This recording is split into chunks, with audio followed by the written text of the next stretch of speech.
Chapter 53, Chapter 52. The next morning, Bayville High School thrummed with the usual symphony of teenage life, slamming lockers, bursts of laughter, and snippets of hurried conversation. Jean Grey walked in through the front doors with Scott Summers, Kitty Pryde, and Kurt Wagner flanking her, blending in effortlessly or at least trying to. Kurt, his true blue, fur-covered self hidden beneath the image inducer, darted a wide-eyed glance around the crowded hallway. I don't know how you guys survive this place," he said, his heavy German accent drawing curious glances from a few passing students. "So many people, so many smells. I miss ZE Mansion already." "Focus, Kurt," Scott said, adjusting his ever-present red-tinted sunglasses. "You're supposed to be a normal high school kid, remember?" Kurt puffed out his chest dramatically. Of course. A normal high school boy who definitely does not want to teleport away from all this madness. "Welcome to public school, buddy," Kitty said with a smirk, shouldering her bag. "You get used to it. Eventually. Maybe." Scott shot her a look. "I've been here for years, and I'm still not used to it." Kitty laughed, tossing her ponytail over her shoulder. "That's because you're, allergic to fun, Scott." "I'm not allergic to fun," Scott said defensively, his brow furrowing. "I just prioritize my responsibilities." Kitty rolled her eyes. "Which is, code for being a buzzkill." As they bantered, Jean walked slightly ahead of them, her posture stiff and her jaw tight. The others didn't notice right away. Scott was too busy defending himself against Kitty's teasing, and Kurt was muttering something about overcrowded hallways, but Jean's silence was unusual. Her emerald eyes scanned the bustling halls, her senses sharp, her emotions simmering just below the surface. Then she saw him. Duncan Matthews was leaning against the trophy case like he owned the school, his Letterman jacket slung casually over one shoulder. His perfect quarterback smile was on full display as he talked to Lisa Harding, one of Jean's fellow cheerleaders. Lisa, with her platinum blonde hair and too short skirt, giggled loudly at something Duncan said, her perfectly manicured nails trailing along his arm. Jean's stomach twisted. She slowed her pace, her friends instinctively halting beside her. "Jean? What's wrong?" Scott asked, his voice low. Jean didn't answer. Her green eyes narrowed as she focused on Duncan and Lisa, their voices drifting over the noise of the hallway. "Come on, Lisa," Duncan said, his tone smooth, his smile smug. "You know you're the only one I can talk to about this stuff. Jean's great, but she's always busy with her little science projects and whatever." Lisa tilted her head, batting her lashes. "You poor thing. It must be so hard for you, dating Miss Perfect." Duncan smirked, leaning closer. "You have no idea. She's hot, don't get me wrong, but she's all work and no play, if you know what I mean." Lisa giggled again, her red lipstick curving into a sly smile. "Well, maybe you just need someone who knows how to have fun." The chains in Jean's mind, the ones holding back her emotions and the Phoenix Force, strained under the weight of her fury. Her fists clenched at her sides, and for a moment, the air around her seemed to hum with energy. "Oh," Kurt muttered, his golden eyes darting nervously toward Jean. "I think we have a problem." Scott frowned. "Jean, maybe we should just—" But Jean was already moving, her footsteps sharp and deliberate as she marched straight toward Duncan and Lisa. The crowd parted instinctively, sensing the storm about to break. "Duncan," she said, her voice calm but laced with steel. Duncan's cocky grin faltered. He turned slowly, his blue eyes widening slightly.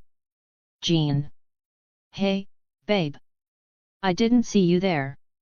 Lisa's cheeks flushed, and she took a small step back, her confidence wavering. I was just leaving." Jean's piercing gaze locked onto her. "Don't rush off on my account, Lisa. I'd love to hear more about how you're helping Duncan have fun." Lisa swallowed hard, glancing nervously between Jean and Duncan. I should really get to class. Good idea, Jean said coolly, her tone sharp enough to cut. Run along. Lisa practically tripped over her heels as she bolted down the hallway, leaving Duncan to face Jean's wrath alone. Jean, come on, Duncan said, flashing his signature grin. You know Lisa, she's always flirting with everyone. It doesn't mean anything. Oh, it doesn't. Jean replied, her voice deceptively calm. The lockers around them began to rattle faintly, the metal vibrating under an unseen force. Duncan's smile faltered. Babe, maybe we should talk about this somewhere private. Why? Jean snapped, her voice rising. Afraid someone might hear how you really feel about me? Or are you just worried your little side piece might come running back? Whoa, Duncan said, raising his hands defensively. You're blowing this way out of proportion. Am I? Jean's eyes glowed faintly, and the lockers rattled louder. Because from where I'm standing, it looks like you've been lying to me for weeks. Jean, calm down, Scott said carefully, stepping forward. You don't want to. I said stay out of it, Scott. Jean snapped, her fiery gaze briefly turning on him before returning to Duncan. Duncan, now visibly sweating, took a step back. Okay. I messed up, all right? But come on, Jean, you're still the hottest girl in school. You know I'd never. Don't finish that sentence. Jean's voice was low, dangerous. The air around her seemed to crackle with energy, and a nearby locker door burst open with a metallic clang. "Ach du lieber," Kurt muttered, instinctively pulling Kitty back a step. "This is not going to end well." Duncan looked like he wanted to disappear. "Jean, babe, let's just..." "Don't babe me," Jean hissed. She took one last, seething look at him before turning on her heel and storming away, the crowd parting once again as she passed. Scott, Kitty, and Kurt exchanged nervous glances before hurrying after her, leaving Duncan standing alone in the wreckage of his reputation. Somewhere deep inside Jean, the phoenix stirred, its laughter faint but growing. Back at the mansion, Charles Xavier sat in his study, the soft hum of classical music filling the room as he reviewed the latest reports on mutant activity.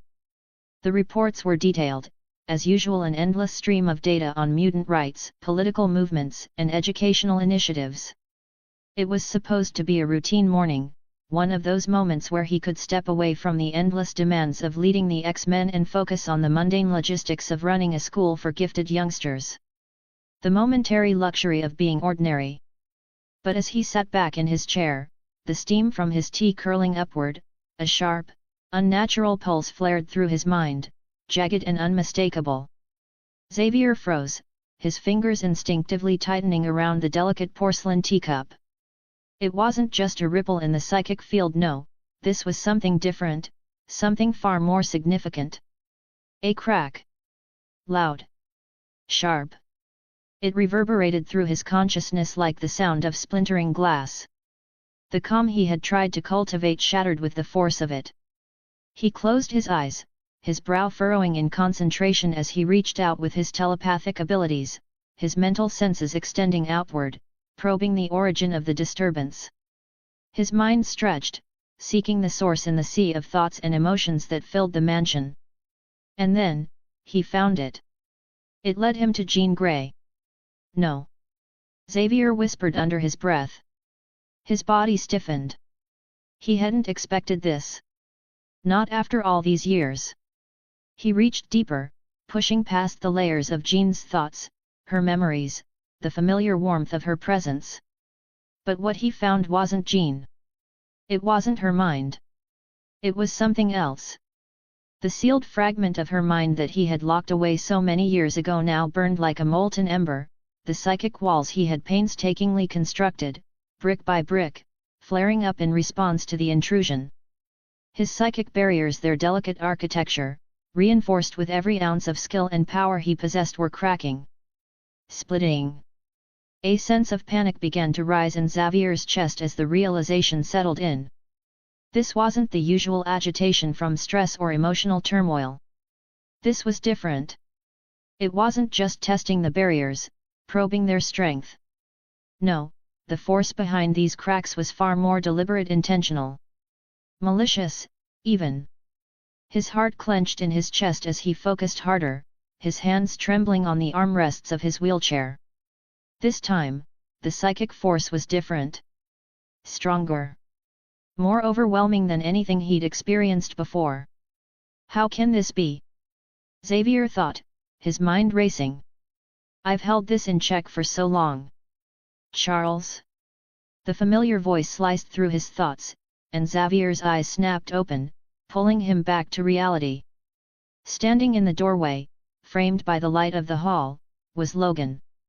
His usual scowl was firmly in place, the faintest hint of concern hidden beneath the gruff exterior. Logan leaned casually against the doorframe, his arms crossed over his chest. Something wrong, Chuck?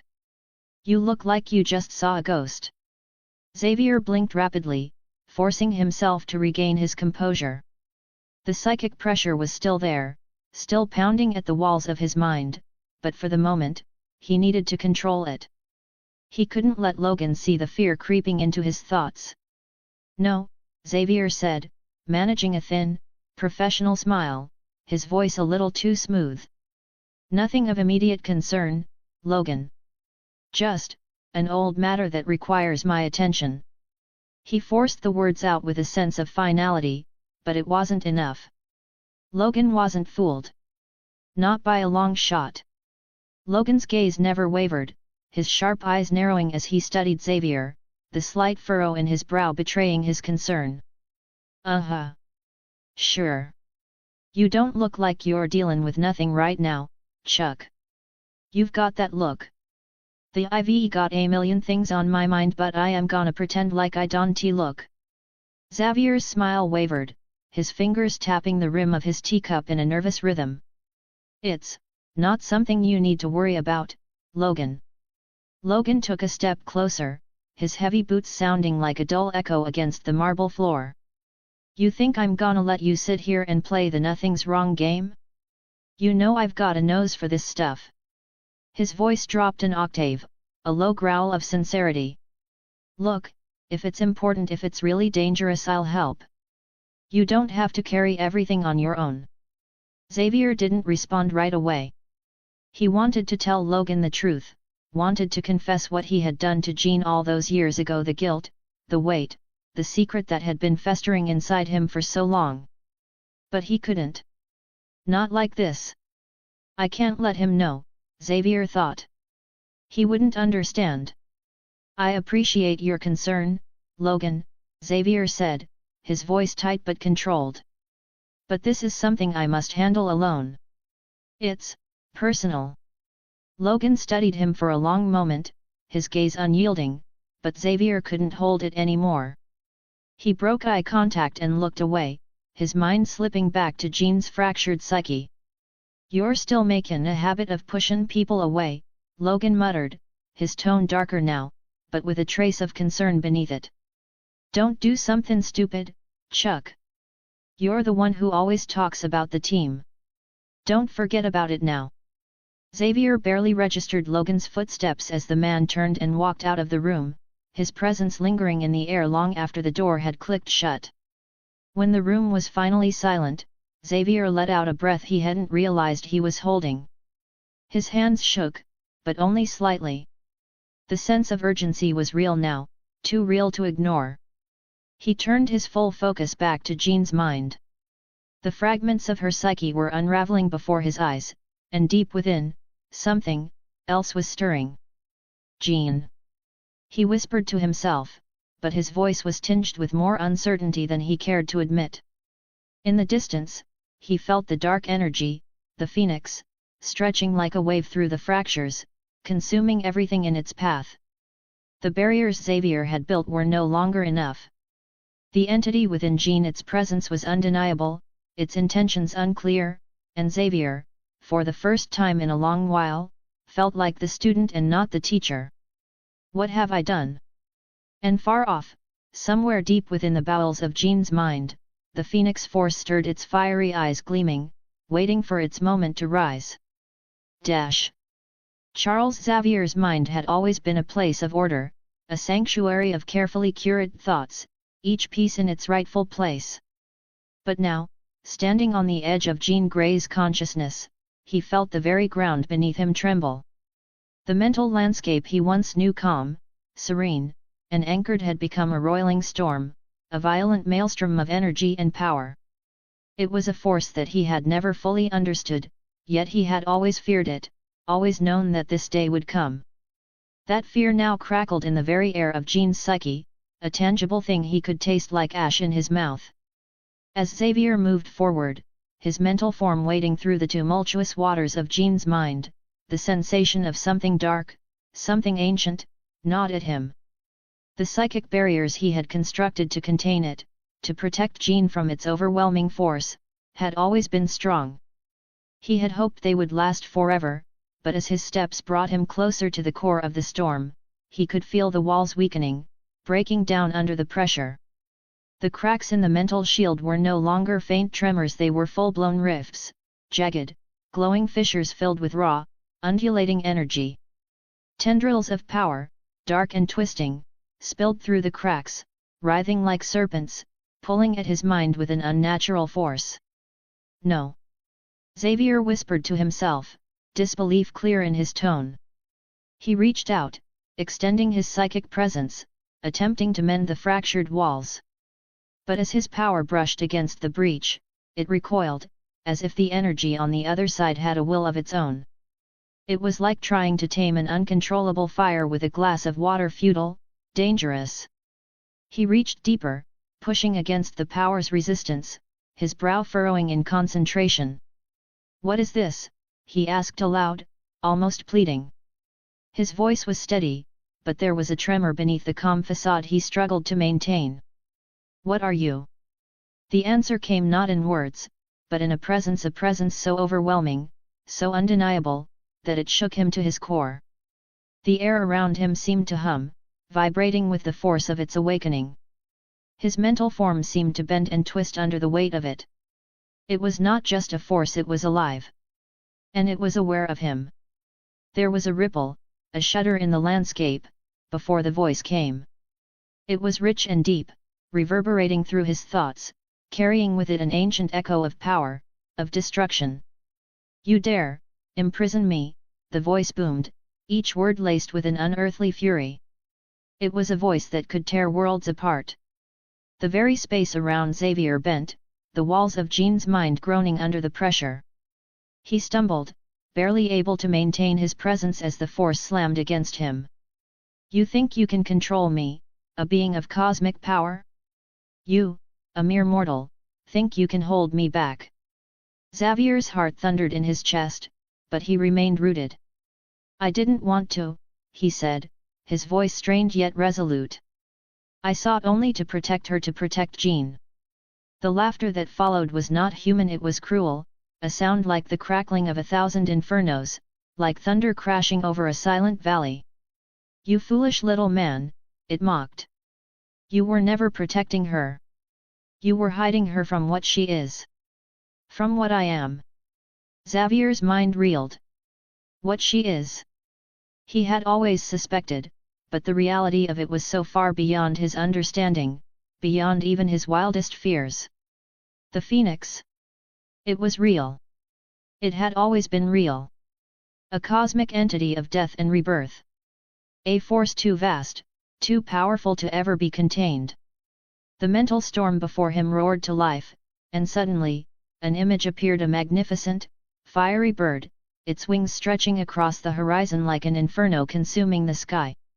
Its eyes, glowing with an almost divine light, fixed on him with an unblinking gaze that pierced through him, through everything. Xavier's mental projection shuddered under the weight of it. "I am the Phoenix," the voice declared, each word a decree of finality. The mental world bent around the creature as its flames engulfed the space. Xavier's breath hitched as the vision loomed, towering over him. The heat of it seared his thoughts, its overwhelming presence suffocating.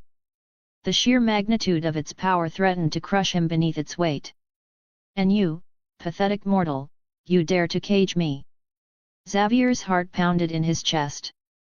I never meant to cage you, he said, his voice trembling now, slipping out of his control. He was no longer the confident leader of the X-Men.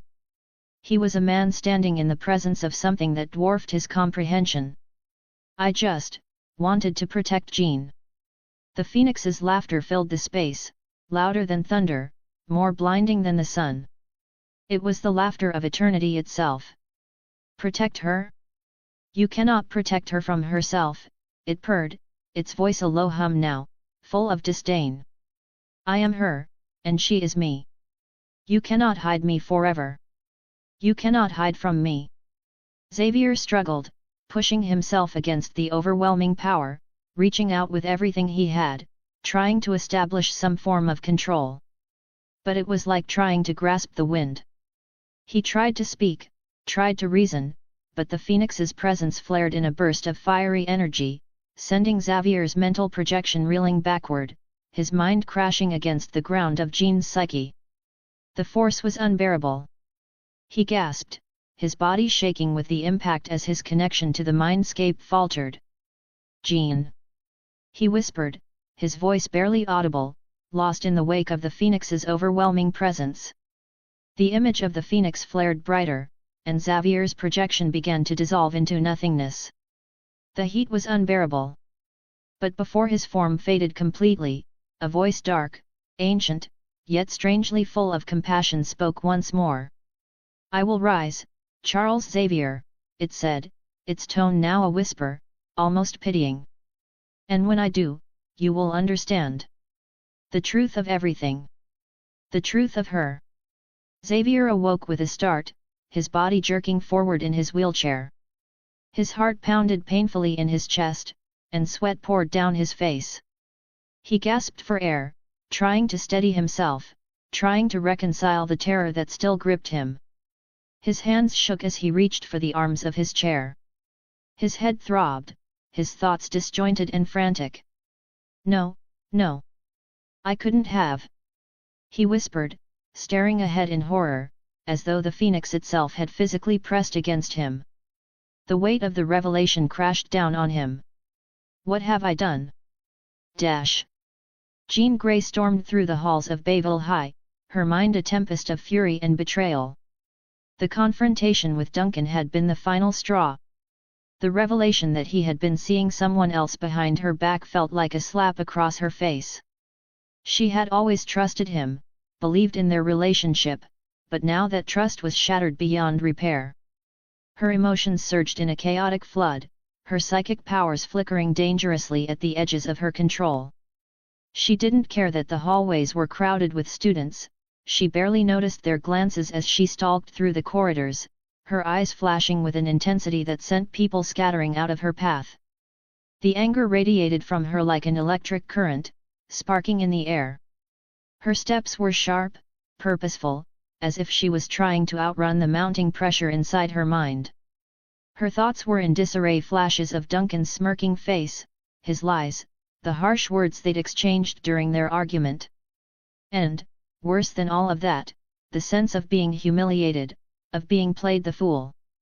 It was a sickening feeling, and it clawed at her insides like a poison. Somewhere, deep within her psyche, a stirring began a presence. At first, it was subtle, almost like a whisper on the wind. But as Jean's fury mounted, it grew stronger. She felt it, an ancient power awakening in the depths of her consciousness, as if it were feeding off her anger, amplifying it. It's happening, Jean thought, her breath coming faster, the tension in her chest tightening. She could feel the Phoenix force stirring, an untamed, fiery presence that was both terrifying and intoxicating. Jean had always sensed it, deep inside her, a power greater than anything she could ever hope to control. And now, in her rage, it was waking up, feeding on her emotions, feeding on her pain. The thought of losing control filled her with a terrifying sense of inevitability, but she couldn't stop it. The anger was too consuming, the force inside her too powerful. As her emotions surged, so did the phoenix, and Jean's hands trembled with the strain of it. In the distance, she could hear the familiar voices of her friends. Scott, Kitty, and Kurt were trying to catch up, their footsteps echoing behind her. She didn't want them to see her like this, to know just how close she was to losing it. Jean! Wait up! Scott called out, his voice laced with concern. Jean's steps faltered for a moment, but she didn't stop. Her emotions were too raw, too much of a whirlwind for her to contain, and she didn't want to risk snapping at Scott. He didn't understand, not like she did. He couldn't sense the phoenix, couldn't feel the terrifying pull of its power the way she did. Jean! Scott's voice came again, this time more urgent. She spun on her heel, her gaze snapping to him, her eyes flashing with an intensity that made him take a step back. What do you want, Scott? She hissed, her voice a low, threatening growl. Scott's face softened with concern, his brow furrowing. Jean, you need to calm down. You can't let this. He trailed off as he noticed the air around them shifting. A subtle crackle of energy, like static before a storm, buzzed in the air. Kitty, walking just behind Scott, hesitated, her usual optimism replaced by uncertainty. Jean? You're kinda glowing. Not in a good way, she remarked, her voice faltering. Jean clenched her fists, feeling the phoenix's power press against her consciousness, its laughter reverberating through her mind. The sensation was alien and familiar at the same time, an unsettling reminder of what she could become if she let go. But before Jean could say anything, Kurt appeared, his image inducer distorting his features into a human form as he teleported into their midst with a soft bamf sound. I wouldn't stay too close if I was you, Kurt warned, his deep German accent thickening as he noticed the intensity of Jean's powers. She looks like she's about to explode. Jean's eyes narrowed, her teeth grinding. She was trying to keep it together, but the anger, the phoenix, it was all too much. Her emotions were like fire in her veins, threatening to consume her from the inside out.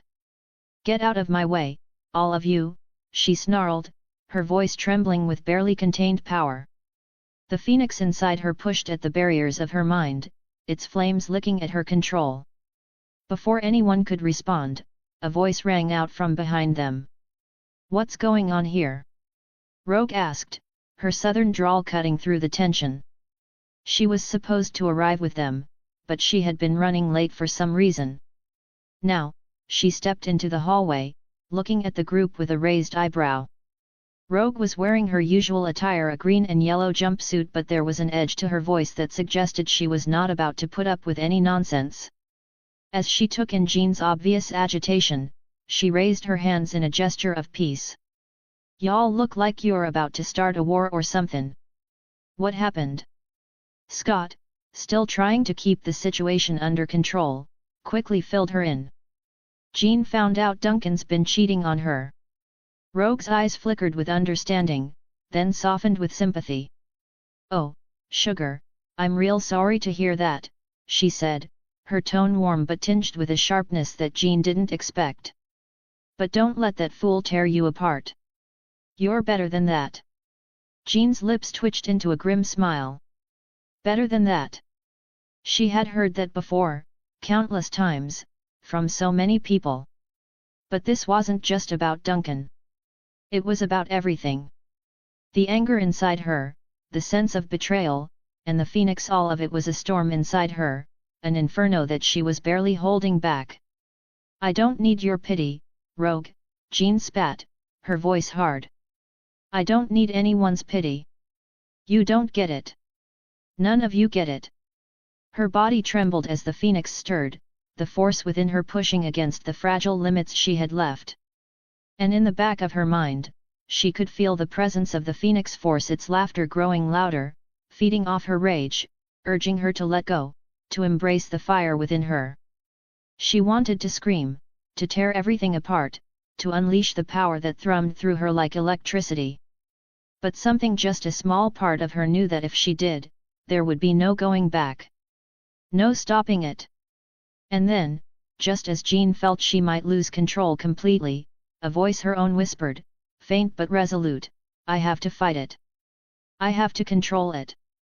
But the phoenix was already stirring. And the storm was just beginning. Back in the tranquil and meditative halls of Camartage, Harry Potter sat cross-legged on the floor of his room, deep in concentration.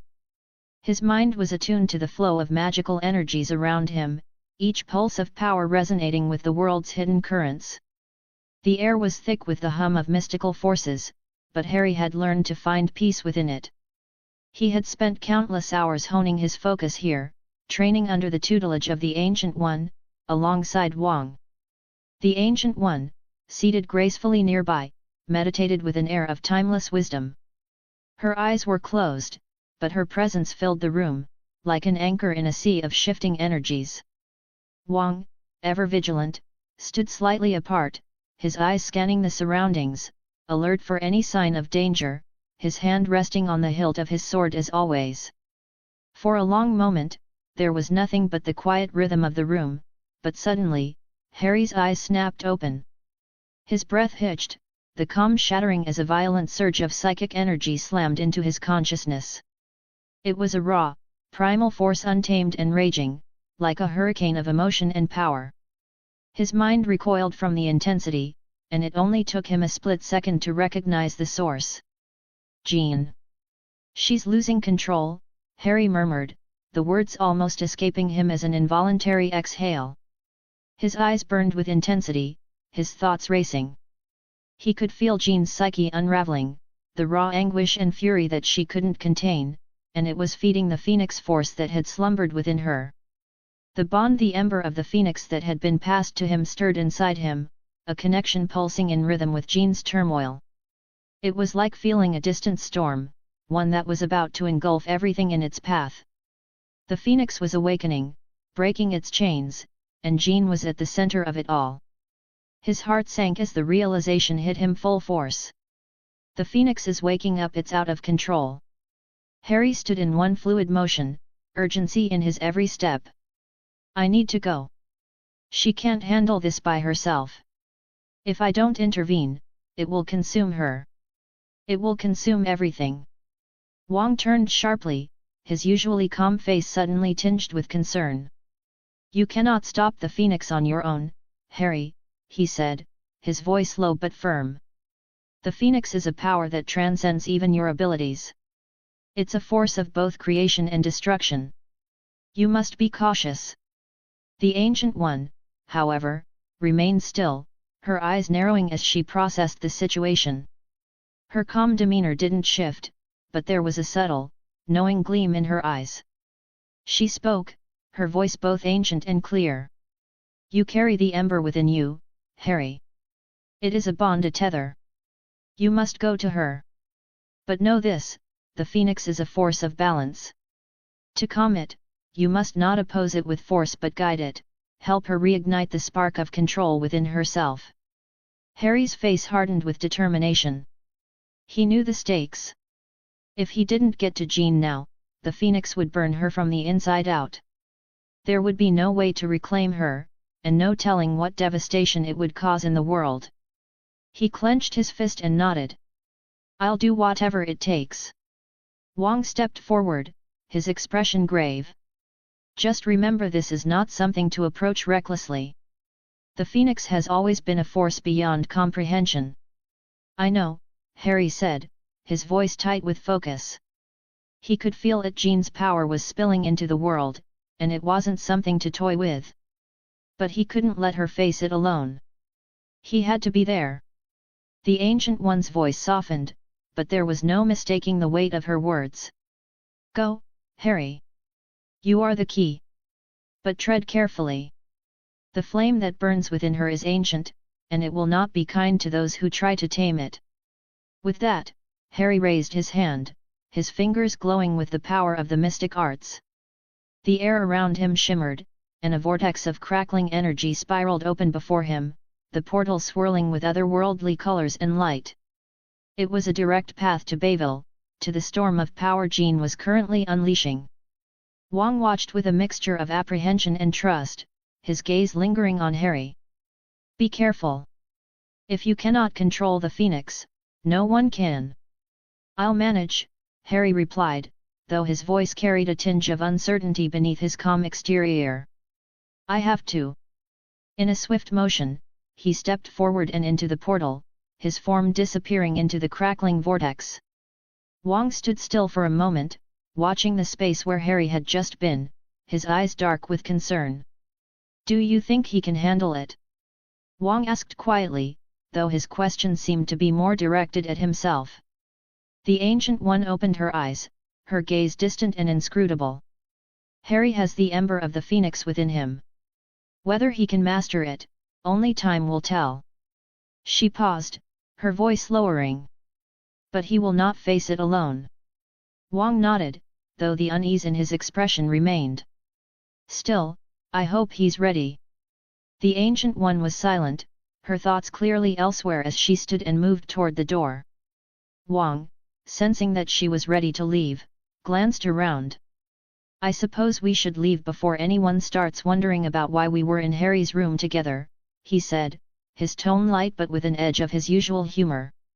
However, when he turned to look at her, the Ancient One was already gone, slipping out of the room with a fluid grace that was both expected and eerie. Wang sighed, a small smirk tugging at his lips despite the situation. Always one step ahead of me, he muttered, shaking his head. He turned to leave, but as he stepped out into the corridor, he could still feel the weight of the events unfolding. Harry was facing something immense, something that could easily slip beyond even his control. And yet, Harry had no choice but to face it, for Jean's sake.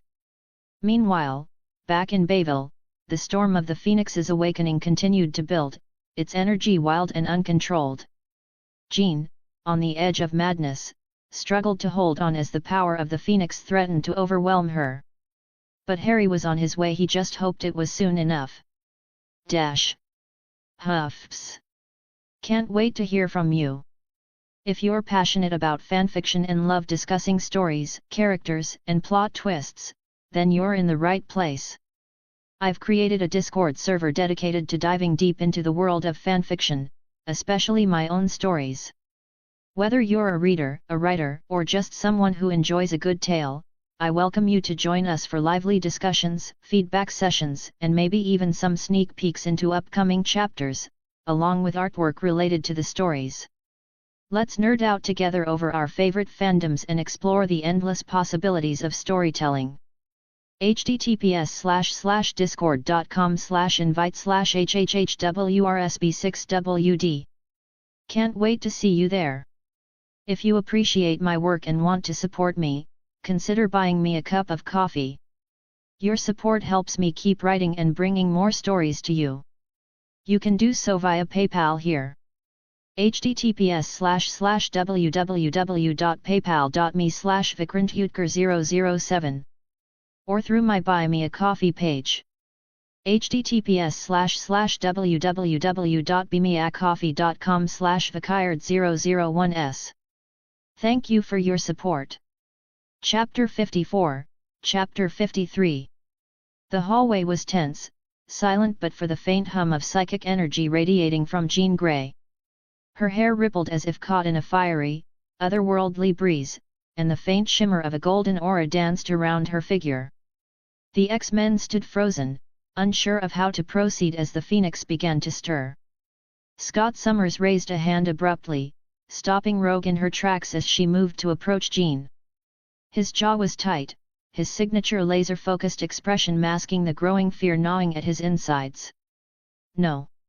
Don't get too close, he warned, his voice low but firm. She's not stable. Rogue, ever defiant, scoffed, planting her hands on her hips. Well, we can't just leave her standin' there, glowin' like a Christmas tree about to blow a fuse, can we? Her southern drawl carried an edge of irritation, but her emerald eyes betrayed her concern. Rogue, please, Scott snapped, his voice clipped as his eyes stayed locked on Jean.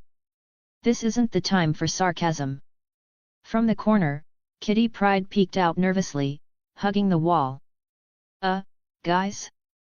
I'm not a psychic or anything, but I'm pretty sure this is bad. Like, really bad. Her voice cracked slightly, and her thick German accent made her words sound even more rushed. Shouldn't we, I don't know, do something before she burns the school down? Kitty, I know, Scott said sharply, not taking his eyes off Jean. But we can't rush in blind. We need backup. He turned his head just slightly toward Kurt, who stood frozen beside him. Kurt. Go. Now. Get the professor and Logan. Tell them it's an emergency. J.A., Ichge he. Kurt stammered, nodding quickly. He glanced once more at Jean, her glowing eyes filled with pain, before vanishing with a bamf, the smell of sulfur lingering in his wake. Rogue stepped forward, her boots clicking against the tiled floor. Look, I'll get it, Boy Scout. You like your plans all neat and tidy. But Jean's in pain, and she's our friend.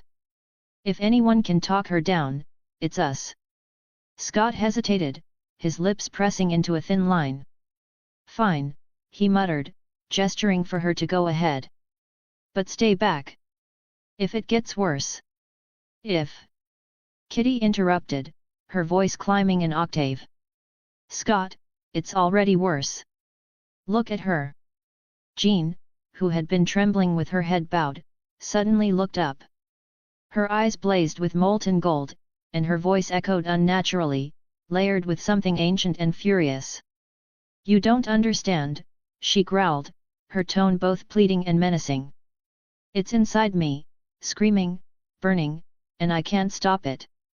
Rogue stepped closer, her voice softening. Jean, I know you're scared, sugar. I can see it in your eyes. But you gotta fight it. You're stronger than this. Stronger. Jean's laugh was bitter, her tone almost mocking. You think I'm strong enough to fight this? She clutched her head as the phoenix roared within her. It's not just power. It's hunger. It wants everything. It wants to burn.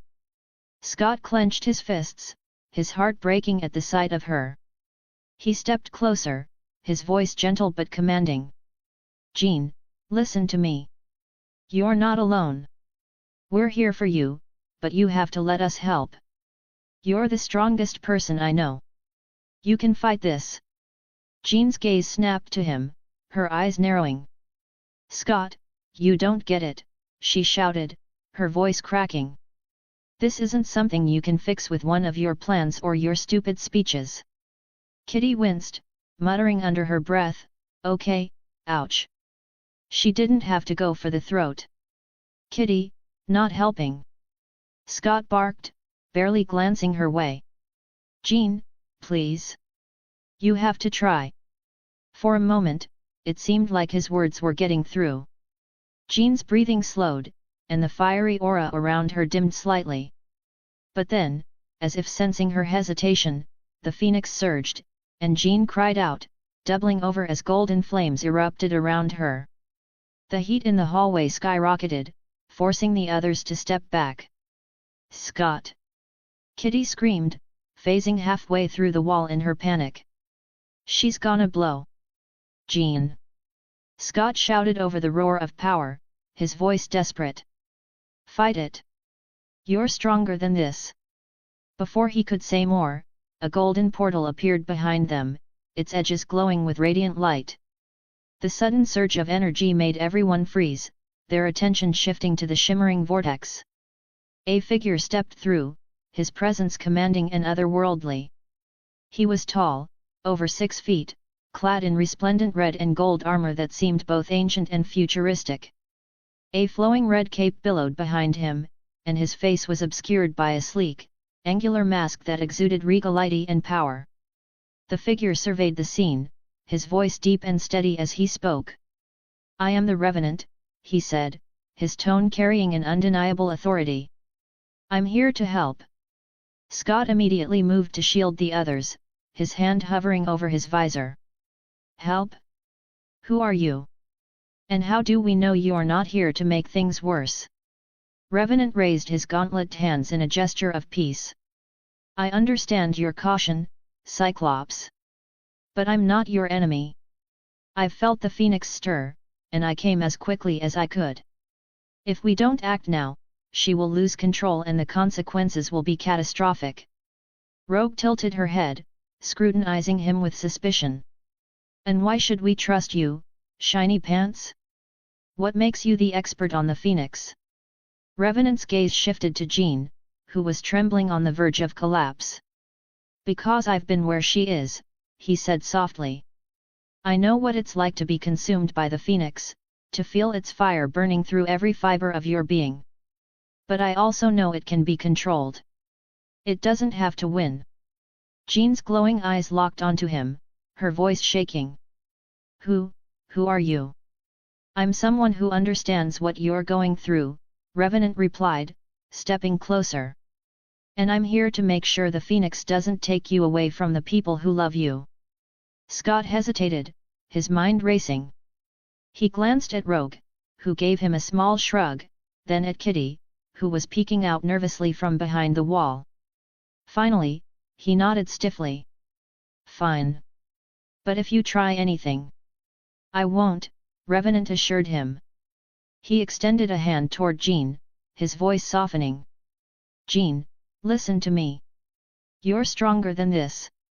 You have the power to control the phoenix, not the other way around. Trust me.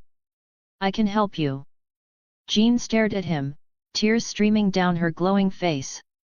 Her lips trembled as she whispered, Help me. Please. Revenant nodded, his voice filled with quiet determination. You're not alone. We'll face this together. As his hand hovered near hers, the fiery aura around her began to waver, the oppressive heat subsiding slightly. But the phoenix was far from defeated, and the battle was only just beginning. Charles Xavier sat in his office, staring blankly at the chessboard in front of him. His fingers hovered over the pieces, trembling ever so slightly. The confrontation with the phoenix still echoed in his mind, the searing voice of the cosmic entity resonating deep within his psyche. He hadn't fully shaken the image of those fiery wings, the laughter that mocked his every effort to shield Jean from what she was becoming. What have I done? He whispered aloud, his voice cracking.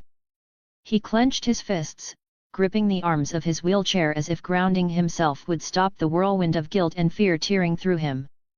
The sharp scent of sulfur broke his thoughts, followed by the unmistakable bamf of displaced air. Smoke curled into the room as Kurt Wagner materialized in front of his desk. His golden eyes were wide, his blue furred tail flicking nervously behind him. His usual carefree demeanor was gone, replaced by frantic urgency. Professor. Kurt's voice cracked, his thick German accent more pronounced in his panic. He was panting, leaning heavily on the desk as if he had sprinted across the school instead of teleporting. Jean. It's bad, really bad. Charles straightened in his chair, his hands tightening on the armrests. Kurt, he said firmly, trying to keep his voice calm even as his heart raced. Take a deep breath and tell me what's going on. I tried. Kurt stammered, his words tumbling out in a panicked rush. She's at Bayville High, Professor. She's floating above the football field like some kind of goddess or something. The sky is red, there's fire everywhere, and I tried to get close, but I couldn't. It was like she was burning, but not just with fire, it's something else. She's going to blow up the whole school. Before Charles could respond, the door to his office was shoved open with enough force to slam into the wall. Logan stormed in, his shoulders tense, his boots thudding heavily against the floor. His nostrils flared as he sniffed the air, his sharp eyes darting between Kurt and Charles. He looked ready for a fight and not the kind he could walk away from unscathed. What's going on?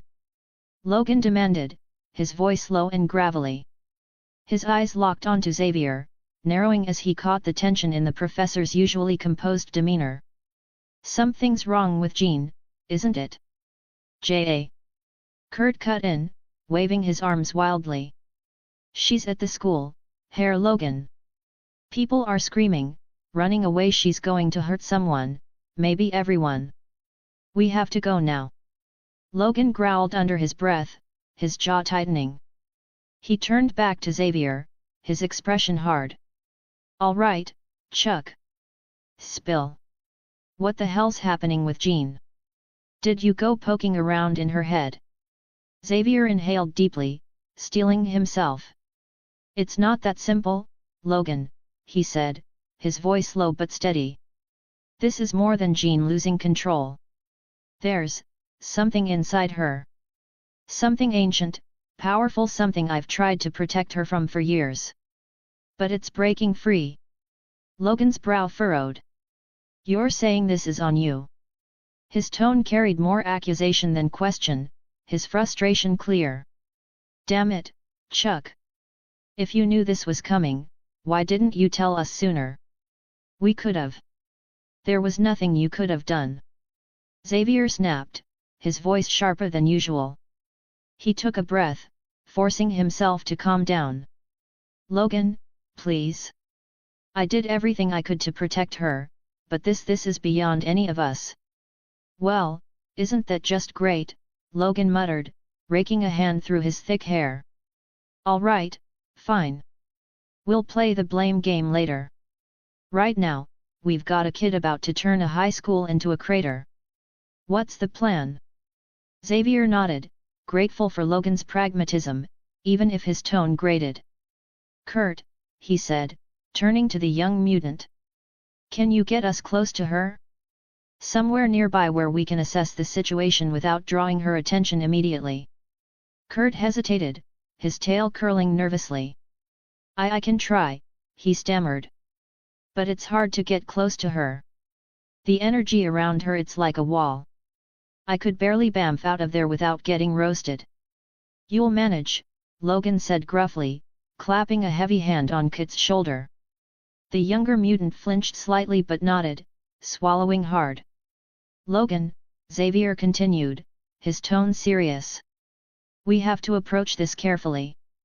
Jean may not recognize us, she may not even recognize herself. Whatever is happening to her, it's beyond her control. She needs us to be calm, to be a steady presence. Yet, Logan muttered, popping the knuckles of one hand as his claws itched to extend. I get it. Don't gut the kid. Let's just hope she doesn't fry us before we get a word in. Xavier's lips tightened into a thin line, but he didn't bother responding. Time was of the essence. Kurt extended his hands, one gripping the arm of Xavier's wheelchair and the other grabbing Logan's arm. Hold on tight, he said, his voice trembling but resolute. I'll get us as close as I can. With a sharp bamf, the three vanished, leaving only the faint scent of brimstone behind. Their destination, Bayville High School, where the storm of Jean Grey's power threatened to consume everything in its path. The sharp bamf of sulfuric smoke and a swirl of shadows announced their arrival near the football field. The sky was a nightmare, a deep, angry red streaked with pulsating ribbons of fire that seemed to mirror the psychic storm ripping through the air. Even from this distance, Charles could feel the overwhelming torrent of Jean's emotions, her power surging unchecked like a dam about to burst. Professor! Scott's voice rang out, frantic, as he sprinted toward them. His visor gleamed ominously in the red glow, but the worry etched into his face was unmistakable. I've been trying to reach her, but she's not responding. It's like she doesn't even know I'm there anymore. She's in pain, Xavier said, his voice calm but tinged with concern. The Phoenix Force. Scott cut him off. And then he showed up. He gestured sharply toward the field, where the stranger stood. I don't know who he is, but she's listening to him. I don't get it. Listening is putting it lightly, Kitty chimed in, her words hurried, her thick German accent curling around the edges. She tugged at her ponytail anxiously. He just appeared, out of nowhere. I mean, who does that? You do, Rogue pointed out with a wry drawl, her southern accent thick as molasses. She crossed her arms and nodded toward the field, her green eyes narrowing. But yet, I'll give it to ya, this guy? He's got presence. That cape is workin', but I still don't trust him. Xavier's gaze followed theirs. The man they were referring to stood tall and commanding, his red and gold armor gleaming against the hellish backdrop. His cape, with its high collar, shifted slightly, as if responding to the chaos around him. His hands were raised in a calming gesture as he spoke to Jean, his tone firm yet soothing. Jean hovered several feet off the ground, flames still licking around her form, but the destructive blasts had stopped. Her expression, however, was wild, conflicted, angry, terrified. She clutched her head, muttering under her breath, the phoenix's fire clawing for control. She's calming down, Charles, Kitty said hopefully. Like, a little, right? You see it? I dunno, Rogue muttered, her voice laced with skepticism. Looks to me like she's just windin' up for the next explosion. Logan growled low in his throat, his instincts already kicking in. Don't like it. Don't like him. Whoever this joker is, he ain't one of us. Logan, Xavier started, his tone sharp. Wait. But Logan had already started moving, claws unsheathing with that familiar metallic snikt. His gait was purposeful, his growl guttural as he muttered, Don't know who ya are, bub, but ya picked the wrong day to play hero. Logan, no. Xavier called out, his voice urgent now. He's not my problem, Logan growled back, breaking into a sprint. The feral snarl on his face deepened as he launched himself toward the armored figure, claws aimed for his chest. Get away from her. The man turned slightly, as though sensing Logan's approach. He didn't flinch, didn't even move, until the last possible moment. Then, with a sharp clang, Logan's claws were intercepted mid-swing, caught by 3 claws extending from the stranger's gauntlet. The two men locked in place, claws grinding against one another in a shower of sparks. Logan's weight bore down on him, but the stranger didn't budge. If anything, he looked almost bored. Nice try, the man said dryly, his British accent cutting through the tension like a blade. But you're going to need more than that. Who the hell are you? Logan snarled, his teeth bared. The man smirked. Someone who knows how to play nice. You should try it sometime. Then, as if to drive the point home, he pushed Logan back effortlessly. Logan stumbled but recovered quickly, his glare intensifying. Logan, stop! Xavier called, wheeling closer to the field. His voice carried a note of urgency. He's not attacking her. He's helping. Helping. Logan spat. Didn't ask for his help. He jabbed a clawed finger toward the stranger. And since when do you wear fancy claws? You copyin' me now? The man's claws retracted smoothly, disappearing back into his gauntlet. He raised an eyebrow. Vibranium, not adamantium, he corrected with a touch of smugness. And unlike you, mine don't need sharpening.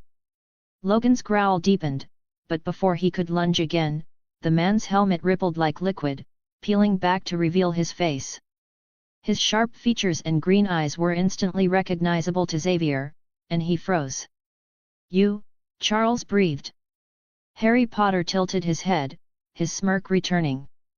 Hello, Charles. It's been a while. Logan looked between them, his claws still out. You know this guy? Xavier's voice was tight. We've crossed paths before. Crossed paths? Harry echoed, raising an eyebrow. Interesting choice of words. Though I suppose trying to break into my mind counts as crossing paths. He turned back to Logan with an exaggerated wince. Terrible first impression, by the way. Professor? Scott asked, his voice cutting through the tension. Who is this guy? He's... Charles hesitated, still grappling with the shock. He's Harry Potter. A very powerful individual. Harry's smirk softened into something more serious as he turned his attention back to Jean. We can play catch-up later, Charles. Right now, she needs help. Jean's voice broke through the tense moment, trembling but forceful. Get out of my head. Her flames flared, and Harry took a step forward, raising his hands again. Jean, he said, his tone steady and grounding, listen to me. You're not alone in this. You don't have to be afraid of it. Her fiery gaze locked onto him, flickering with uncertainty. Who are you? Harry smiled gently, the calm in his eyes cutting through the chaos. Someone who's been where you are. And someone who's not leaving until you're okay. Meanwhile, at Bayville High, the Brotherhood of Mutants arrived, though they had missed the entire spectacle by mere moments. Pietro Maximoff, a blur of silver hair and kinetic energy, was practically vibrating with impatience, his legs almost moving before his mind could catch up.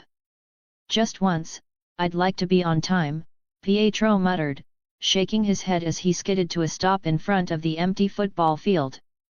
I'm the fastest guy in the world, and I still manage to miss everything. Behind him, Blob lumbered forward, his hefty frame causing the ground to tremble with each step. I don't get it, he grunted, peering around at the aftermath. This place looks like it was hit by a freakin' tornado. Where'd everyone go? Toad, with his trademark tongue flicking out and a scowl on his face, crouched down, running his hands through the scattered debris. There's nothing left. No fight, no people, not even a sign of where they went. What gives? Lance Alvarez, known as Avalanche, frowned as he surveyed the scene. Something's not right here. This isn't just a random wreckage. This feels controlled. Like someone wanted us to find this. His eyes narrowed, scanning the surroundings. Mystique, disguised as the ever-calm Principal Darkholme, stepped out of the shadows, her keen eyes quickly taking in the chaos. Her mouth twisted into a displeased frown. Of course, this whole mess and no one to tell us what happened. Who did this? Pietro threw up his hands in frustration. Don't look at me. I ran as fast as I could, and guess what? Nothing. He paused, rubbing his chin.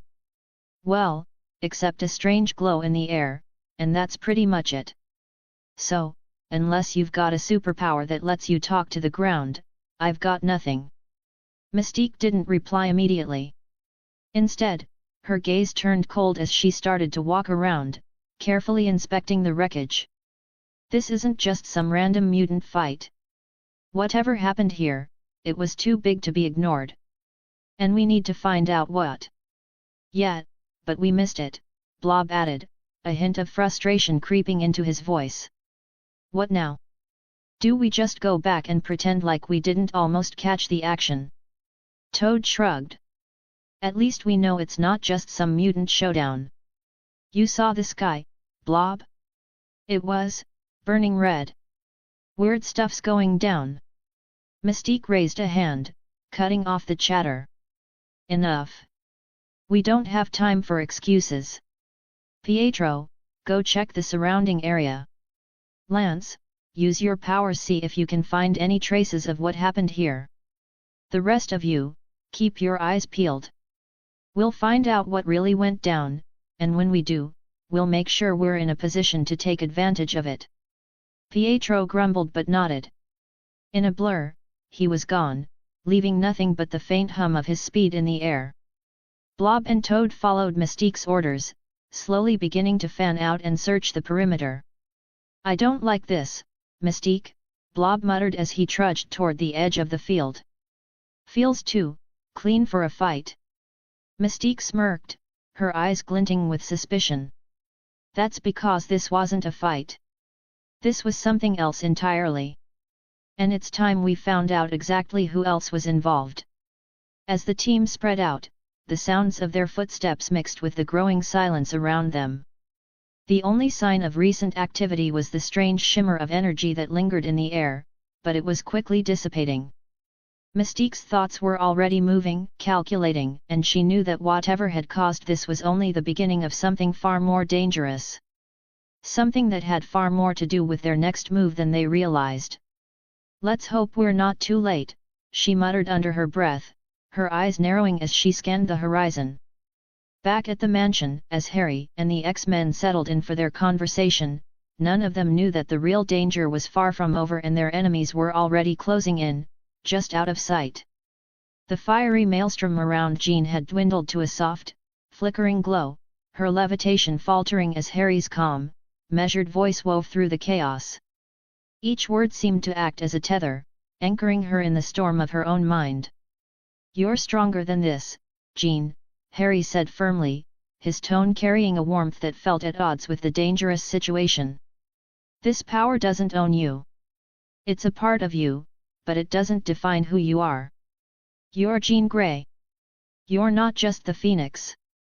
Now breathe. Focus. Come back to us." Jean's fiery eyes, flickering with doubt and anguish, met his. "I can't, it's too much." Her voice cracked, barely audible over the remnants of the chaos. "It's not like fighting a bad guy. It's in me. It is me." Harry stepped closer, ignoring the residual heat and the occasional crackle of flame licking the air between them. His green eyes never wavered from hers. "You've fought tougher battles than this, Jean. You've stood up for your friends, faced danger, and saved lives. This is just another fight. And guess what? You don't have to do it alone. You've got your team. You've got your family. Lean on them." The fiery aura around her dimmed further, the oppressive heat receding into cool air. Slowly, Jean's feet touched the ground, her body trembling from exhaustion as the last embers of the phoenix flickered out. She started to collapse, but Harry moved swiftly, catching her in his arms before she hit the ground. Her head lolled against his chest, her breathing shallow but steady. The fiery intensity of the phoenix had vanished, leaving behind a young woman who looked almost fragile. "Jean!" Scott's panicked voice broke through the quiet, and he sprinted across the field toward them. His visor reflected the last traces of the fading chaos, his expression twisting with worry. "Is she okay?" His voice cracked as he stopped in front of Harry, hands hovering awkwardly as though unsure whether to grab her or not.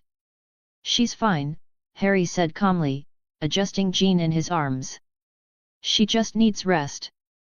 The phoenix took a toll on her. Scott frowned, his jaw clenching as he looked between Jean and Harry. "I should have been able to help her," he muttered, his voice laced with frustration.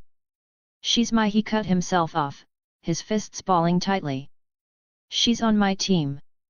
Harry's brow arched, his gaze steady but not unkind.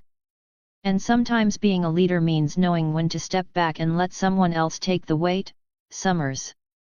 This wasn't about you. It was about her." Scott opened his mouth to retort but stopped when the others arrived, their expressions a mix of awe and relief.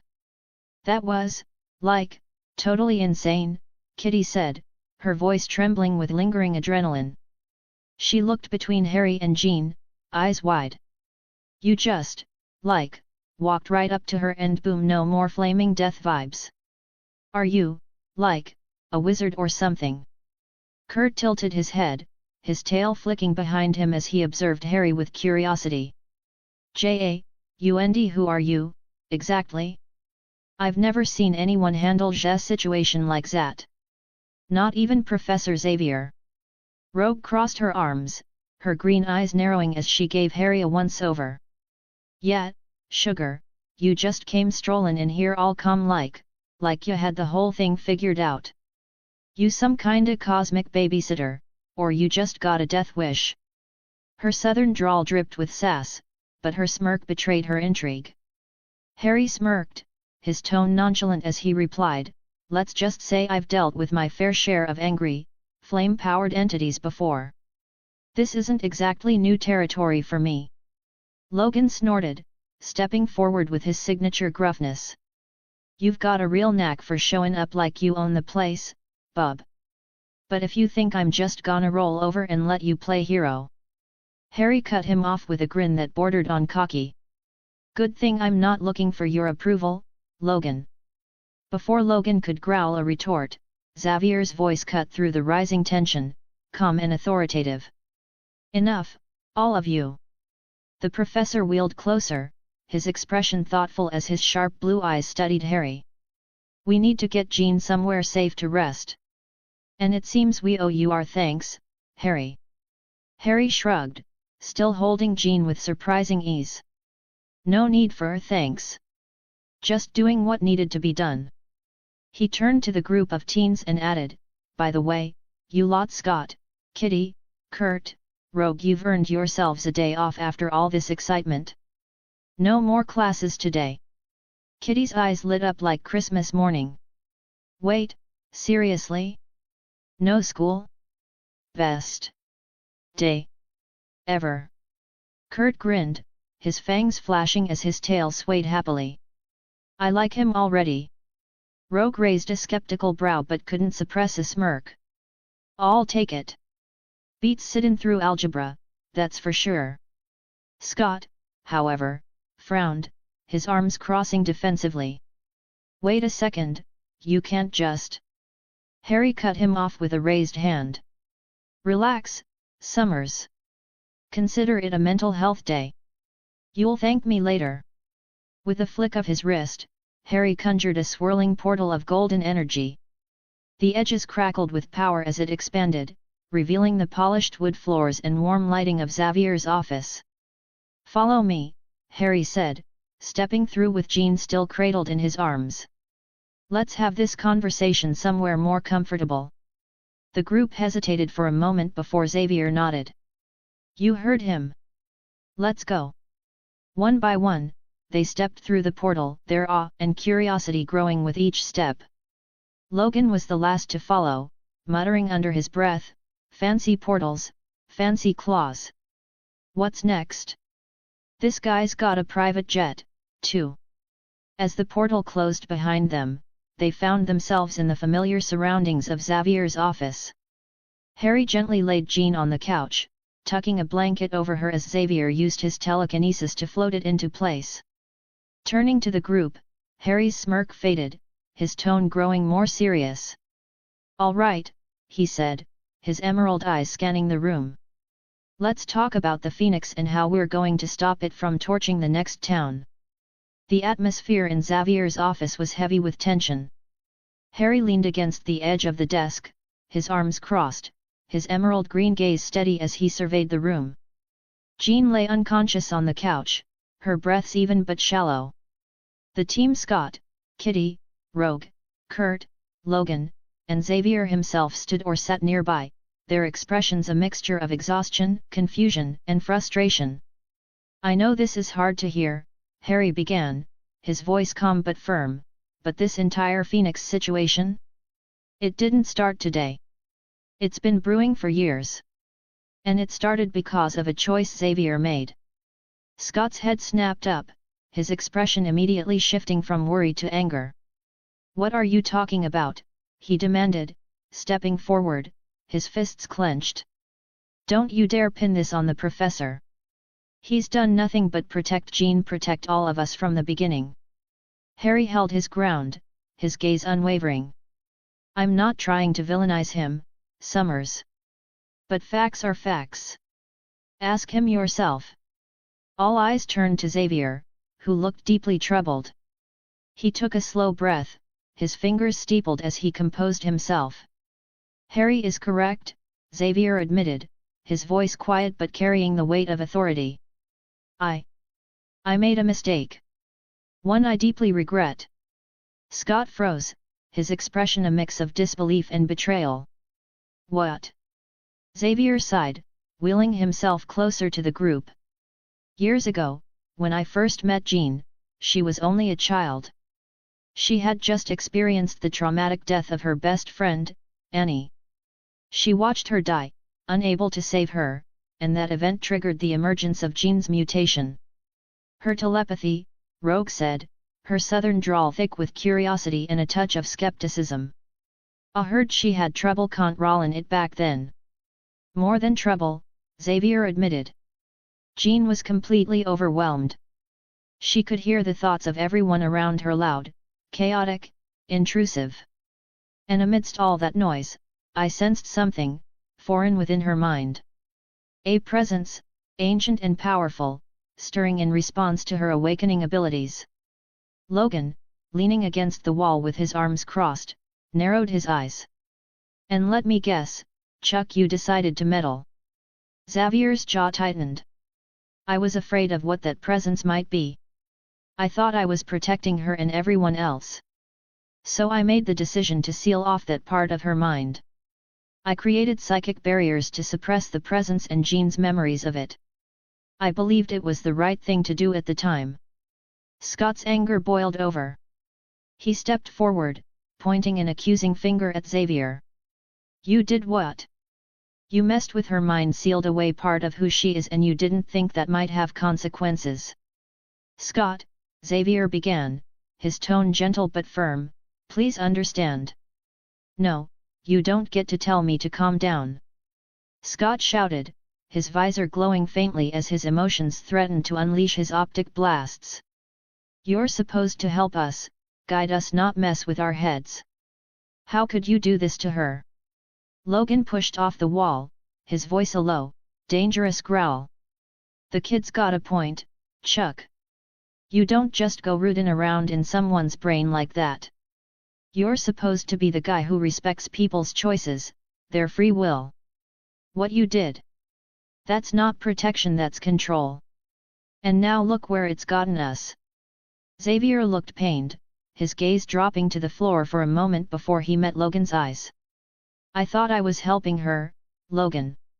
I didn't fully understand what I was dealing with at the time. The presence within Jean, it's not simply a part of her mutation. It's something far greater, far more dangerous. I was afraid. Kitty, who had been sitting quietly, spoke up, her voice hesitant. Wait, so, like, this Phoenix thing has been in Jean since she was a kid? And you just locked it away? That's kind of a big deal, Professor. Rogue crossed her arms, her emerald eyes narrowing. A big deal? Try a monumental screw-up, Kitty. I mean, how'd you think this was gonna end, Professor? Secrets like this always come back to bite ya. Harry, who had been watching the exchange silently, finally spoke. And now it's awake. That's the reality we're dealing with. The Phoenix is a cosmic entity, one of the most powerful forces in existence. Suppressing it didn't get rid of it, it just made it more volatile. And now Jean's caught in the middle of it all. Scott looked at Harry, his voice shaking with barely restrained anger. And what gives you the right to come here and say all this? What makes you think you know her better than we do? I don't, Harry said simply. But I know what it's like to have power you didn't ask for, to be manipulated by people who think they know what's best for you. Jean deserves the truth. All of it. Logan's eyes flicked to Xavier, his voice heavy with disdain. You got something to say to that, Chuck? Or are you just gonna sit there and hope this all blows over?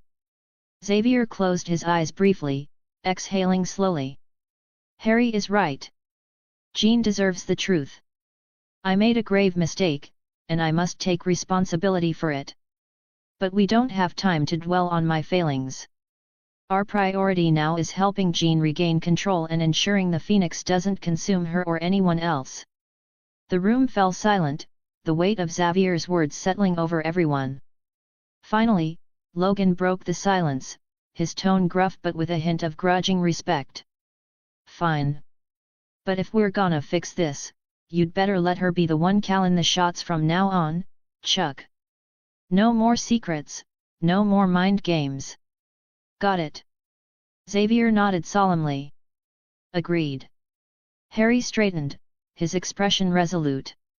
Then let's get to work. The Phoenix is still out there, and it's not going to wait for us to figure this out. If we want to help Jean, we need to act fast and as a team. Despite the lingering tension, the team exchanged determined glances. Whatever challenges lay ahead, they knew one thing: they weren't giving up on Jean. Not now, not ever. Dash. Huffs. Can't wait to hear from you.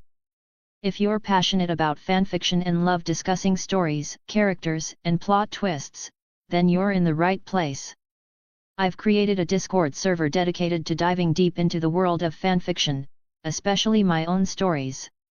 Whether you're a reader, a writer, or just someone who enjoys a good tale, I welcome you to join us for lively discussions, feedback sessions, and maybe even some sneak peeks into upcoming chapters, along with artwork related to the stories.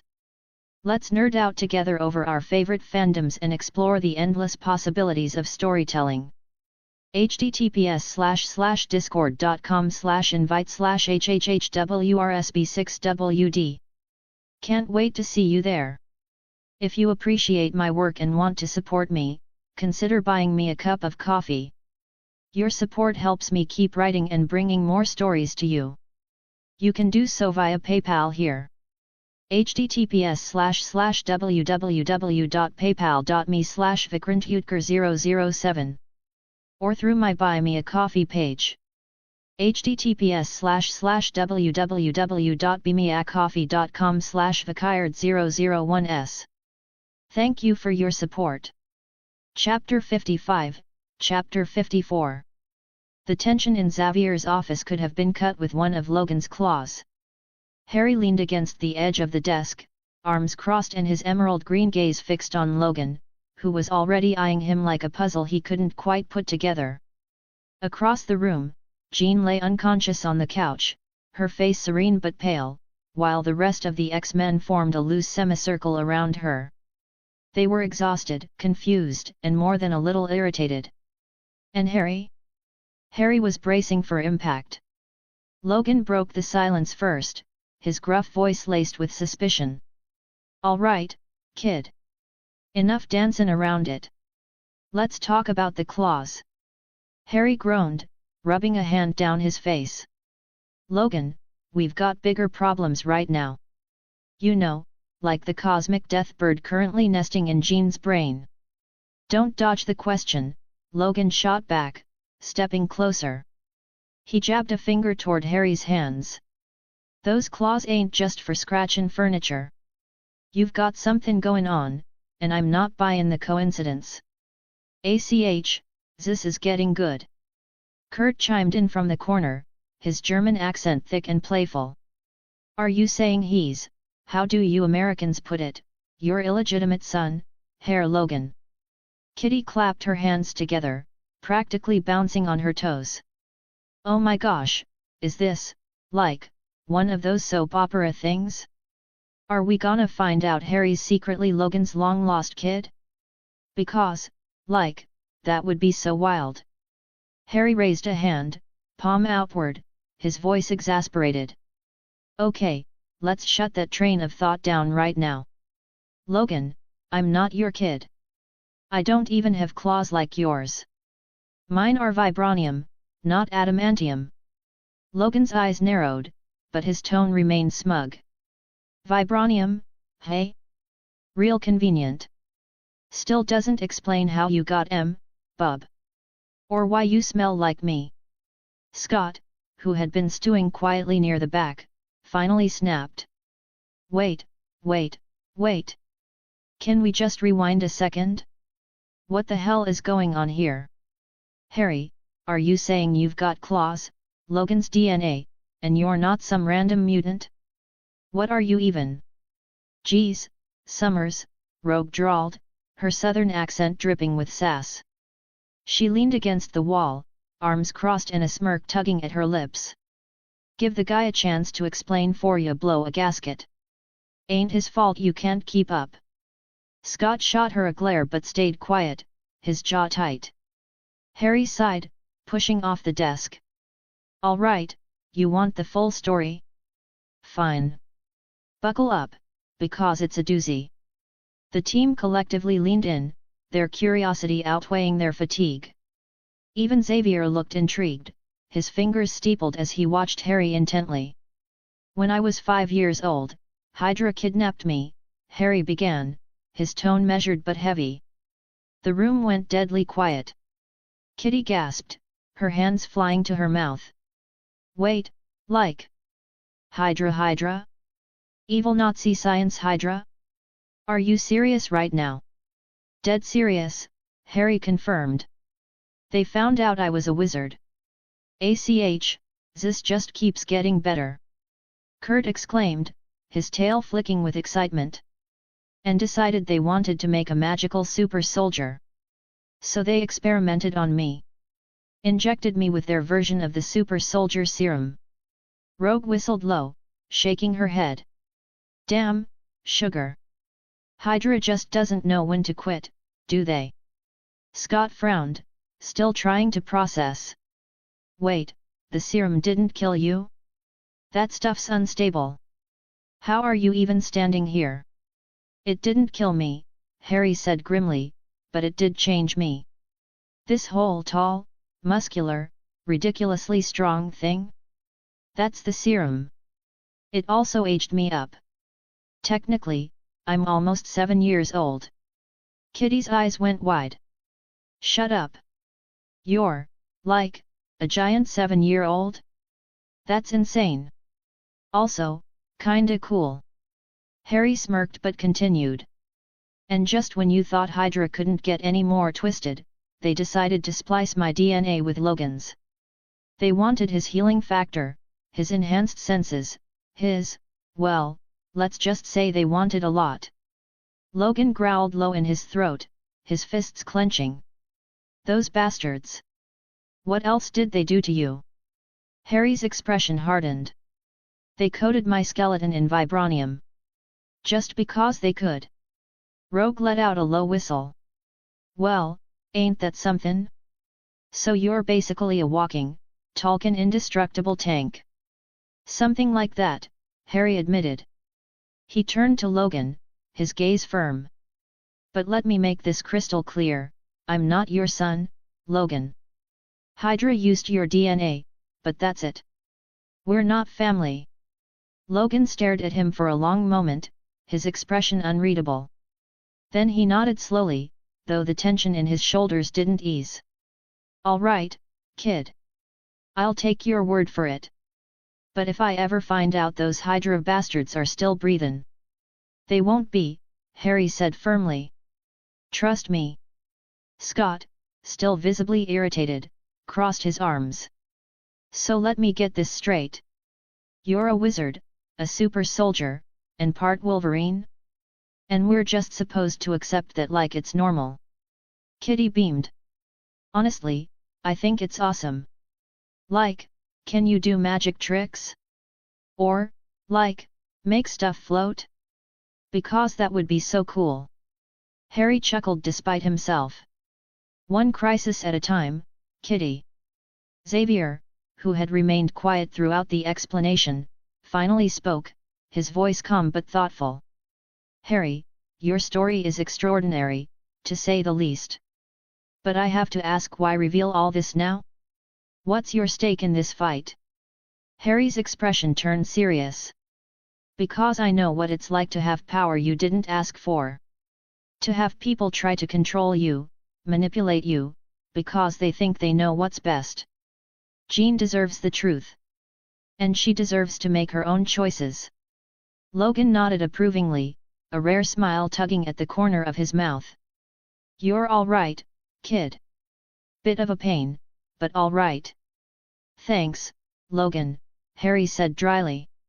Now, can we please focus on saving Jean before the Phoenix decides to roast us all? The room fell into an uneasy silence as the weight of their mission settled back over them. Whatever else they might think of Harry, one thing was clear, they were all in this together.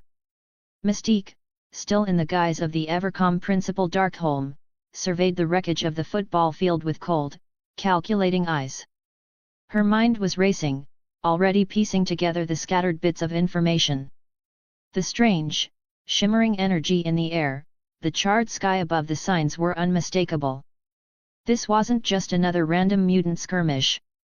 Something bigger, something more dangerous was at play, and she had a sinking feeling it was connected to one of Xavier's children. She turned to face the Brotherhood members who had gathered in the debris-strewn field. Her eyes immediately locked onto Pietro, who was bouncing on the balls of his feet, practically vibrating with impatience. Behind him, Blob grumbled under his breath, still scanning the scene, while Lance crossed his arms and narrowed his eyes, looking more annoyed than anything. Toad was crouched low, his tongue flicking out to lick at the ground with a sense of restless curiosity. "All right, listen up," Mystique began, her tone smooth but laced with an unmistakable authority. "Pietro, Lance, Blob, Toad, I want you all to head back to the Brotherhood's safe house. Don't make a scene, and don't do anything reckless." Blob snorted, throwing his hands in the air. "What? So, we just sit around and wait like good little boys while the X-Men get to have all the fun?" His voice was a low growl, his heavy frame tensing with frustration. Mystique's gaze sharpened, her lips curling into a thin, knowing smile. "That's exactly what I'm asking, Blob. Because, unlike you, I actually think before acting. This isn't some random fight. Whatever happened here, whoever caused this, it's connected to Xavier's little pets. The mutant children of this town." Pietro shot her a glare, his silver eyes flashing with annoyance. "Oh, right. We're supposed to be the ones waiting around while you go play detective, hey?" His voice was dripping with sarcasm as he crossed his arms over his chest. "I'm the fastest guy on the planet, and I'm stuck playing waiter? Sounds great." Mystique's eyes glinted with cold amusement as she regarded him. "Trust me, Pietro. Your speed doesn't always make you effective. And I don't have the luxury of rushing in without a plan. The stakes are too high. Now, I'm going to infiltrate Xavier's Institute. Find out exactly what's going on, and more importantly, who's behind this mess." She paused, her eyes scanning the faces of the Brotherhood. "I don't need you causing a scene and blowing our cover." "Understood." Pietro scowled, but there was a resigned edge to it now. "Yeah, fine. I get it. But if we miss out on the fun, it's on you. Blame me all you want, but just remember who's the brains in this operation," Mystique replied, her voice cool, though her lips curled into a sly smile. She wasn't bothered by Pietro's discontent. He was a useful tool, but not one she intended to let off his leash just yet. Lance, always the more pragmatic of the group, shifted his stance and frowned at the scene. "So what exactly are we supposed to do, Mystique? Wait around while you do all the legwork?" Mystique locked eyes with him, her gaze unwavering. "Yes, Lance. You're going to wait. And you're going to keep an eye on Pietro. Make sure he doesn't get too bored." She turned to Blob. "Blob, stay back at the safe house. I don't need you starting a fight with the wrong people." "And Toad?" Toad let out a groan, flipping his tongue out in irritation. Yeah, I get it. Stay put, don't make a mess. You know, it'd be nice if someone let me have some fun around here." He stood up, his knees creaking as he stretched. "But whatever. Not like anything interesting's happening here anyway." Mystique's eyes flicked toward him, a glint of something dangerously amused behind her calm demeanor. "You get your kicks however you want, Toad. Just don't make me regret this decision." With a flick of her wrist, Mystique dismissed the group. "Get moving. Don't do anything stupid. I'm going to Xavier's Institute to find out what's really going on here." Yeah, we'll just sit here and twiddle our thumbs," Blob muttered, his massive shoulders slumping as he turned to leave. "Just remember, Mystique," Pietro called out, his voice still dripping with frustration. "If this all blows up in our faces, I'll make sure to tell you I told you so." Mystique didn't respond, already shifting her appearance as she faded into the shadows. She had no time for their whining. The Brotherhood, for all their power and abilities, were still amateurs when it came to subtlety and finesse. That was why she had always been the leader. And this mission, whatever it was, would be a delicate one that required precision. Once out of view, Mystique shifted again, her form rippling as she assumed a new identity. She'd need to be someone trusted at Xavier's Institute, someone who could walk in without arousing suspicion. Her mind immediately settled on the perfect choice, a local school counselor, a woman who was often seen but never truly noticed. Perfect for blending in. As she made her way toward the institute, Mystique's thoughts churned. This whole incident, it wasn't just a random fight between mutants. Something had triggered this destruction, something outside of their usual schemes. Whoever had caused this damage was working with forces far greater than anything the Brotherhood could handle on their own. Xavier's children, they were the key. But which one of them had gotten involved in this mess? By the time Mystique reached the institute, her mind was already calculating her next steps. She couldn't afford to make a mistake, not this time. The game was bigger now, and it wasn't just about the Brotherhood's petty rivalries with the X-Men anymore. It was something far more dangerous and far more personal. Her pace quickened as she approached the front gates of the institute, slipping easily into her new disguise. There was no time to waste. The truth was waiting for her, and she always made sure to be the one who found it first. The room was thick with tension. Everyone sat in various states of disbelief, trying to process the flurry of revelations Harry had just unleashed. This wasn't just a mutant problem.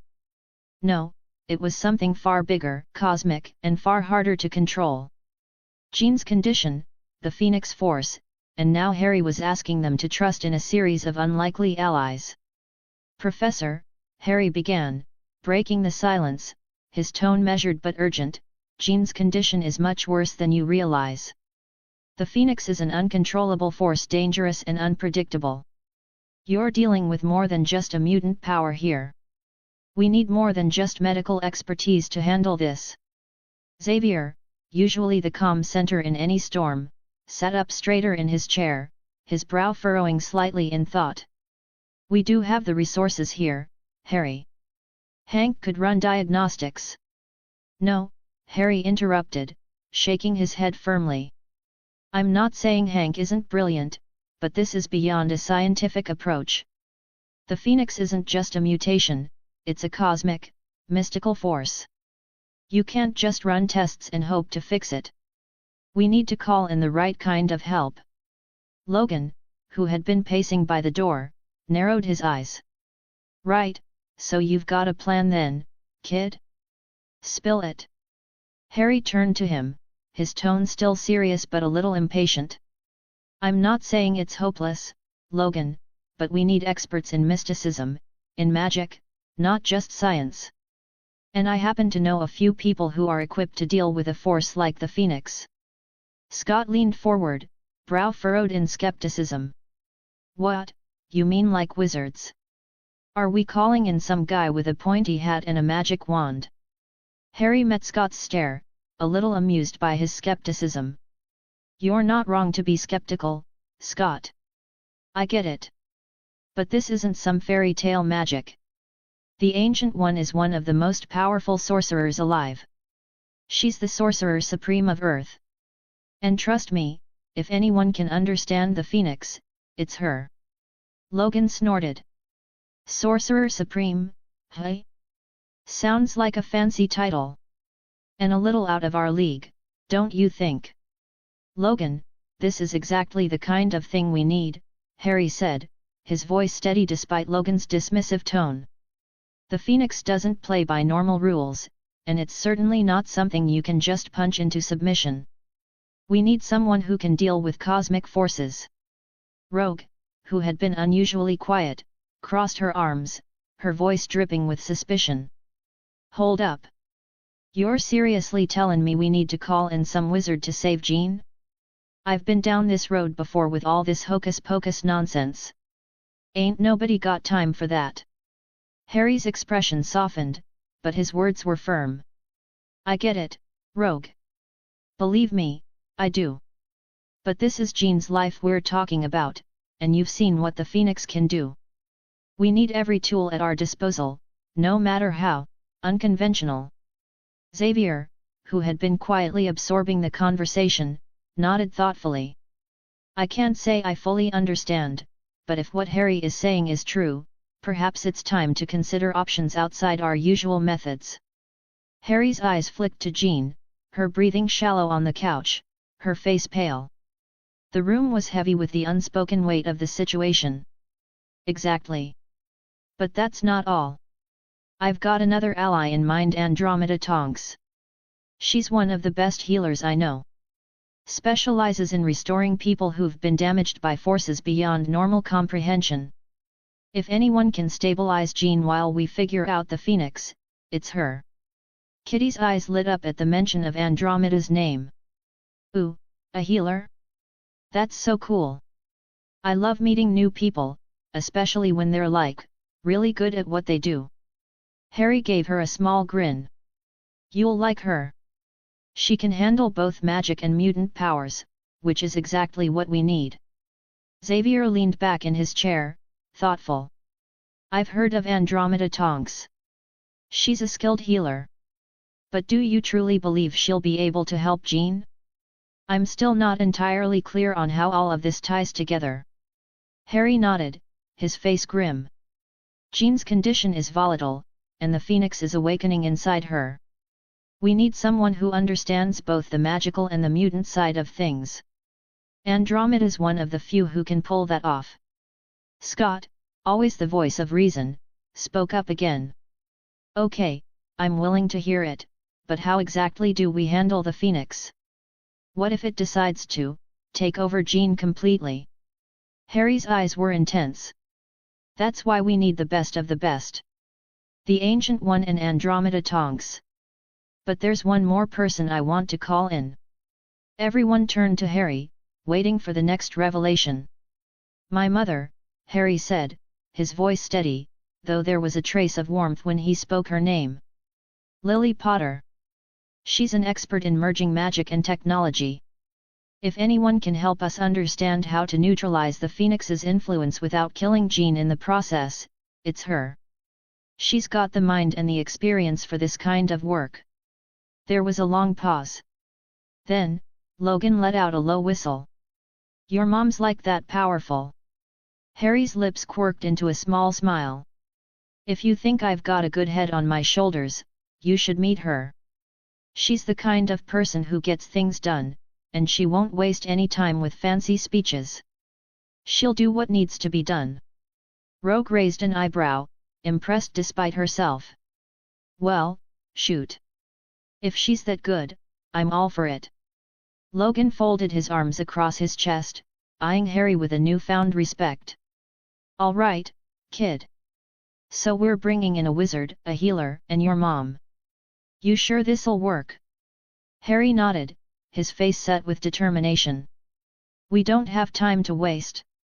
The Phoenix is already stirring inside Jean, and if we don't act soon, we might not be able to stop it. Xavier nodded, a gravity to his words. Then we'll reach out to them. And we'll be ready for whatever comes next. Kitty bounced in her seat, her excitement palpable. Oh my gosh, magic, technology, mutant powers, this is going to be so awesome. Harry shot her a brief grin, but his mind was elsewhere. His thoughts were on Jean, and how to save her before the Phoenix took everything from them. Let's just hope we're not too late, he muttered, the weight of the task ahead heavy on his shoulders. As the room buzzed with quiet conversations and plans for the calls to be made, Harry felt a surge of determination. With the right team and the right plan, they had a chance if only they could execute it before it was too late. As Mystique approached the gates of Xavier's Institute, she straightened her posture, adjusting her glasses and smoothing the front of her modest blouse. Her new disguise was a simple one, plain brown hair pulled back in a tight ponytail, soft features framed by large, unremarkable glasses. She had crafted this persona carefully, a school counselor from Bayville High School, someone who was never noticed twice. She exuded an aura of normalcy, a stark contrast to her true nature. Her mission here was clear, and no matter what was waiting behind those gates, she was ready. She reached the entrance and knocked sharply on the door, every movement calculated and confident. Moments later, the door swung open, revealing a man of impressive size and striking blue fur. Hank McCoy, though he appeared far more human through the use of his holographic image inducer. Mystique's lips curled into a practiced, professional smile. She hadn't anticipated the surprise of seeing him. She was accustomed to Xavier's institution being managed by a team of mutants, but Hank McCoy, or Beast as he was more commonly known, was still an unexpected sight at the door. "Good afternoon," Hank greeted smoothly, his voice deep and rumbling with an unmistakable curiosity. His sharp eyes took her in quickly, scanning her form for any signs of deception, though the calm tone he maintained suggested an underlying caution. "How may I help you?" "Hello, Dr. McCoy," Mystique said smoothly, a slight but warm tilt to her voice as she adjusted her glasses in a perfectly natural gesture. "I'm Mrs. Lennox, the school counselor over at Bayville High. I hope I'm not interrupting anything important. I'm here on a small matter regarding some of your students." Hank's blue eyes flickered momentarily, narrowing slightly. There was something about her that didn't quite fit. She didn't look out of place, but the situation was strange. He was no fool, he knew something more was going on. "I see. And what exactly is this matter?" "I've been informed that a few of your students, Scott Summers, Jean Grey, Kitty Pryde, Kurt Wagner, and Anna Marie, also known as Rogue, left school early today without attending their afternoon classes," Mystique said, her tone sweet and businesslike, her eyes never leaving his. "As part of my duties at the school, I'm just here to check in on them. It's unusual for them to miss class without any explanation, and I wanted to make sure everything was all right." Hank's face remained neutral, though his mind was clearly racing. Jean Grey, Rogue, Kurt, Scott, Kitty. These were students he had deep concerns about, but Mystique, this so-called Mrs. Lennox, wasn't someone he recognized. He couldn't help but feel his instinct for danger prickle, a faint suspicion beginning to form. He'd need to tread carefully here. "Ah. I see. I wasn't aware there was any issue," Hank said, his voice measured, though there was a subtle tension in his posture. He glanced over his shoulder briefly, then back to her. "We've been dealing with some personal matters recently. It's possible they simply needed some space. I assure you, Mrs. Lennox, everything is under control." Mystique's smile never wavered, though the edge to her words hardened slightly. She wasn't buying it, not for a second. "I understand, Dr. McCoy, but as you know, my role is to ensure the well-being of all students. If they're dealing with anything troubling them, I'd like to address it sooner rather than later. We can't afford to ignore any signs of distress, especially not in these times." Hank nodded, his lips pressed tightly together. He was still careful, not wanting to reveal too much. He had a suspicion as to what this was all about, but he needed to confirm it. "I assure you, there's no immediate concern. Jean and the others are safe. They simply needed to be away from school for a while. If you'd like, I can take you to them. They've been sequestered for their own privacy. We've been giving them some time to themselves, but you may speak with them briefly if you wish." Mystique's mind was already racing as Hank spoke. She could sense something, an underlying energy that was subtly different, vibrating in the air around her, too faint to pinpoint but unmistakable all the same. She hadn't figured it out yet, but she could feel it. Whatever was happening at the institute was much bigger than it seemed. A few students skipping class didn't explain this sensation. "I'd appreciate that very much," she said, her voice soft, polite. "I'm sure they'd prefer to talk directly, rather than through a third party." Hank hesitated for a moment, his expression unreadable. Then, with a slight nod, he stepped aside, allowing her to enter. "Very well, Mrs. Lennox. Follow me. I'll take you to their quarters. Just be brief. They're not ready for a long visit." Mystique stepped inside with smooth, measured movements, her gaze flicking around the foyer as she took in every detail. She was a predator, constantly analyzing the space around her, noting everything from the decorative pieces on the walls to the subtle shifts in the air. She could feel the remnants of something intense in the atmosphere, a tension she couldn't yet place. "Thank you," she said, smiling sweetly as she followed Hank down the hall. As they walked, Mystique's mind sharpened, the pieces of the puzzle slowly falling into place. Jean, Scott, Kitty, Kurt, and Rogue, each of them had a unique power, each of them was a key piece in the grander design. But she needed more. She needed to know who had caused the chaos at the football field, and why. They stopped outside a door, and Hank turned to face her, his posture now more guarded. "They're inside," he said, his voice quiet but firm. "Please, don't take too long." Mystique's hand reached out for the door, her fingers lightly brushing the wood. She could feel the energy inside the room already, an electric charge that hummed in her veins. This was it. The moment she'd been waiting for. She knocked, a sharp, deliberate sound that echoed in the hall. As she waited for the door to open, she allowed herself a moment to savor the thrill of the hunt. The answers she was seeking were behind that door, and she would have them no matter what it took. As Mystique's hand brushed against the door, she heard a faint but distinct click, and before she could react, a sudden crackling sound filled the air. A stun spell hit her squarely in the chest, and her eyes widened in a mix of shock and frustration as her body went rigid. She collapsed to the floor, unconscious before she even hit the ground. Her false persona, tightly controlled, cautious, and unremarkable, slipped away as she lay motionless on the floor. Her human form melted away like smoke in the wind, revealing the true shape of Mystique, her blue, scaly skin and sharp, piercing yellow eyes. Harry stood across the room, his claws retracted and his expression calm, yet his eyes glinted with satisfaction. He'd dealt with far worse before, but there was something undeniably satisfying about handling Mystique with such ease. He had always been a step ahead of her, and tonight was no different. As he approached her unconscious form, Harry's mind buzzed with the telepathic voice of Professor Xavier. "Well done, Harry. I had a feeling you would manage this without issue." Harry's lips curled into a wry smile, his gaze flicking over to the fallen Mystique. "It wasn't exactly a challenge, Professor. But I was ready for anything." The professor's voice softened slightly. "I suspected her the moment she entered the gates. She's too skilled at blending in. You were right to stay alert." Harry crouched down beside Mystique's unconscious form, making sure the bindings were tight and secure.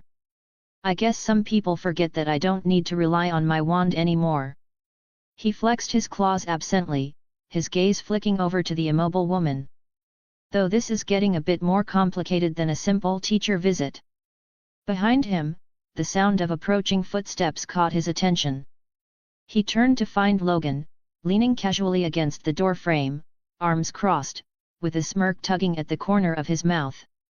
"You really shocked her, kid," Logan remarked with a low chuckle, his gravelly voice thick with amusement. "Guess even the great Mystique wasn't expecting you to be packing that kind of punch." Harry shot him a sardonic glance. "It wasn't much of a fight. She tried to walk in here like she belonged, but she's been too reckless lately. She got sloppy." Logan raised an eyebrow and scratched the stubble on his chin. "Ain't that the truth? Don't know what she was thinking. She probably thought she could sneak right past you."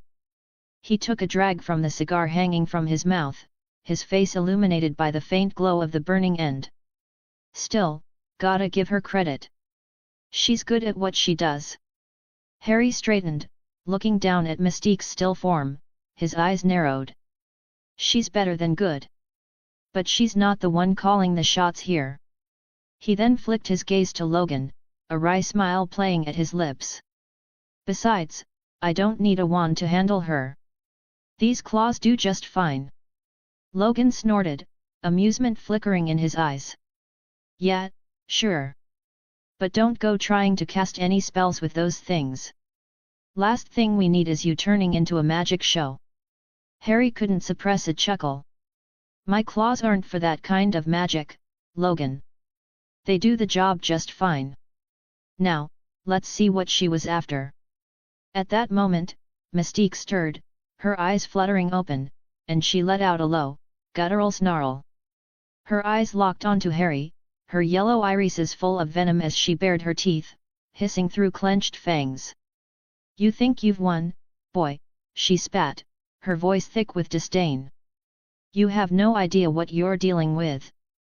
This is just the beginning. Harry crouched down beside her, his voice cool and collected. Don't worry, Mystique. I know exactly who I'm dealing with. And when I'm done with you, you'll wish you never came here. Her expression twisted in defiance. You think you can stop the inevitable? You're just a pawn in a much bigger game. Logan stepped forward, eyes narrowing. Careful, kid. She's got a mouth on her. And we're about to find out if she's got any tricks left. Harry turned to glance at Logan, giving a short nod. I'm aware, but she won't be talking much longer. His claws extended slightly as he stood, glancing back at Mystique one last time. She wasn't going anywhere, he made sure of that. Professor, he mentally contacted Xavier, I've got her. She's as chatty as ever, but I think she's hiding something. She's not just here to make trouble for the students. There's something else going on. Xavier's voice filled his mind, calm yet insistent. I had suspected as much. Keep her contained, Harry. She has a connection to something larger, something we don't fully understand yet. I trust you to get the information we need. And please, make sure to handle Jean and the others carefully. I'm certain there's more to this situation than meets the eye. Understood, Professor, Harry replied, his tone steady. I'll call in my team to help with Jean and the others. We'll figure this out. Logan raised his eyebrow, stepping closer to Mystique as he lit another cigar. You sure you don't need any help with her, kid? I've got a few tricks of my own to deal with people like her. Harry glanced at Logan, his lips quirking into a grin. I'm fine. You just keep her from doing anything stupid, all right? Yeah, don't get cocky. Logan leaned back against the wall, puffing on his cigar, but there was no mistaking the protective edge in his voice. Mystique continued to glare at them, her mind clearly plotting ways to escape. But as Harry stood up and made his way toward the door, his voice was steady and final. I'll bring in the cavalry. Let's see what she's really after. He left the room, his footsteps echoing in the quiet hallway. He reached out to his team mentally, ready to pull them into the fray. Whatever was happening at Xavier's Institute, he knew this was just the beginning. Mystique was only one player in a much larger, more dangerous game. As he walked down the hall, the tension in the air grew thicker. Whatever this was, it wouldn't end here. But Harry was ready for it. And with his claws and his team by his side, he would get to the truth, no matter the cost. Let's get to work, he muttered under his breath. The storm was coming, and Harry was going to be ready for it. Huffs. Can't wait to hear from you. If you're passionate about fanfiction and love discussing stories, characters, and plot twists, then you're in the right place. I've created a Discord server dedicated to diving deep into the world of fanfiction, especially my own stories. Whether you're a reader, a writer, or just someone who enjoys a good tale, I welcome you to join us for lively discussions, feedback sessions, and maybe even some sneak peeks into upcoming chapters, along with artwork related to the stories. Let's nerd out together over our favorite fandoms and explore the endless possibilities of storytelling. https://discord.com/invite/hhhwrsb6wd. Can't wait to see you there. If you appreciate my work and want to support me, consider buying me a cup of coffee. Your support helps me keep writing and bringing more stories to you. You can do so via PayPal here. https://www.paypal.me/vikrantutker007 or through my Buy Me a Coffee page. https://www.bemiacoffee.com/vakayard001s. Thank you for your support. Chapter 56, Chapter 55. The golden portal swirled open with a soft hum, illuminating the dimly lit workshop on the other side. The air inside was alive with magic shelves lined with glowing runes, jars of shimmering powders, and intricately inscribed artifacts that seemed to hum faintly as they absorbed the ambient energy.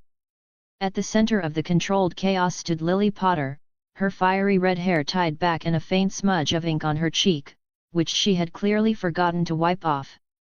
Her wand moved with precision over a metallic plate, etching a web of wards that shimmered with power. Her lips were pursed in concentration, her emerald eyes narrowed. The air around her crackled faintly with magic. As the group stepped through the portal, Lily didn't even look up.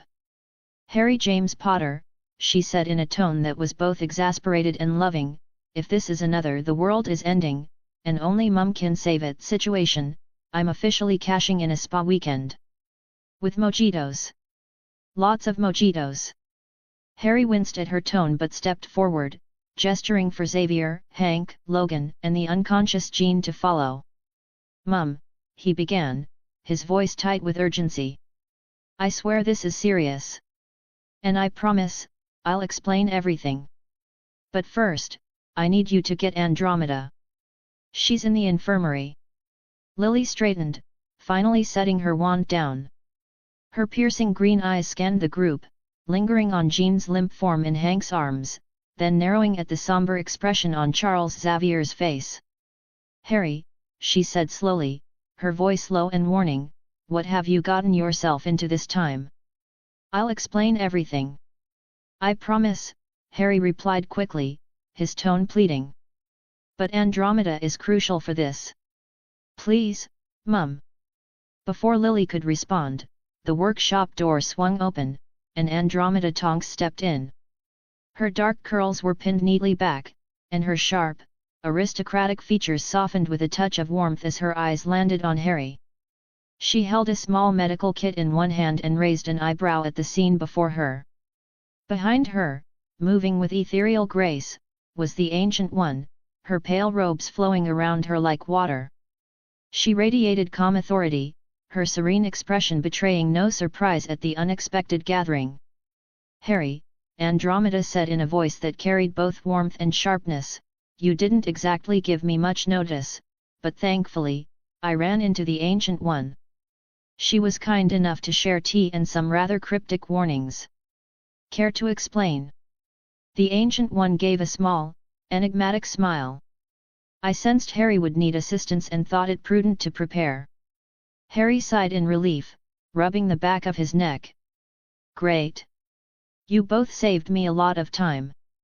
Mum, Andromeda, Ancient One, meet Professor Charles Xavier and Dr. Hank McCoy from Xavier's School for Gifted Youngsters.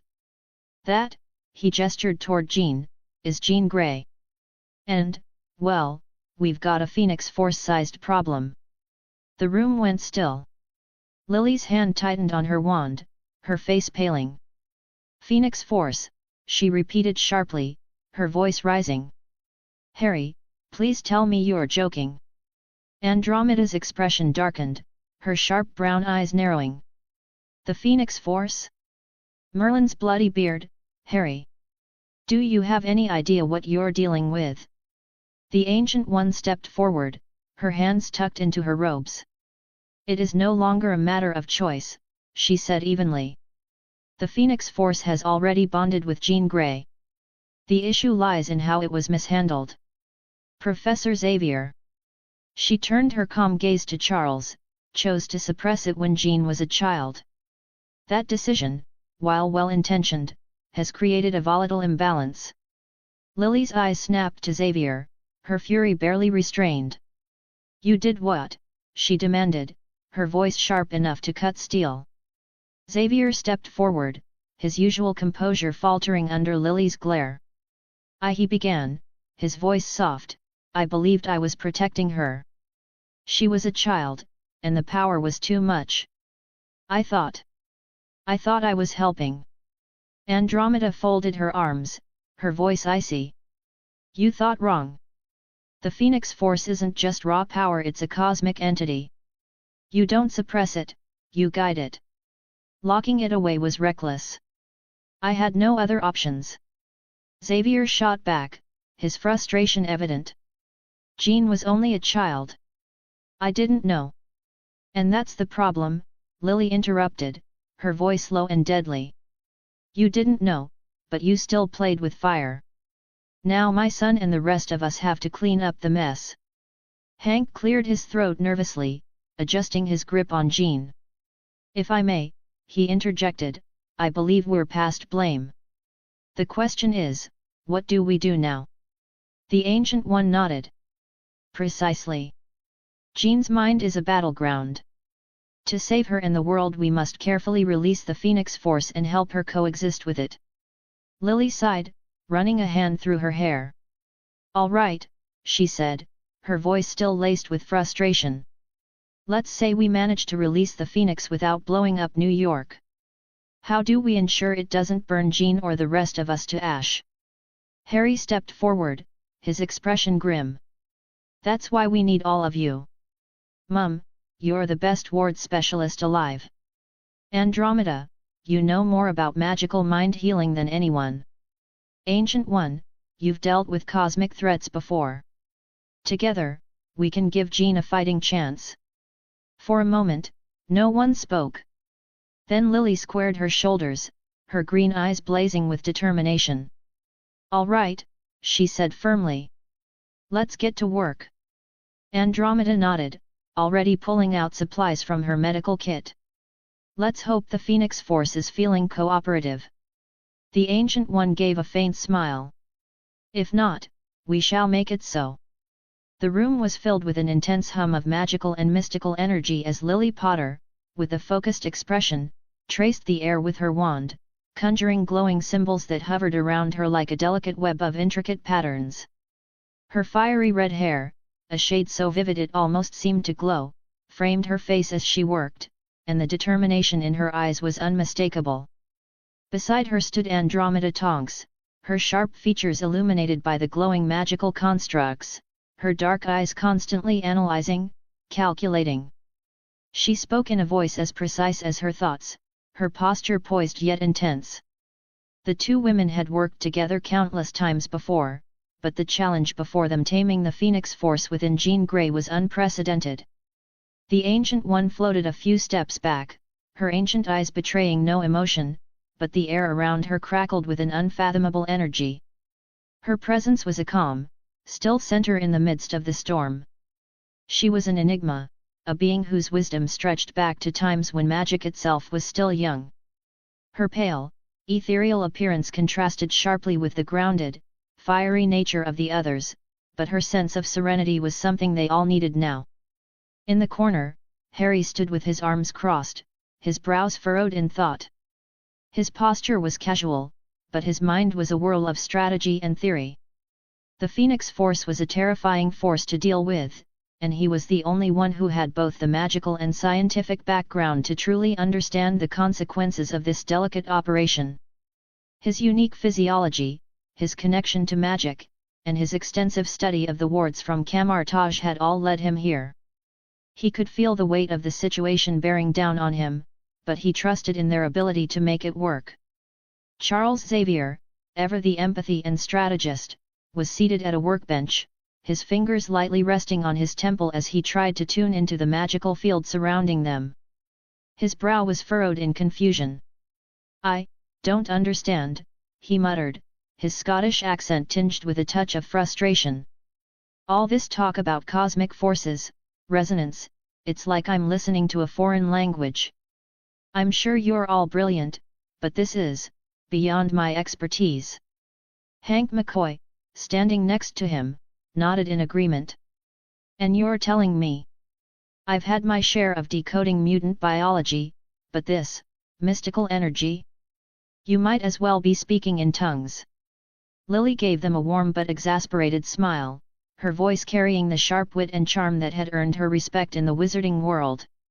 "I suppose you could call it gobbledygook, Charles, but it's not just some nonsense language. It's real, and it's a lot more complicated than your average science experiment. She flicked her wrist, sending a swirl of golden sparks into the air. Trust me, we're working on it. But right now, you two need to focus on Jean. Andromeda, always the direct one, shot Charles a sharp glance. We'll explain it when we're done, Charles. Until then, just keep an eye on her mental state. If she starts to slip, we'll be in trouble. I've got it, Xavier responded quickly, his hands hovering over the chair, the weight of his telepathic abilities amplifying his concentration. He looked toward the bed where Jean lay, unconscious for the moment.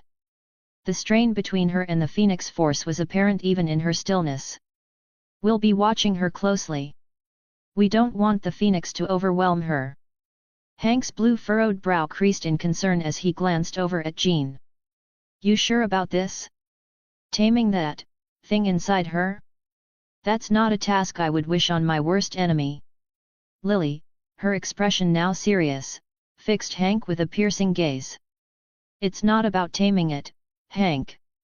It's about balance. The Phoenix is chaos, but it also represents creation and rebirth. What we're doing here is creating a framework that allows Jean to coexist with it without being consumed. And that's where the camartage wards come in, Harry chimed in, his voice carrying the certainty of someone who'd spent hours studying the ancient texts. He pushed away from the workbench and walked to Lily's side, his dark eyes locked on the magical diagram forming in the air. Camartage wards are designed to contain entities that can't be fully controlled but need to be directed. The trick is to create a channel that allows the Phoenix Force to flow through Jean without destroying her or the world around her. Lily glanced at him, a proud smile tugging at the corner of her lips. Exactly. And we can adapt them. They're about understanding the energy, letting it exist, but giving it structure. The Ancient One spoke up, her voice calm and measured, yet carrying an undeniable weight of authority. I agree with Harry. Camartage wards focus on the energy's flow, not its suppression. But the Phoenix is not merely an energy force, it is an entity of creation and destruction. If we approach this too rigidly, we may force Jean to lose herself in the process. Andromeda, now stepping closer to the group, raised an eyebrow. We need to attune the wards to Jean's psyche. If the Phoenix feels that she's in danger, or if she loses control emotionally, it will react violently. The wards can't just block it, they need to protect her from herself as well. Hank, still unsure, leaned against a nearby table, his large hands pushing against his furrowed brow. You're telling me you're going to combine these ancient wards with psychological protections, all while trying to control a cosmic force? And none of us are allowed to mess with it. Harry chuckled at the skeptical look on Hank's face.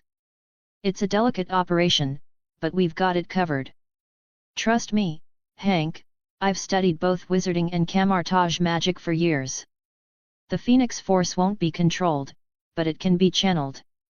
Channeling cosmic energy, Charles muttered, his voice tinged with disbelief. It's like you're talking about manipulating the very fabric of reality itself. This is nothing short of madness. Lily winked at Charles, her voice light, yet filled with the gravity of their task. Madness, Charles, is a relative term. In this case, it's just a Tuesday afternoon.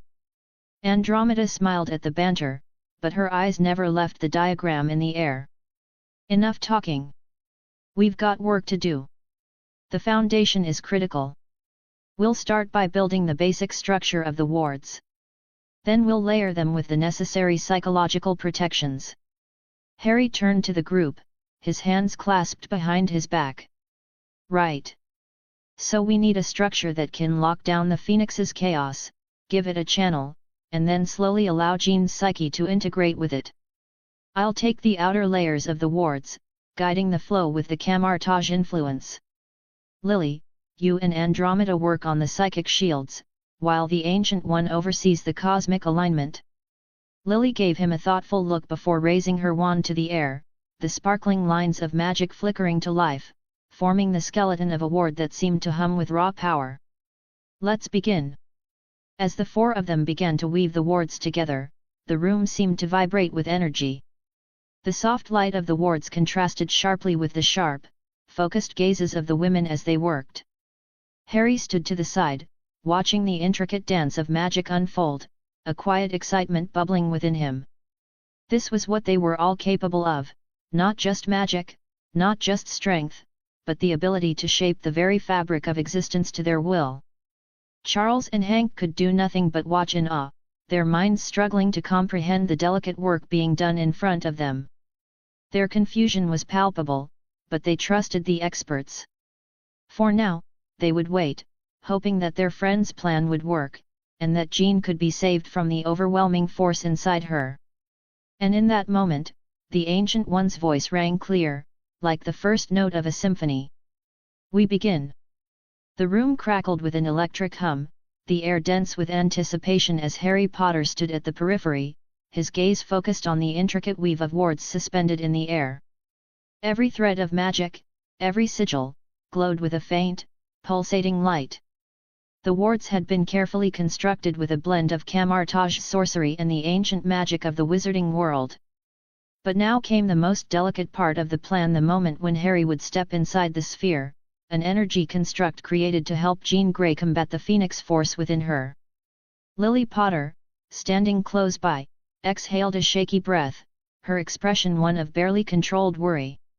She took a step toward Harry, her vibrant red hair catching the light of the sphere's glow. Her blue eyes locked onto his with an intensity only a mother could possess. The worry was etched deeply on her face, the furrow in her brow testament to the weight of her concerns. "Harry, no," Lily's voice was quiet, but firm. The warmth of her hand reached out and rested on his arm, her fingers trembling as though her very touch could tether him to safety. "You can't go in there. It's too dangerous." Harry's chest tightened at the concern in her voice. He'd always known she was a fierce protector, a lioness guarding her cub. But now, her worry seemed almost tangible, like a weight pressing down on him. He turned to face her, offering a smile meant to reassure, though he could see the quiver of doubt in her eyes. "Mum, it's the only way," Harry's voice was gentle but resolute. He placed his hand over hers, offering a reassuring squeeze. "You know I've interacted with the Phoenix Force before, right? And I've got the healing factor, super soldier physiology, there's nothing I can't handle. I'll be fine." Lily's lips parted, her expression stricken as she searched his face, as if trying to find something, anything that would make her believe him. "But this is different, Harry. You're talking about a force that can burn worlds." It's her voice caught, breaking.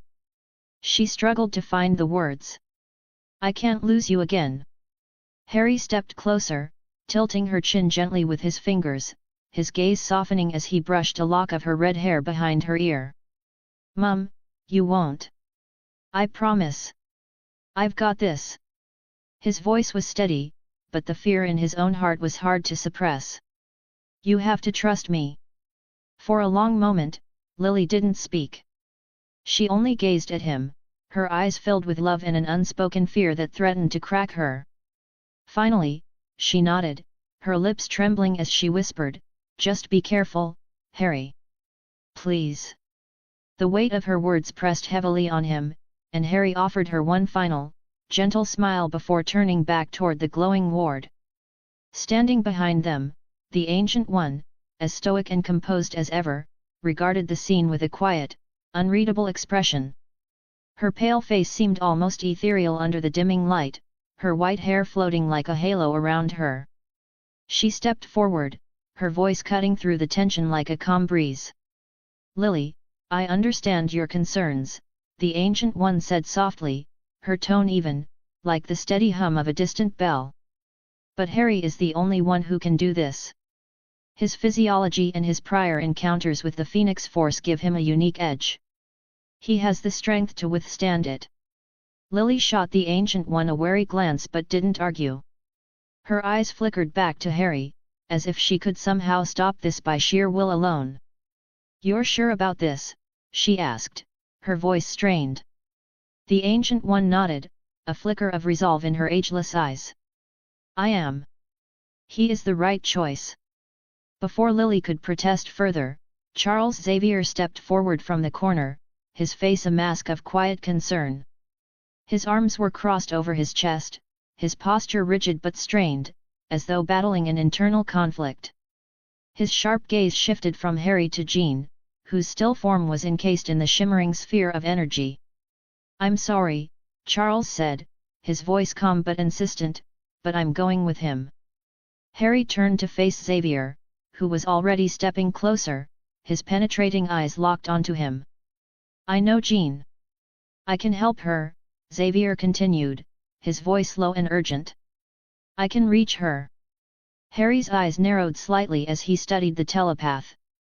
He could see the genuine concern in Xavier's eyes, and he knew that Charles believed he could help Jean.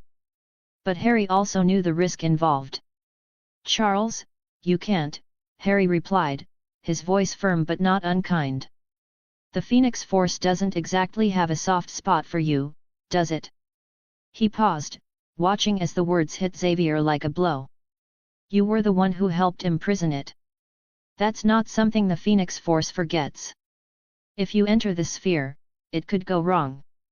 Xavier's face tightened, a shadow of guilt crossing his features, though he didn't deny it. "I failed her once, Harry. I won't fail her again." The Ancient One, stepping forward to intercede, placed a hand lightly on Xavier's shoulder. Her voice was unwavering, yet gentle. "Charles, Harry is right. Your presence would complicate matters. The Phoenix has a long memory, and your connection to its containment is unfortunate." Xavier hesitated, his brow furrowed with frustration. His gaze moved once more toward Jean, as if he could somehow reach her with his thoughts. He gave a resigned sigh. "I understand." His voice softened, the weight of the decision heavy on him. "I just wanted to be there for her." Harry nodded solemnly, understanding the unspoken grief in Xavier's words. "I know, Charles. But this time, I'm the one who needs to be there." Hank McCoy, who had been silently observing the entire exchange, finally spoke, his voice filled with a mixture of confusion and dry humor. "So, this is about the Phoenix Force." Hank scratched the back of his neck, glancing at the glowing sphere with some unease. "And this whole thing is supposed to help Jean without blowing up the universe?" Harry chuckled and shook his head, his amusement a thin veil over his own nerves. "Yeah, that about sums it up, Hank. Except for the blowing up the universe part. At least, we hope not." Lily rolled her eyes, but there was a flicker of a smile on her lips despite her anxiety. "Well, I'm glad someone thinks it's funny." Hank gave a lopsided grin, his brow furrowing slightly as he peered closer at the ward. "And the whole warded sphere thing? That's not something I've ever had the pleasure of understanding." Harry's grin grew. "It's a combination of ancient sorcery, wizarding magic, and a little bit of our collective genius. But it works." He turned to the group, the sense of finality settling in his bones. "All right, let's get this started." Lily's eyes never left him as he stepped toward the sphere, her expression still shadowed by worry. She whispered one last time, her voice steady but full of motherly love, "You better come back to me, Harry." "I will, Mum," Harry promised, his heart heavy as he stepped forward into the sphere, the energy surging around him. "I'm not going anywhere." As the sphere enveloped him, the air around them hummed with intensity, and for a moment, it felt as though the very universe held its breath.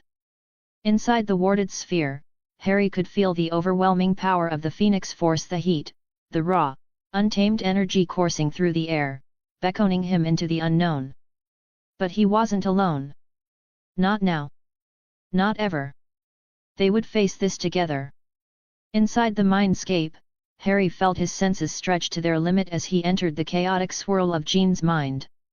The shifting landscape that greeted him was like a battle between life and death itself, a reflection of the firestorm of emotions within Jean's soul. At one point, it looked like a lush forest, vibrant and full of potential. The next moment, it was a desolate, cracked wasteland, scorched by flames of despair. The constant transitions created a disorienting experience, one that mirrored the overwhelming nature of Jean's inner turmoil.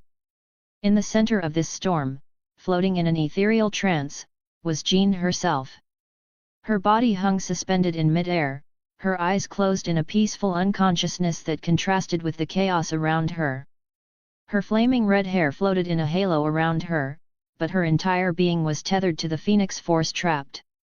It was a fiery prison, its psychic chains wrapped tightly around her form, strangling both her and the force that lived within her. The Phoenix Force burned with an intensity that was palpable. Its power was raw, untamed, each wave of energy sending ripples through the air, causing flashes of blinding light. The force struggled against the chains, trying to break free, but the psychic bonds were unyielding. Each tug of the chains sent violent waves of energy into the mindscape. Harry could feel it. The heat and psychic pressure ripped into his body, searing him like a brand.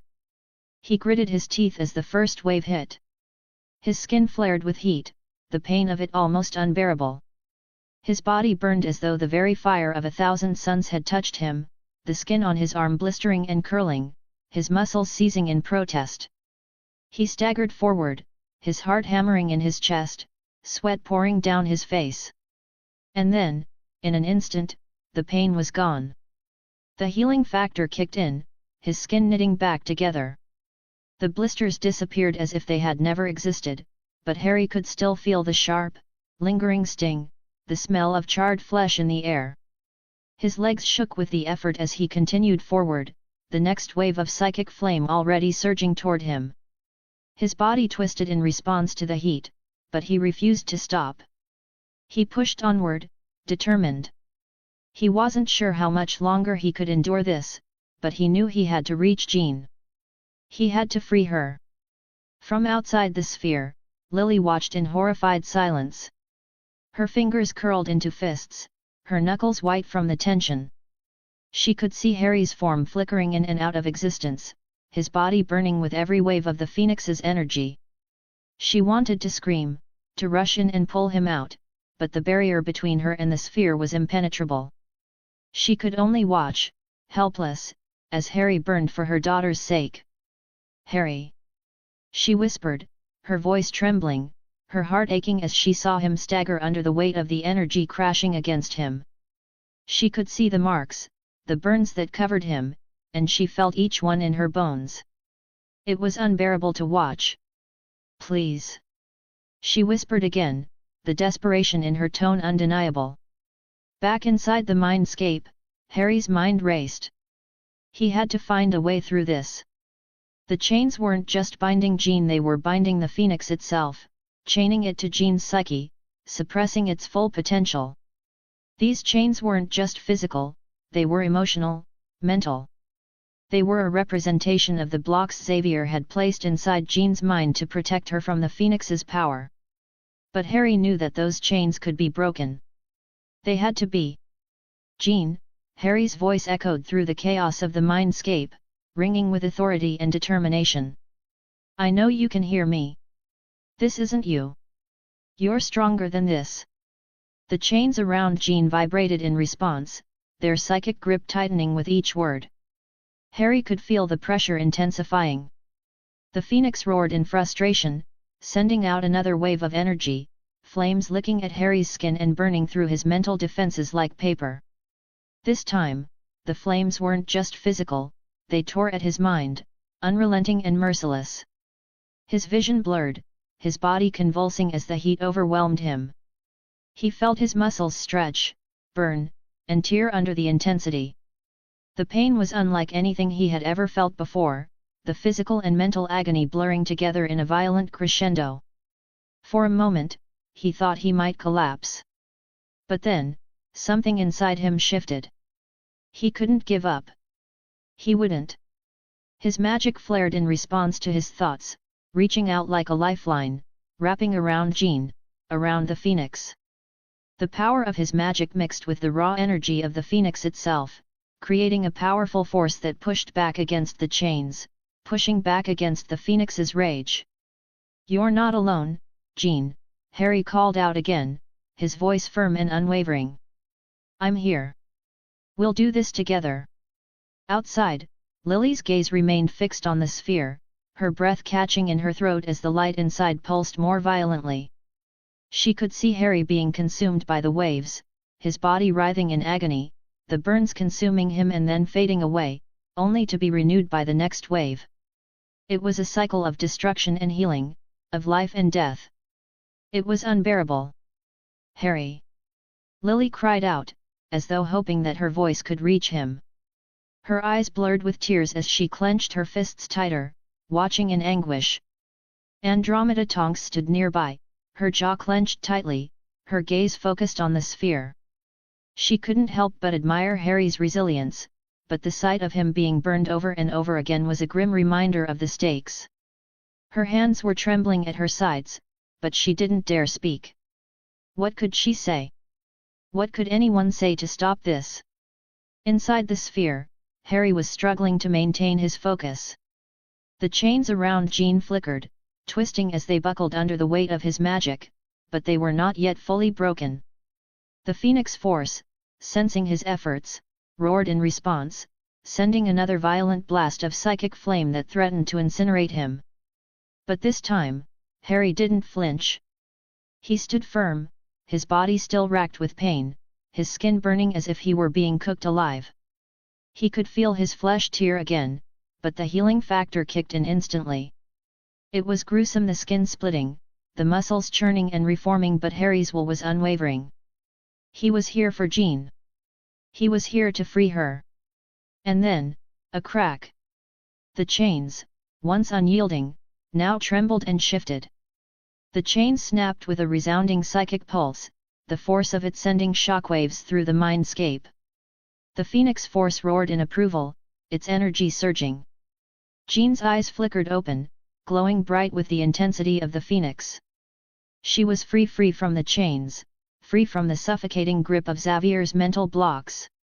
Harry stood there, breathless and scorched, but victorious. The Phoenix had been subdued, its flames no longer raging out of control, but now focused, contained, and under Jean's command. Jean looked at him, her eyes wide with gratitude, the weight of the Phoenix Force no longer a burden on her. "Thank you," she whispered, her voice soft, almost fragile. Harry nodded, his own body still healing from the burns. "You don't have to thank me," he replied, his voice hoarse but filled with relief. "We're in this together." Outside, Lily gasped as she saw the light shift inside the sphere. The air seemed to settle, the tension lifting slightly. The burns on Harry's body faded, and though she could still see the damage, there was a glimmer of hope in her eyes. Her son had done it. He had freed Jean. And it was only the beginning of what they would face together. Huffs. Can't wait to hear from you. If you're passionate about fanfiction and love discussing stories, characters, and plot twists, then you're in the right place. I've created a Discord server dedicated to diving deep into the world of fanfiction, especially my own stories. Whether you're a reader, a writer, or just someone who enjoys a good tale, I welcome you to join us for lively discussions, feedback sessions, and maybe even some sneak peeks into upcoming chapters, along with artwork related to the stories. Let's nerd out together over our favorite fandoms and explore the endless possibilities of storytelling. https://discord.com/invite/hhhwrsb6wd. Can't wait to see you there. If you appreciate my work and want to support me, consider buying me a cup of coffee. Your support helps me keep writing and bringing more stories to you. You can do so via PayPal here.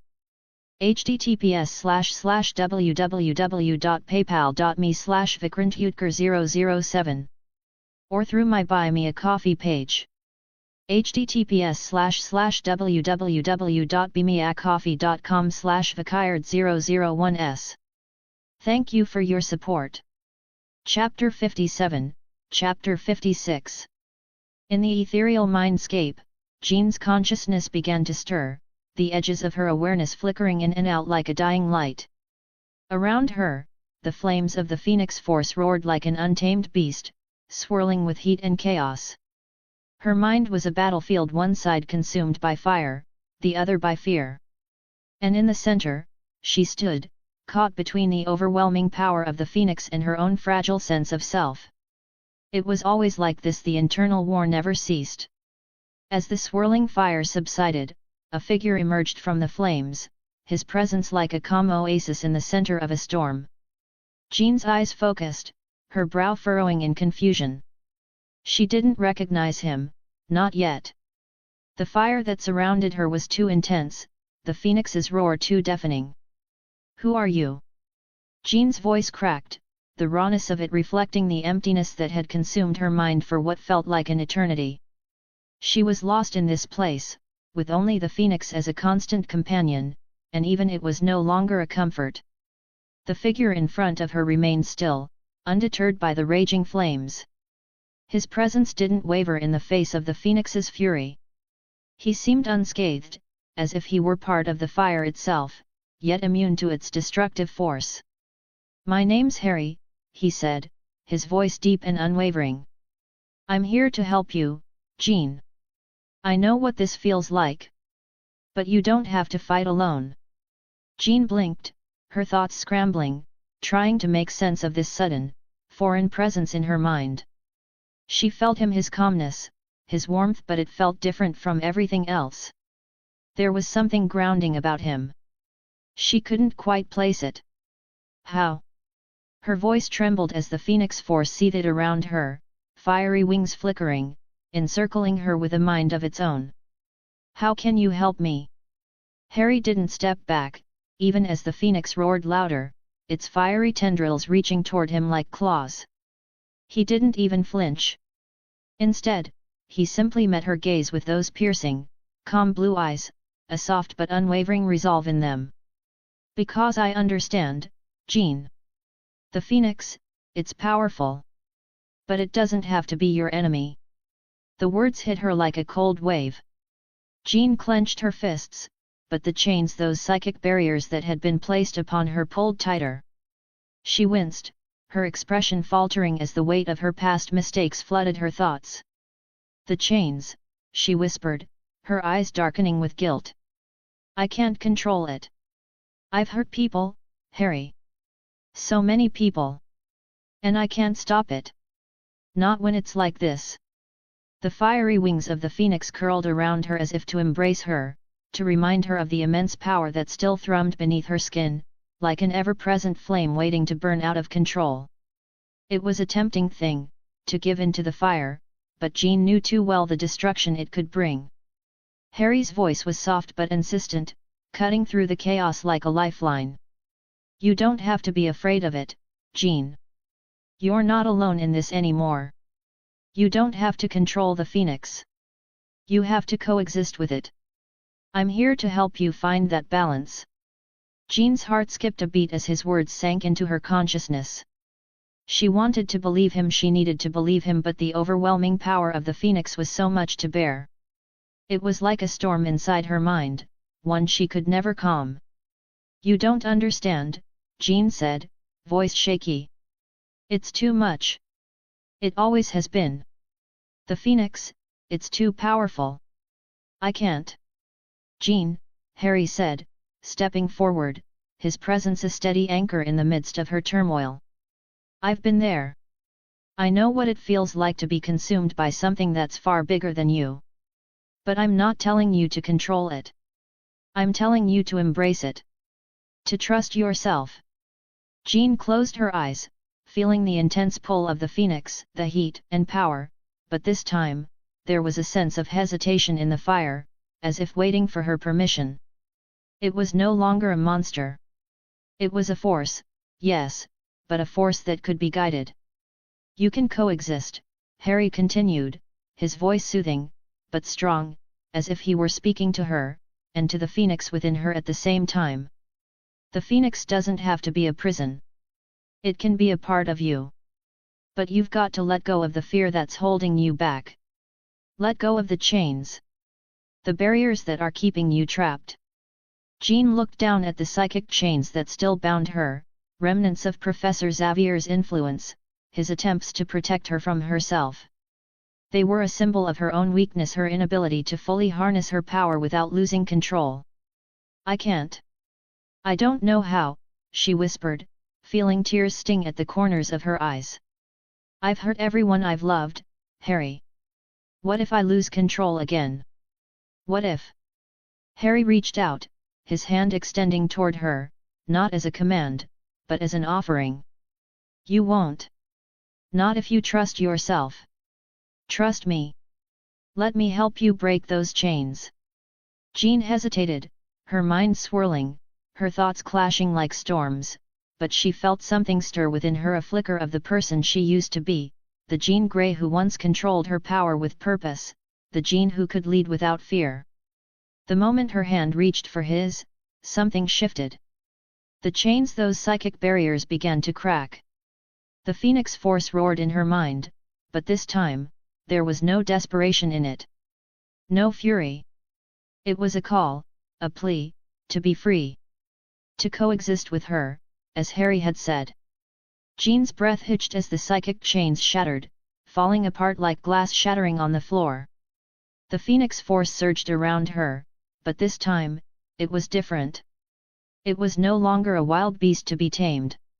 It was a river, flowing with power, but with her at the helm. "I can feel it," Jean whispered, her eyes wide with awe. "It's with me. Not against me. I can feel it, inside me. It's not a curse. It's part of me." Harry's expression softened, pride radiating in his eyes. "You did it, Jean. You broke free. You are free." The Phoenix Force seemed to quiet, its flames calming around her. Jean stood tall, the weight of her power no longer crushing her, but flowing like a part of her own soul. She could feel it, the fire within her, but it was no longer a threat, it was a strength. "Thank you," Jean said, her voice trembling with emotion. I didn't know if I could do it. I didn't know how to." "You already knew how," Harry replied, his voice gentle but firm. "You just had to trust yourself." As Jean stood there, her power now under her command, she felt something she hadn't felt in so long: peace. The Phoenix Force was no longer something to fear. It was part of her, and together, they were unstoppable. Outside the mindscape, the team watched in silence. The tension had eased, replaced by a quiet relief. Lily's eyes softened with approval, knowing that Jean had found her freedom. Jean's gaze met Harry's, and for the first time, she didn't just see a man offering help. She saw a friend. A partner. And for the first time in her life, she saw herself as someone who could be both Jean Grey and the Phoenix without fear, without chains. "Thank you," Jean repeated, this time with a strength in her voice she hadn't had before. "You've given me my life back." The moment the last of the chains disintegrated, Jean's consciousness jolted back into her body. Her body, as if it had been suffocating for an eternity, drew in a jagged breath. Her heart pounded, but this time, it wasn't from fear, it was from power. The Phoenix Force surged within her like a wildfire breaking free, yet there was no panic, no madness. It was no longer an enemy to her, but a part of her very soul, an echo that reverberated from the deepest, most sacred parts of her. Jean's eyes snapped open, the world around her taking on a brighter clarity. The weight of the power that had once threatened to overwhelm her was now tempered. Controlled. A hum of energy coursed through her veins, making her feel invincible, and for the first time in her life, whole. The wards around her, brilliant spheres of energy shaped like sacred mandalas, dissipated, their glow dimming as the last of their protective magic faded. Each pattern seemed to dissolve like embers scattering into the air, leaving only the softest trail of light behind them, as if giving their final blessing. Harry stood beside her, a rock of steady calm amidst the charged atmosphere. His hand was still extended, palm hovering close to her, his fingertips just brushing the edge of her aura. His presence, ever present and reassuring, felt like an anchor to Jean, grounding her. "Jean, Harry's voice was low and soft, the words almost a whisper against the deep silence that hung in the room. You did it. Jean blinked, the first traces of a smile pulling at her lips. Her eyes' green fire glowing faintly met his, and she could feel the warmth of his belief in her. The phoenix inside her felt like an extension of her soul, her mind now its master, not its prisoner. It no longer screamed for dominance, it existed with her, an ally instead of a force of destruction. She took a deep breath, letting the air fill her lungs as the fire within her settled. The chaos had stopped. But beneath the calm, a shadow lingered, a tension coiling tight in her chest, stirring something darker, something that couldn't be ignored. As the protective wards faded completely, the figures of the others began to emerge from the ethereal light. Lily Potter stepped forward, her face a portrait of concern mixed with motherly warmth. She stood tall and confident, with an air of command that could freeze anyone in their tracks, but there was an undeniable softness in her gaze as she looked between Jean and Harry.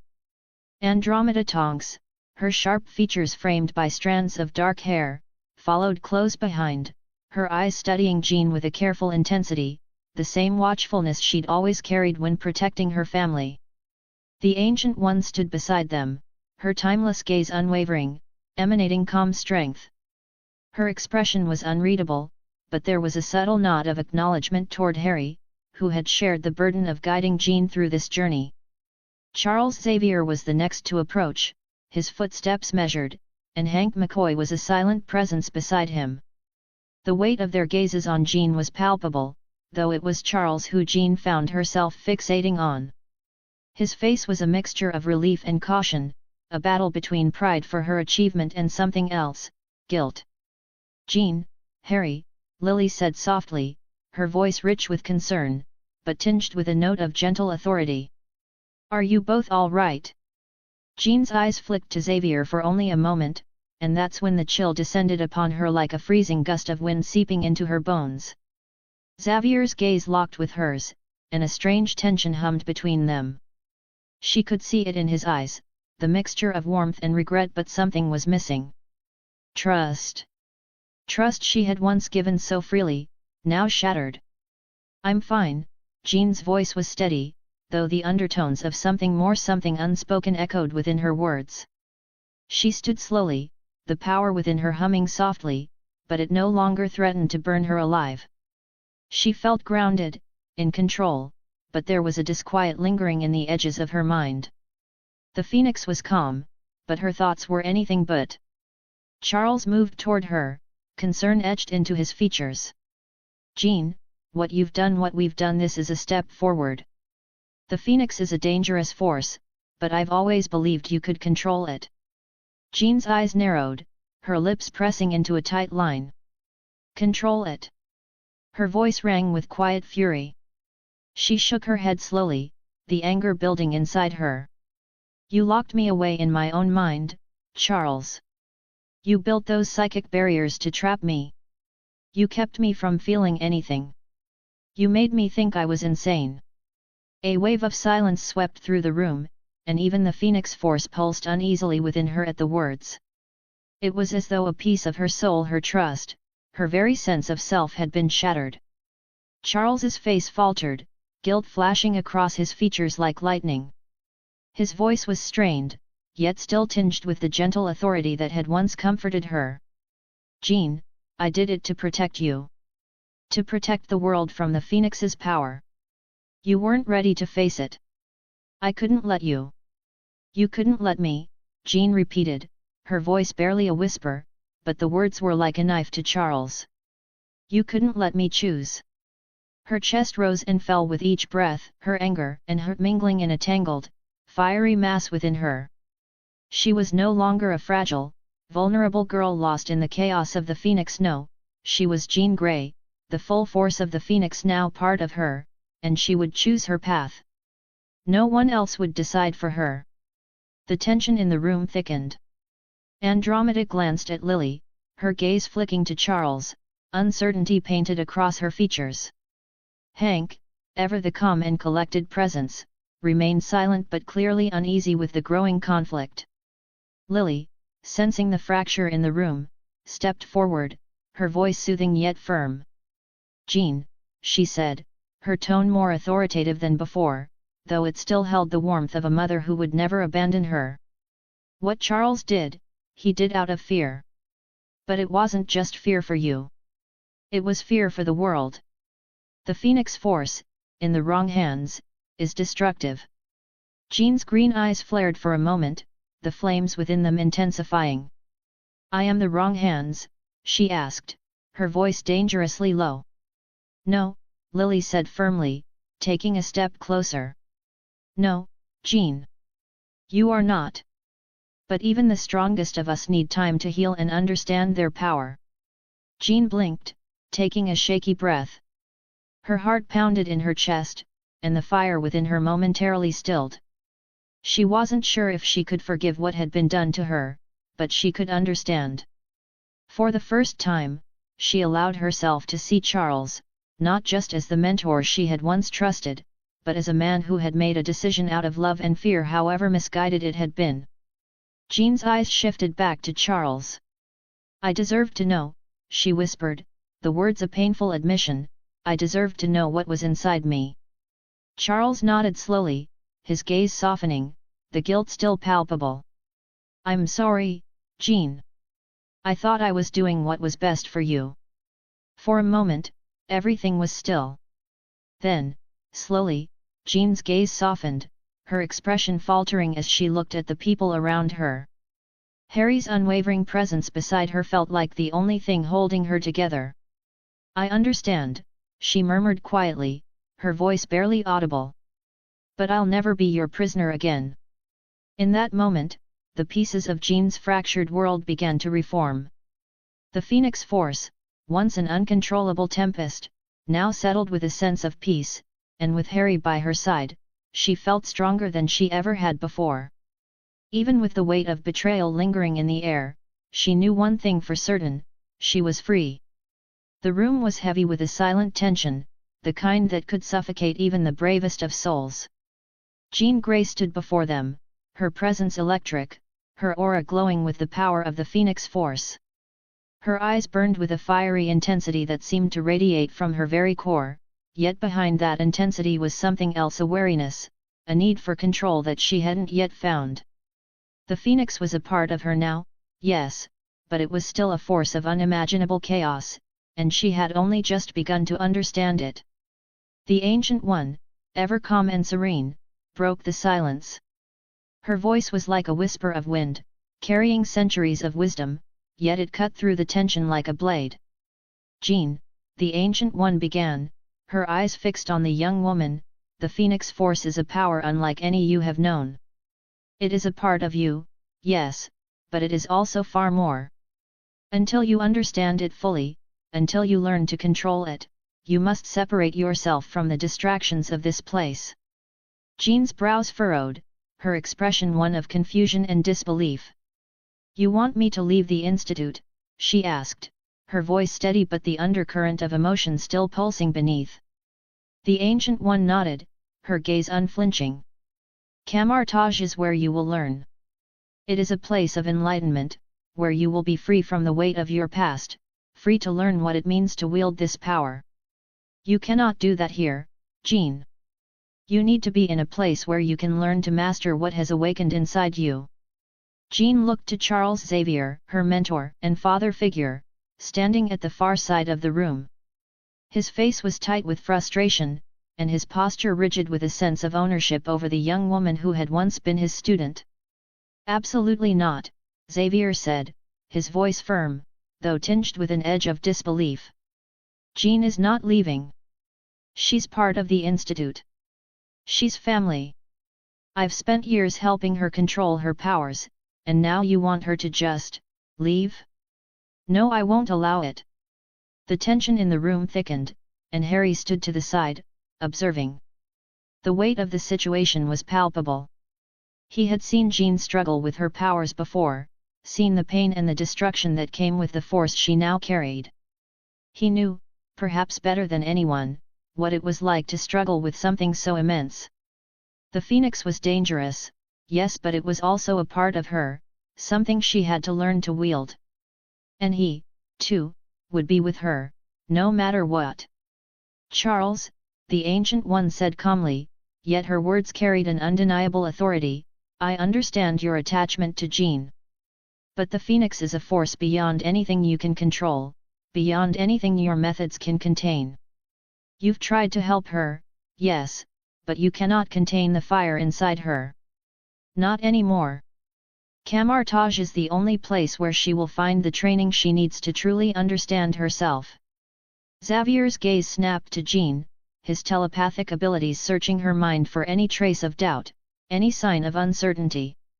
But all he found was the same resolve he had seen in her before, stronger now, but no less determined. Jean met his eyes, her expression softening, but only just. I'm not asking permission, Charles, she said quietly, though there was an unmistakable sense of finality in her voice. I need this. I need to go to Camartage. I need to understand this power, and I need to do it on my own terms. I can't stay here and keep pretending that this, she gestured vaguely around the room, this is enough anymore. Xavier's face twisted with pain. You don't have to leave, he said, his voice raw. Jean, please. I've spent my life helping you, guiding you, teaching you.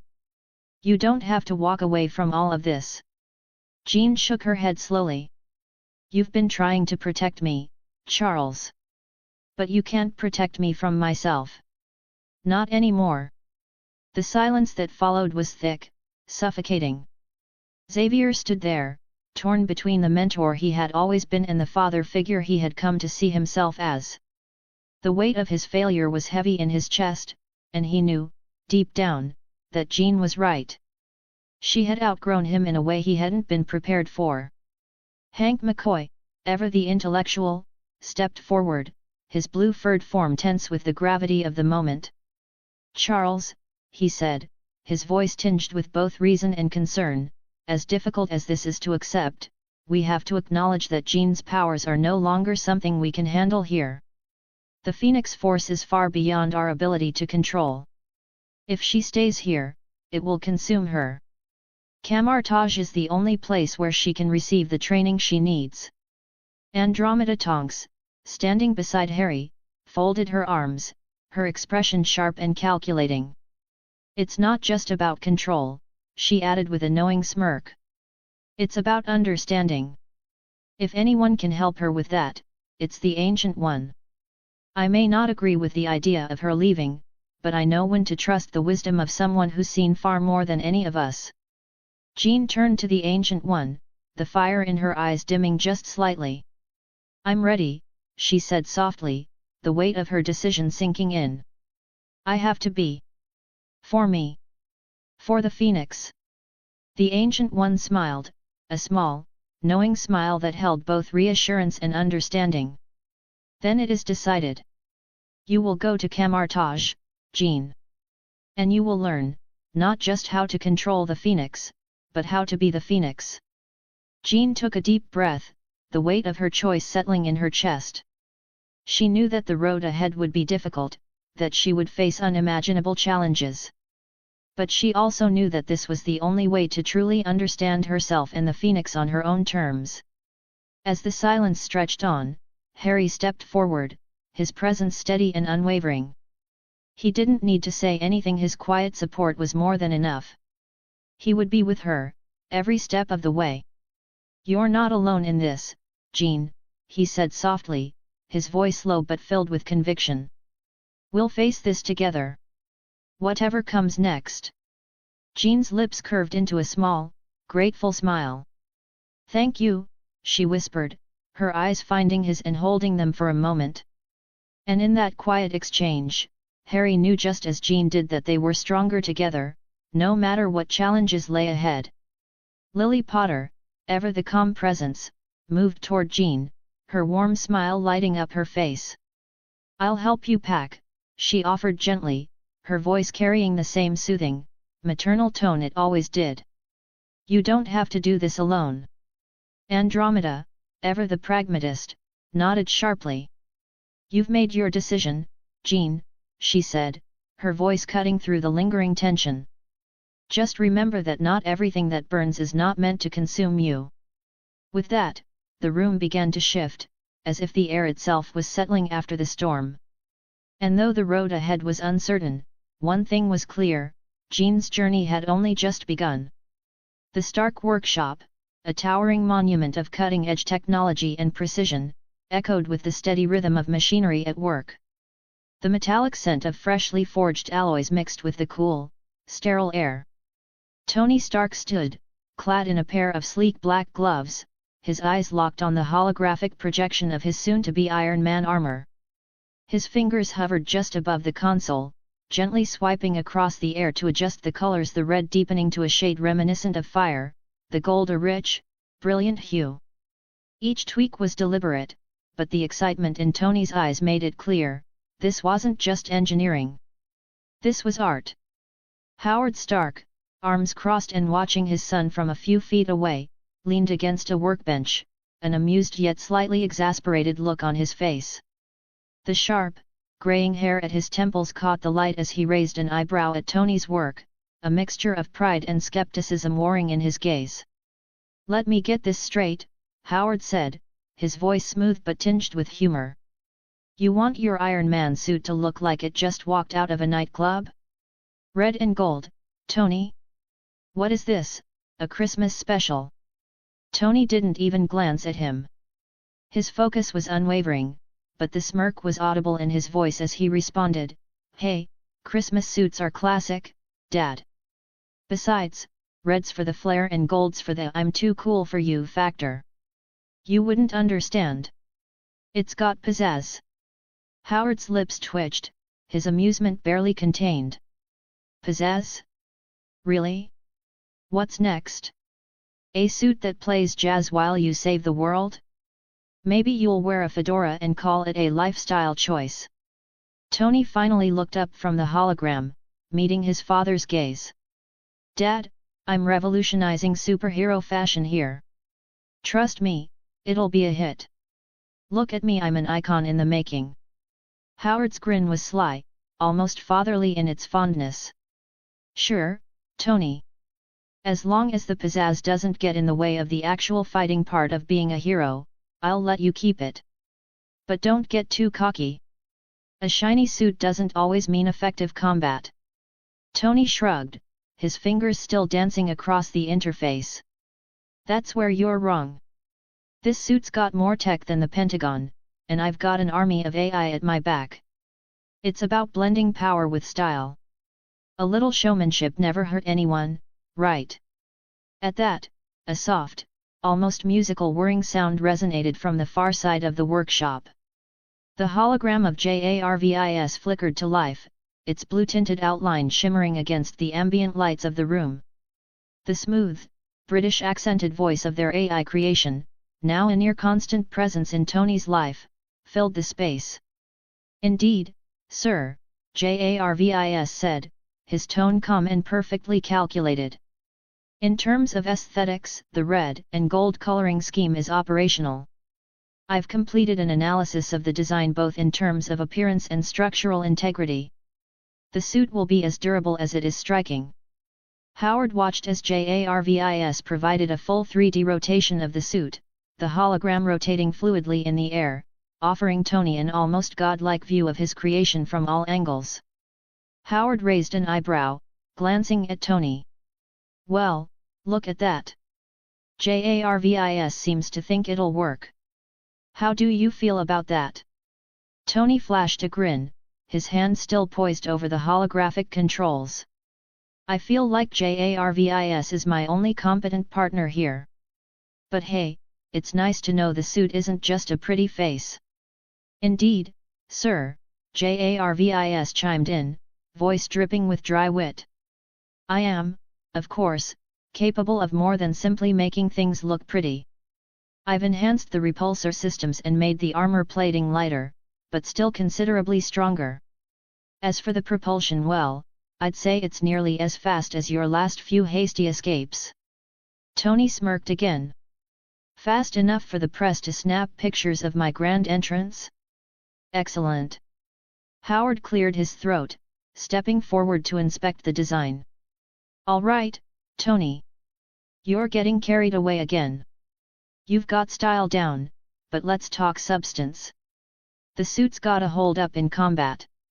You can't just rely on flashy colors and fancy tech. What about Rhodey's suit? What's his get-up looking like? Tony turned to another hologram, calling up the design for his friend and fellow soldier, James Rhodey Rhodes. The suit flickered into view, a darker, more utilitarian design. Tony's fingers danced across the interface, pulling up additional features. I was thinking more versatility, Tony said, adjusting the armor's plating. He needs something for all those army-style missions. Maybe heavier plating, better stabilization in flight, and a few tricks up his sleeve for the covered stuff. Howard leaned in closer, examining the details. He'll need more than that. You can't just add extra armor and expect it to work. Make sure the mobility is there, Tony. You don't want him running in slow motion while bullets bounce off him. Balance is key. Tony rolled his eyes, half laughing. Come on, Dad. I'm not that reckless. I know better than to give him a walking tank. I'm just thinking we upgrade the repulsors, maybe add some kind of adaptive camouflage system for sneaky missions. You know, make Rhodey the most impossible to find guy in the room. Jarvis interjected, the camouflage system would require a specialized cloaking module. While the technology is still in its prototype stage, I can integrate it with some minor adjustments. I believe it will make the suit more clandestine. Tony nodded, giving Jarvis a thumbs up. Good thinking, Jarvis. Let's make him disappear, literally. Howard looked from Tony to the hologram, his expression shifting. All right, just don't get too cute with it. You're building a suit for battle, not a walking illusion. Got it, Dad. Battle ready and flashy. No problem, Tony responded, flashing a mischievous grin. Jarvis continued, additionally, I've upgraded the thrusters to allow for greater acceleration. The added weight from the armor will be counterbalanced with advanced stabilizers to maintain both flight and agility. For both suits. Tony clapped his hands together. All right, that's what I like to hear. We're just about there. Howard watched his son with a mixture of admiration and caution. Don't get cocky, Tony. This is a big leap. But, if anyone can pull it off, it's you. Tony raised an eyebrow, leaning back, a satisfied grin on his face. Well, Dad, I don't know about you, but I'm feeling pretty good about this one. Let's just say, we're about to revolutionize the entire industry. Again. Howard sighed, shaking his head but unable to hide the pride in his eyes. Just remember, son, when you start changing the world, don't forget to leave a little room for the rest of us to catch up. Jarvis chimed in, Sir, the final calibrations are complete. Shall I initiate power core activation? Tony turned, his eyes alight with excitement, and nodded. Let's do it. Fire up the engine, Jarvis. The workshop hummed with a new intensity as the final calibration began, the future of Stark Tech now just within reach. The suit was almost ready. The world, as Tony Stark knew it, was about to change. Huffs. Can't wait to hear from you. If you're passionate about fanfiction and love discussing stories, characters, and plot twists, then you're in the right place. I've created a Discord server dedicated to diving deep into the world of fanfiction, especially my own stories. Whether you're a reader, a writer, or just someone who enjoys a good tale, I welcome you to join us for lively discussions, feedback sessions, and maybe even some sneak peeks into upcoming chapters, along with artwork related to the stories. Let's nerd out together over our favorite fandoms and explore the endless possibilities of storytelling. https://discord.com/invite/hhhwrsb6wd. Can't wait to see you there. If you appreciate my work and want to support me, consider buying me a cup of coffee. Your support helps me keep writing and bringing more stories to you. You can do so via PayPal here. https://www.paypal.me/vikrantutker007 or through my Buy Me a Coffee page. https://www.bemeacoffee.com/vikird001s. Thank you for your support. Chapter 58, Chapter 57. The room Jean shared with Kitty and Rogue was a mix of organized chaos, clothes half folded, books stacked haphazardly, and trinkets scattered across the desk. The faint smell of lavender from the small potpourri pouch Jean kept by the window was the only thing that still felt peaceful. But for Jean, everything in the room felt suffocating now, and she was moving quickly, packing her things with a sense of urgency that made her almost seem like a different person. Kitty was perched on the edge of the bed, folding Jean's clothes with an almost military precision, her brows furrowed in concern. "Are you sure about this, Jean? I mean, Camartage? That's a whole different world." She bit her lip, folding another sweater before looking up at her friend. "I don't know, it's a lot. You're sure you don't want to stay? Or at least talk to us more about it?" Jean glanced at Kitty, her gaze intense, like she was processing something deeper than the words being spoken. "I need to do this, Kit. I've tried to fit in here, tried to make peace with what I am, but I can't ignore it anymore. The Phoenix, everything Xavier's blocks, his secrets, it's too much to carry." She sighed, her voice cracking just slightly as she picked up a framed photo of the X-Men team, her fingers brushing over it. "I need to go where I can actually find the answers. Not live in the shadows of everyone else's decisions." Rogue, who had been leaning against the doorframe with her arms crossed, finally spoke up, her southern drawl thick with emotion. "Sugar, I get it. I really do. But that doesn't make it any easier, you know? We've been through a lot together, and now you're just leaving." Her eyes softened, despite her tough exterior, and she stepped forward. "I can't pretend like I'm not gonna miss you. Hell, we all will." Jean stopped packing for a moment, staring at Rogue. Her expression was firm, but there was a trace of something else, something more vulnerable, something she didn't often let people see. "I know, Rogue. Believe me, it hurts to leave. But I don't know what else to do. It's not just about the Phoenix anymore. It's about finding my own path, without all the secrets and manipulation." She didn't meet Rogue's eyes, instead focusing on her bags. "If I stay, I'll keep pretending it's all okay. I won't be able to stop feeling like I'm being used, like I don't have control over my own life." Kitty bit her lip and hesitated for a moment before she stood up, walking over and pulling Jean into a tight hug. "You don't have to do this alone, though, Jean. You've always got us. You know that, right?" Jean returned the hug, though her arms were stiff. "I know. But I need to figure this out by myself. I need time to understand who I really am, without being someone's experiment or their secret weapon." She pulled back, her eyes meeting Kitty's with determination. "I need to learn what's inside me, Kitty. All of it. Without anyone else's interference." Rogue gave a soft laugh, one that held both sadness and acceptance. "Hell, you better come back and tell us all about it, Jean. Ain't no way I'm letting you disappear without a word." Jean gave her a weak smile. "I won't disappear. I'll come back, I promise. But I can't stay here. Not yet." The sound of footsteps echoed from the hallway.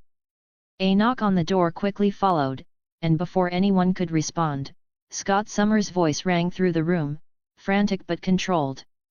"Jean, we need to talk. Please." Kitty exchanged a glance with Rogue, who raised an eyebrow, then both girls quickly stood up.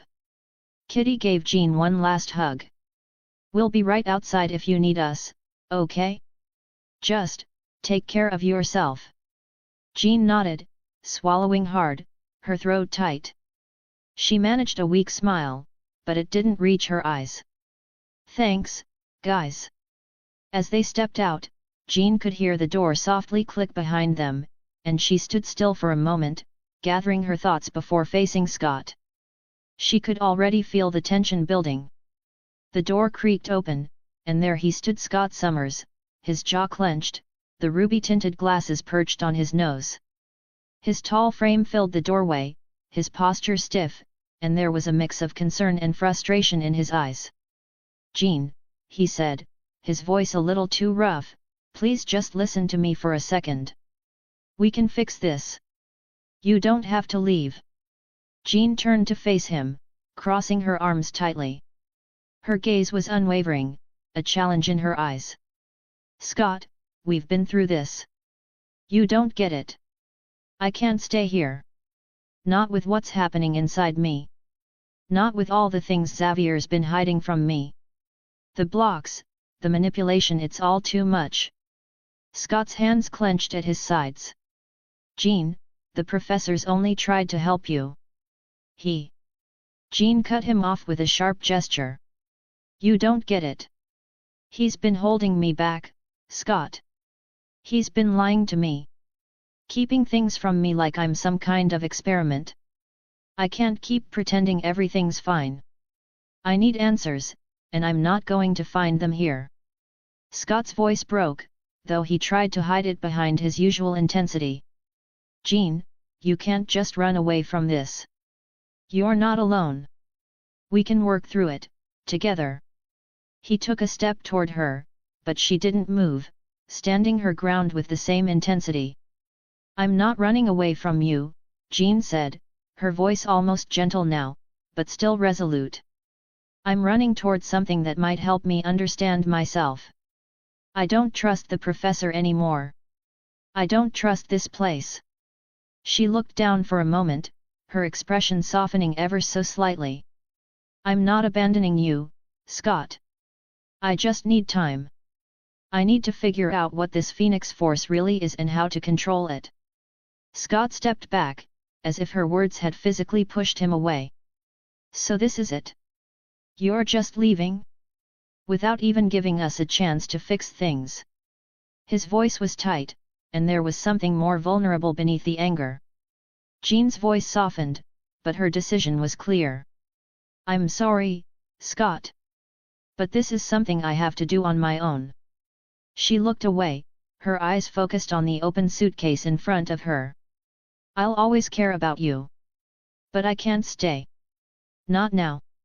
Scott stood there for a long moment, his face unreadable, before he finally spoke, his voice low.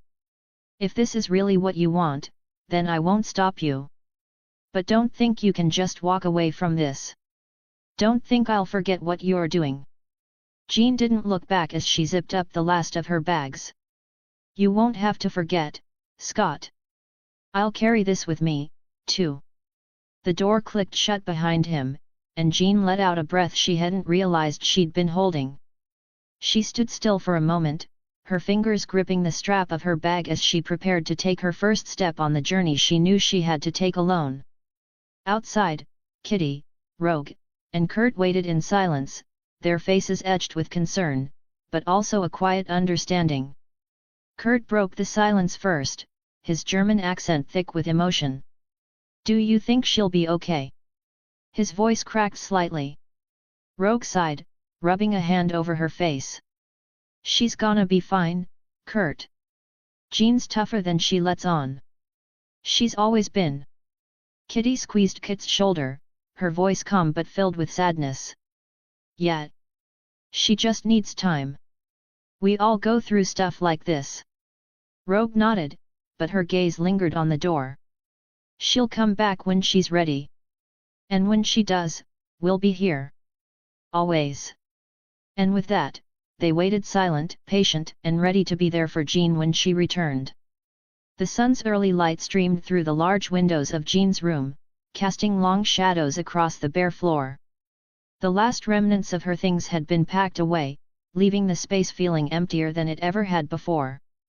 Jean stood in the middle of the room, her gaze fixed on the suitcase at her feet, her fingers absent-mindedly brushing over a photo of the X-Men she had left behind. Each passing second felt like an eternity, the decision weighing heavily on her chest.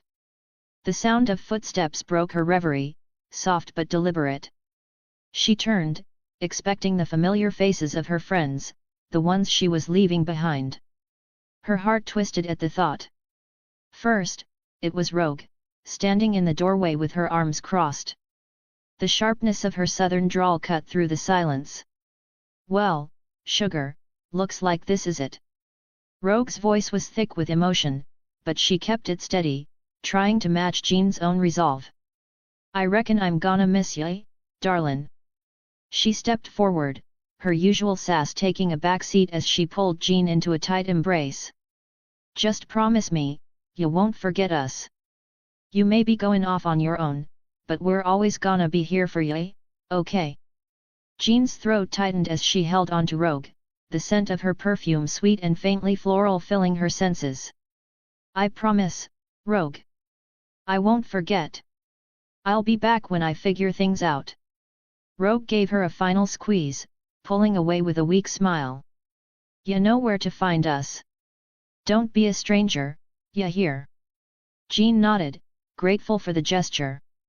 Next was Kitty, her eyes already glassy as she stood a few feet away, her arms hugging herself tightly. "Hey, you," Jean said softly, forcing a light tone. "You're not gonna give me a lecture, are you?"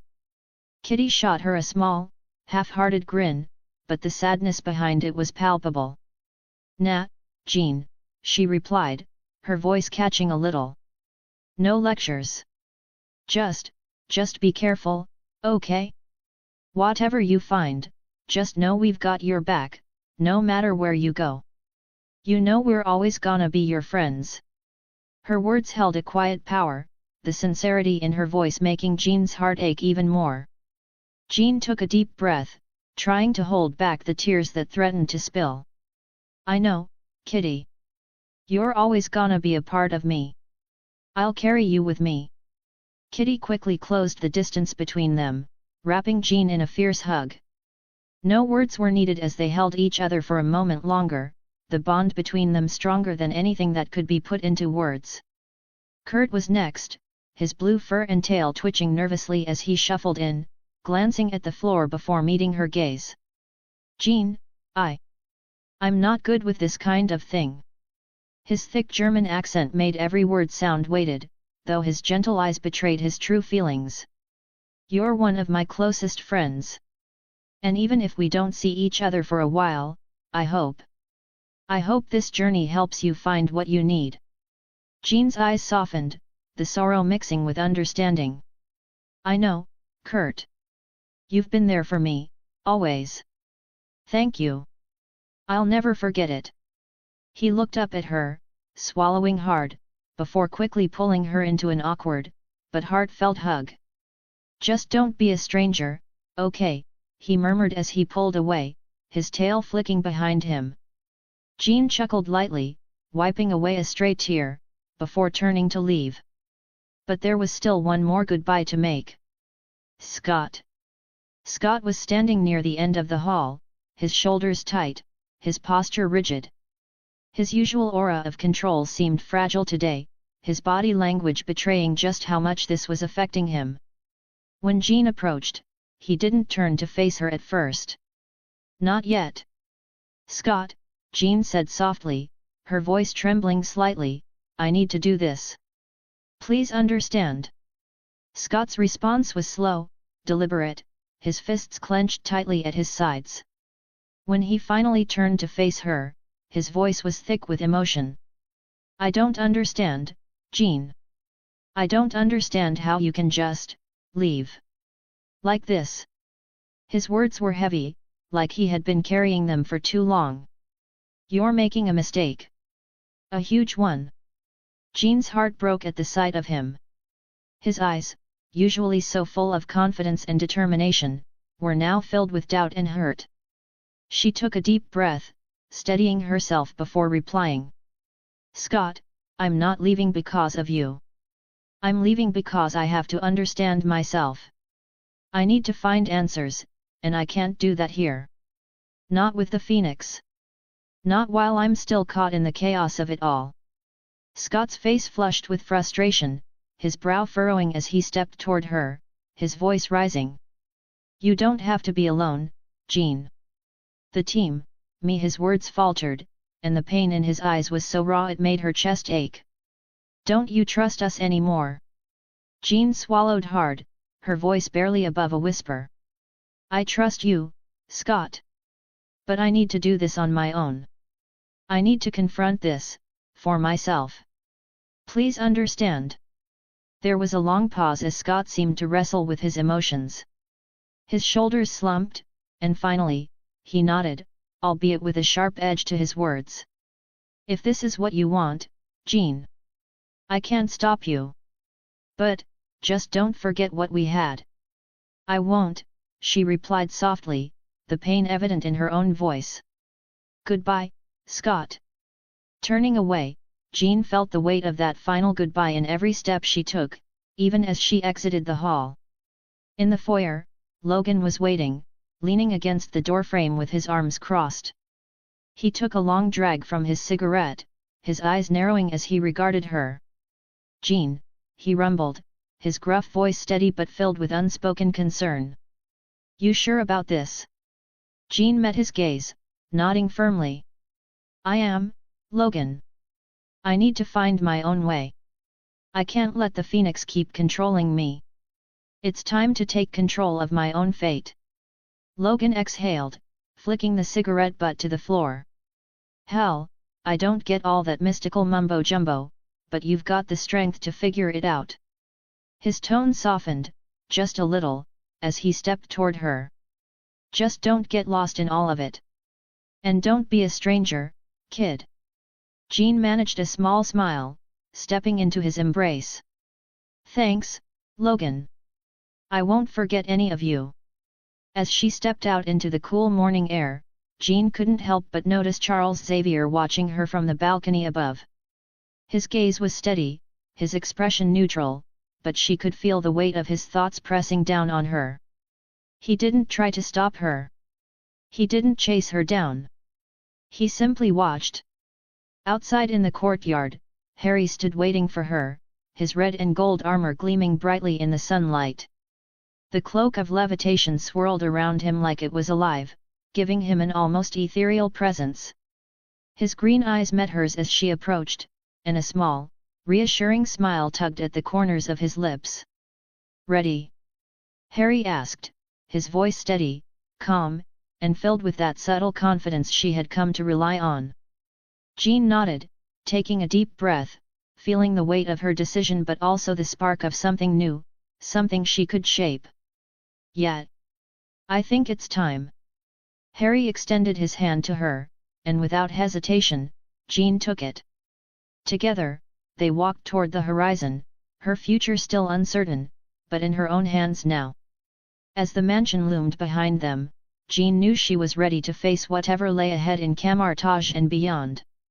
The swirling vortex of the portal closed with a soft, otherworldly hum, leaving Jean Grey and Harry Potter standing in the study of Camartage.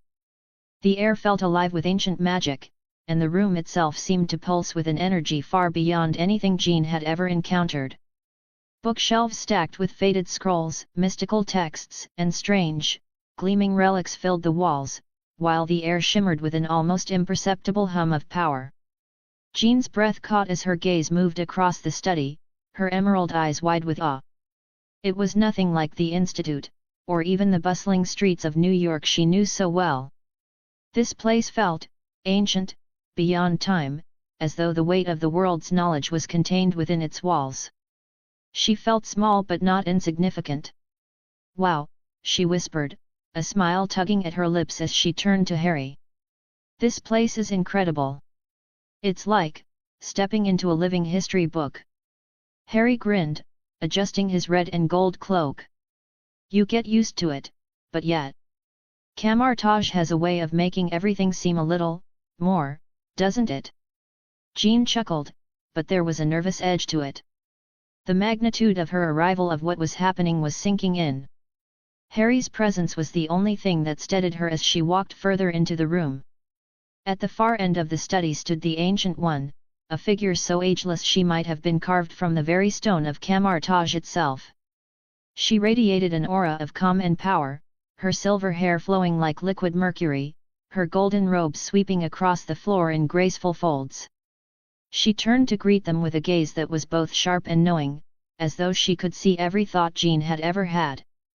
"Welcome, Jean Grey," the Ancient One said, her voice like the softest chime, yet carrying the weight of centuries. "I trust your journey here was enlightening." Jean swallowed the lump in her throat, her nerves rising again despite herself. She had met the Ancient One only the day before, but every encounter with this woman seemed to stir something deep within her, a sense of awe, but also a quiet fear. After all, Jean wasn't just any mutant, she was the avatar of the Phoenix Force. She had no idea what that truly meant. "It was a lot," Jean said, her voice a little shaky as she took in the study. "Fascinating, though. I never imagined a place like this existed." The Ancient One smiled, a soft curve of her lips that didn't quite reach her eyes. "Few can, Jean. Few understand the vastness of the multiverse. But you are here now, and there is much to discuss." "Tea," the Ancient One offered, gesturing toward the low table between them, where a delicate teapot steamed quietly. The soft, aromatic scent filled the room, rich and unfamiliar. The porcelain cups gleamed in the ambient light. Jean hesitated for only a moment before nodding, her fingers curling around the cup as the Ancient One poured the tea with measured grace. The warmth of the liquid felt soothing against her skin, but the weight of what was to come still pressed heavily on her chest. "I know this must feel overwhelming," the Ancient One said, taking a seat across from Jean. Her posture was serene, her presence unwavering. "But you have asked for answers, Jean. And the answers you seek begin with understanding the Phoenix Force itself." Jean's grip tightened on the cup as the memories flooded back, the overwhelming surge of power, the near destruction of her own mind, the feeling of being both herself and something else entirely. She had always known there was something deep inside her, but now she understood it wasn't just power, it was the Phoenix. "I've felt it," Jean said quietly, looking up at the Ancient One, her voice laced with a mix of awe and fear. "I've felt it before, when it overwhelmed me. It's not just power. It's like it's me and yet not at the same time. I can't control it." The Ancient One studied her for a long moment, her eyes unwavering. "That is the nature of the Phoenix Force. It is both a part of you, and something much greater. It is primal, infinite, and it resides beyond the physical plane of existence. It is a cosmic entity, one of creation, destruction, and rebirth." Jean shifted uncomfortably in her seat. "So what does that mean for me? I can't even control my own powers as it is. How am I supposed to control something like that?" The Ancient One's gaze softened, though her voice remained firm. "The Phoenix does not answer to the will alone. It is a force of nature. And when it bonds with an individual, that individual becomes its avatar, not its master. The true question, Jean, is not how you will control the Phoenix, but how you will balance it within yourself." Jean frowned, trying to make sense of the words. "Balance." The Ancient One nodded slowly, sipping her tea with an elegance that seemed almost too deliberate. "The Phoenix Force is not inherently destructive. It is your perception of it that brings either creation or destruction. You must learn to balance the light and darkness within yourself. Only then will you understand the Phoenix." Jean blinked, her thoughts swirling. Balance. It was always the balance she struggled with, ever since the first time she telekinetically broke down the walls of her own mind. Could it be as simple as that?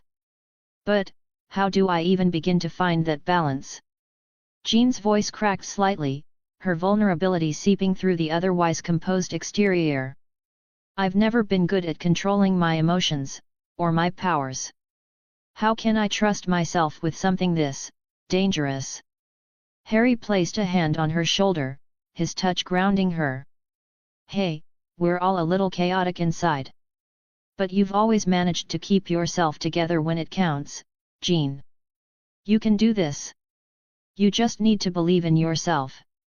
The Ancient One watched them for a moment, her expression inscrutable. Harry is right. This is not about controlling the phoenix, it is about learning to coexist with it. The teachings here at Camartage are not just about learning spells and incantations. They are about finding harmony within yourself. The phoenix will not overwhelm you if you understand its purpose. Jean inhaled deeply, feeling the warmth of the tea in her hands but also the weight of her destiny. It was clear that this journey wouldn't be easy. If anything, it was just beginning. So, Camartage will teach me to coexist with it. To understand it. Yes, the Ancient One said, her voice like a calm river flowing through Jean's mind. But it is not only the Phoenix Force you must learn to understand. You must first understand yourself, your fears, your desires, and your limitations. Only then will you be able to wield the Phoenix as it was meant to be wielded. Jean's gaze shifted to the Ancient One, searching for reassurance, but she saw no easy answers. Still, something about the woman's presence made her feel like perhaps, for the first time in a long while, she wasn't entirely alone in this fight. I've always been afraid of what I could become, Jean admitted, her voice barely above a whisper. But maybe it's time to face that fear. The Ancient One nodded, her expression softening with approval. The path ahead will be difficult, but you are ready. The first step is always the hardest. After that, the ground beneath you will begin to feel firmer with every step. Jean closed her eyes for a moment, letting the weight of the moment wash over her. She didn't have all the answers, and she might never fully understand what it meant to be the avatar of the Phoenix Force, but here, now, with the guidance of the Ancient One and the support of Harry, she finally felt like she could take the next step. Okay, Jean said, her voice steadying. I'm ready. And in that moment, as the echoes of ancient magic hummed around them, Jean felt something inside her stir, something powerful, yet calming. Maybe she wasn't running anymore. Maybe, just maybe, she was ready to embrace the Phoenix. Harry leaned back in his seat, the weight of the conversation pressing against him. He could feel Jean's curiosity growing as she processed everything the Ancient One had just said. The look on her face was one of both awe and confusion, a blend that reminded him of the time he first began to understand his own connection to forces far beyond his control. Before we dive into the Phoenix thing, Harry said, his voice breaking the silence with an easy, casual tone that belied the gravity of the situation. He gave Jean a pointed look, a glimmer of mischief in his eyes. There's something else I should mention. Jean turned her head towards him, her blonde curls catching the light, her face drawn with confusion but intrigued. What do you mean? She asked, her voice quiet yet strong, as if she was bracing for whatever might come next. Harry adjusted himself in his seat, his red and gold cloak shifting slightly as he straightened. I have a connection to the Phoenix Force too, he said, leaning forward slightly, his golden red eyes twinkling. But not as deep as yours. At least, not yet.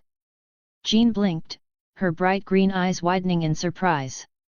Her lips parted as she tried to process his words, but the usual skepticism that came with such extraordinary claims melted into a mixture of confusion and curiosity. You, she repeated, clearly trying to make sense of it. How? I thought the Phoenix Force was, well, it's cosmic, right? Aren't you? Her voice trailed off, uncertain how to finish the thought. Harry's grin spread, more mischievous than self-assured. Yeah, I get that a lot. But trust me, it's not what you think. See, it's all about timing. And he paused, glancing at the Ancient One. Magic. Magic. Jean's eyes narrowed slightly, clearly skeptical. Like, real magic? Sorcery. Exactly, Harry said, his tone relaxing a bit. But not the kind you'd see in the sanctum here. My kind of magic is different. The wizarding world I come from, well, we don't exactly do things the same way as your typical sorcerer. We've got our own rules, our own rituals, and let's be honest, they're a little more unique. The Ancient One's lips quirked upward, a slight smile forming as she regarded Harry. Her posture remained calm, the weight of her years and wisdom evident in her serene expression. She said nothing, simply acknowledging his words with a quiet nod. Harry turned back to Jean, his expression growing a little more serious. Anyway, in my world, there's this ritual called the Animagus Ritual. It's an ancient spell, an incredibly difficult one that allows a wizard to transform into an animal. But it's not just about changing shape. It's about becoming the animal.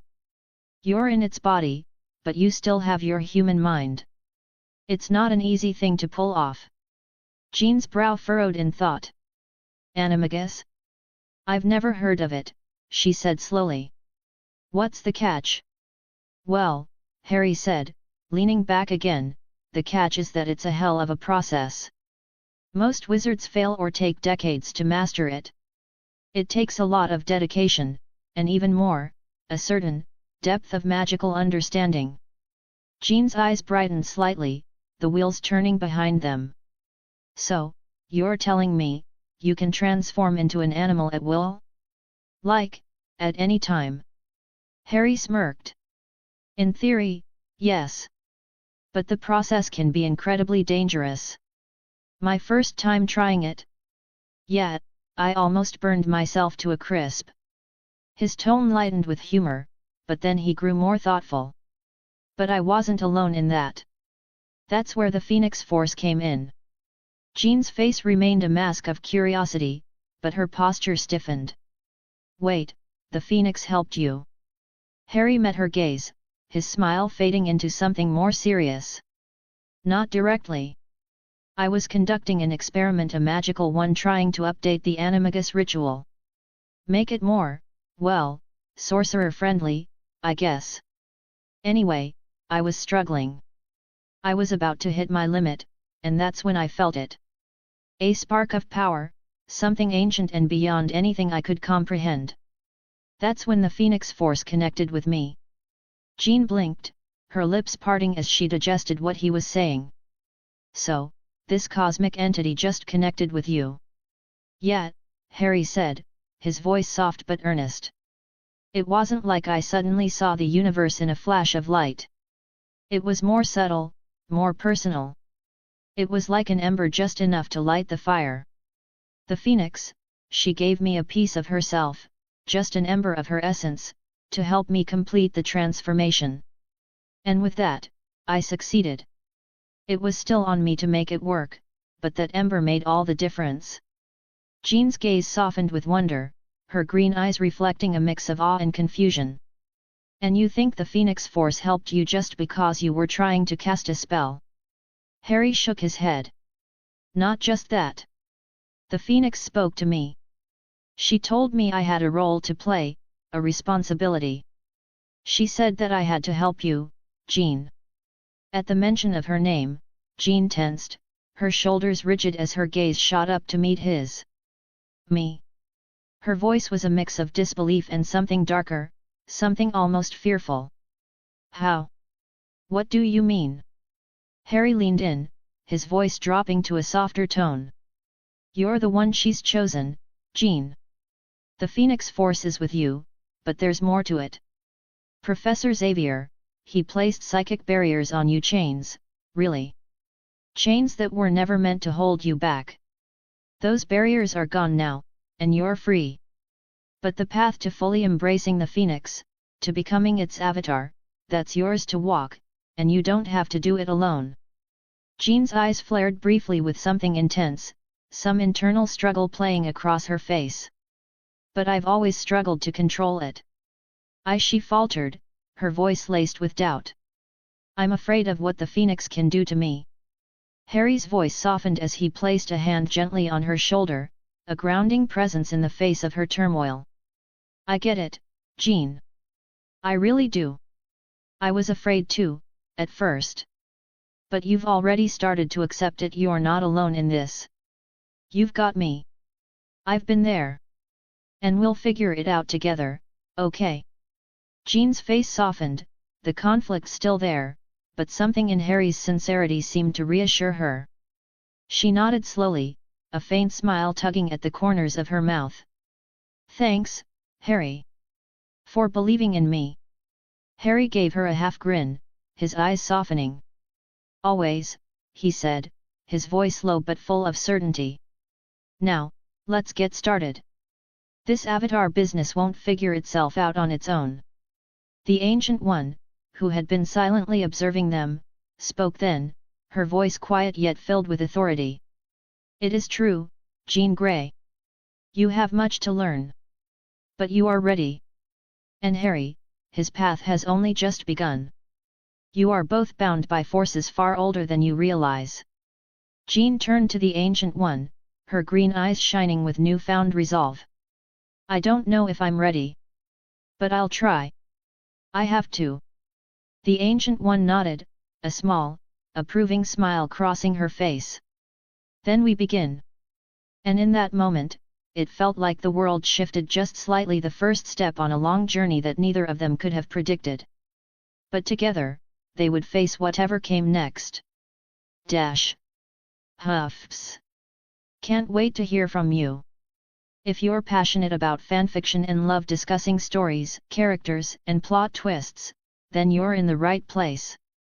I've created a Discord server dedicated to diving deep into the world of fanfiction, especially my own stories. Whether you're a reader, a writer, or just someone who enjoys a good tale, I welcome you to join us for lively discussions, feedback sessions, and maybe even some sneak peeks into upcoming chapters, along with artwork related to the stories. Let's nerd out together over our favorite fandoms and explore the endless possibilities of storytelling. https://discord.com/invite/hhhwrsb6wd. Can't wait to see you there. If you appreciate my work and want to support me, consider buying me a cup of coffee. Your support helps me keep writing and bringing more stories to you. You can do so via PayPal here. https://www.paypal.me/vikrantutker007 or through my Buy Me a Coffee page. https://www.bemeacoffee.com/vikird001s. Thank you for your support. Chapter 59, Chapter 58. Harry walked alongside Jean through the winding corridors of Camartage, his crimson and gold cloak flowing behind him with each exaggerated step. He gestured grandly as they passed students in various stages of magical practice, some floating effortlessly in mid-air, while others summoned elemental forces or bent time itself. The soft scent of incense filled the air, mixing with the faint hum of raw, untamed magic that seemed to pulse from the very walls of the ancient temple. Jean, still absorbing the weight of the world she'd entered, couldn't help but feel a spark of excitement as she watched students and teachers alike weaving spells with a skill and ease she could only dream of mastering. So, this is Camartage, Harry said with a cheeky grin, his voice laced with playful pride. He threw his arms wide, as though unveiling the most magnificent secret. Home to sorcerers, scholars, and some of the most stubborn people you'll ever meet. Speaking of which, he added, his smirk deepening, it's time you meet my best friend. Jean raised a skeptical eyebrow, the flicker of amusement evident in her eyes as her fiery red locks glinted in the light. Best friend? She asked, a teasing edge creeping into her voice. Really? Should I be bracing myself? Absolutely, Harry replied with a dramatic flair, fully aware of the chaos that was sure to unfold. He's a gem, truly. Although, he leaned in conspiratorially, between you and me, he's still convinced that he's the victim of my educational moments. Jean rolled her eyes but couldn't suppress a smile. You mean pranks, right?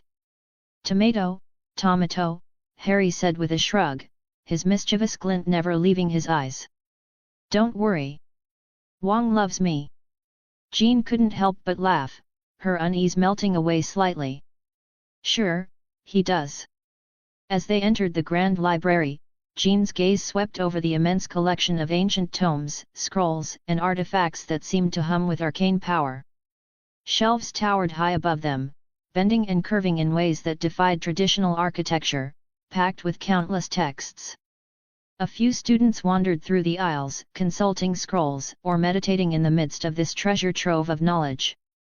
At the heart of this vast, holy place stood Wang, the keeper of knowledge and the master of the mystic arts, a man who exuded quiet authority. His dark robes billowed around him as he methodically catalogued a series of mystical texts, his expression as implacable as ever. "Ah, Wang!" Harry exclaimed, his voice carrying with an unmistakable note of over-the-top enthusiasm. "Just the man I wanted to see. I've brought someone for you to meet." He gestured to Jean with exaggerated grandeur. "Jean Grey, meet Wang. Master of the mystic arts, guardian of sacred knowledge, and, most importantly, my best friend." Wang glanced up from his work with a raised brow, his face impassive, before his gaze shifted to Jean. The corner of his lips twitched slightly, but his tone remained as level as always. "Jean Grey," he said, nodding at her politely. "Welcome to Camartage." Jean gave him a respectful smile but felt the weight of his eyes upon her. She had heard of him, of course, the quiet, no-nonsense librarian and one of the most formidable sorcerers alive. She wasn't sure if she was impressed or intimidated yet, but either way, she knew she would have to earn her place here. "Thank you," she said, her voice steady. "It's an honor to be here."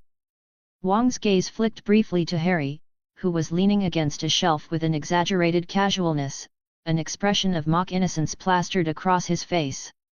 "I'm sure it is," Wang responded dryly, his voice smooth as silk but tinged with an edge of sarcasm. "And you'll find that some of us here take that honor very seriously." Harry placed a hand over his chest in mock indignation, his eyes wide with exaggerated offense. "Wang! Is that shade I detect? Surely not directed at me, your most beloved best friend." Wang didn't bother responding directly. He simply sighed and turned toward a nearby table. There, an enormous stack of books lay in disarray so high that it seemed to challenge the very laws of gravity. Jean blinked in surprise, her green eyes wide. "You're kidding, right?" she asked, voice tinged with disbelief. "All of these?" Wang, without a flicker of emotion, lifted a few of the books, his arms never wavering under the weight. "The Ancient One has provided me with your reading list," he said with a tone that brooked no argument. "These are the basics of mystic theory, energy manipulation, and, of course, the Phoenix Force. You'll want to familiarize yourself with all of them. The knowledge contained here could save your life or more likely, everyone else's." Jean stared at the stack, her mouth agape. "All of them? Seriously?" Wang didn't hesitate. "Entirely." He spared a glance at Harry, who had pushed himself off the shelf and was now rubbing his hands together with the enthusiasm of a child in a candy shop. "You'd do well to take a lesson from her, Potter," Wang said flatly, his eyes narrowing as he addressed Harry. "She hasn't even started, and she's already taking this more seriously than you ever have." Harry feigned shock, his hand clutching his chest as if wounded. "Wang, that cuts deep. I've already mastered half of the library." "Exactly," Wang shot back, his arms crossing with unflinching precision. "You've mastered half, and still, you somehow find the time to wreak havoc." Jean looked between the two, incredulity written across her face. "So, you are a troublemaker, Harry?" Harry's smirk widened. "Troublemaker is such a strong word," he said dismissively. "Think of me more as an innovator. Someone who brings a bit of excitement to the day-to-day grind. You know, spice things up a bit. Or someone who enchanted the cloak of levitation to tap dance during meditation class," Wang said flatly, crossing his arms tighter across his chest, his eyes narrowing as he fixed Harry with an unwavering glare. "Okay, that was funny," Harry admitted, a grin tugging at his lips. "You've got to admit, it lightened the mood." Wang pinched the bridge of his nose. I hope you plan to do better than that, he said to Jean, his tone softer but still serious. You'll want to start with the book on top. It gives a comprehensive overview of the Phoenix Force and its nature. The rest will help you control your powers. At least, eventually. Jean nodded, trying to keep her focus on the task at hand, despite the sheer absurdity of everything around her. Thank you. I'll get started right away. Wang's expression softened imperceptibly, his professional demeanor slipping just a fraction. Good. And if you have any questions, ask me, Harry interjected, sidling between them with a roguish grin. I'm an excellent teacher. Rates are reasonable, too. Wang shot Harry a look so deadpan it could have killed. Her questions should be directed to someone who won't turn the lesson into a joke. I would never. Harry exclaimed, dramatically raising his hands in mock offense. Well, almost never. Jean shook her head, chuckling despite herself. I think I'll take both of you up on your offer, she said dryly. For balance. Wang's lips twitched in what could only be described as approval. A wise decision, he said, his tone giving way to the barest hint of warmth. Now, if you'll excuse me, I have work to do. As Wang turned to leave, Harry leaned toward Jean, lowering his voice to a conspiratorial whisper. See? Told you he loves me. Jean rolled her eyes, but her smile was genuine. You're impossible. Impossible, yet irresistible, Harry replied with a wink, his grin widening. Now, let's get these books to your room. Don't worry, I'll teach you the secret camartage trick for speed reading. Let me guess, Jean said with a sly smile. Magic. Now you're getting it, Harry said, his grin almost too wide for his face as he led her out of the library, the towering stack of books in tow. Harry grinned, his eyes gleaming with mischief, and waved his hand. In an instant, a small, enchanted bag appeared in his palm.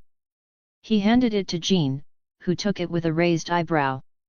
Her fingers brushed against the soft leather, and she watched as the bag seemed to stretch impossibly wide. What's this? Jean asked, turning the bag over in her hands, intrigued.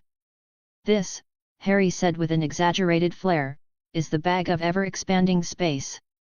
It's a lifesaver when you're dealing with ancient texts that weigh more than they have any right to. You'll never have to leave a book behind again. Jean raised an eyebrow, impressed in spite of herself. You've got to be kidding me. This is insane. Harry chuckled, clearly pleased with her reaction. It's all about bending the rules, Jean. I'm basically the king of bending rules. But hey, enough of that. I've got something better to show you. He motioned toward the exit, and Jean followed him down the winding corridors of Camartage, passing other sorcerers in various states of concentration. The air around them hummed with magic, and Jean could feel a pull in her chest, as though the very fabric of reality was vibrating in sync with her heartbeat. She was finally here, and it felt like home. As they stepped into the large courtyard, Jean's breath caught. The training grounds stretched out before them, a massive space filled with practitioners testing their powers. There were sparring duels where energy blasts collided in brilliant explosions of light.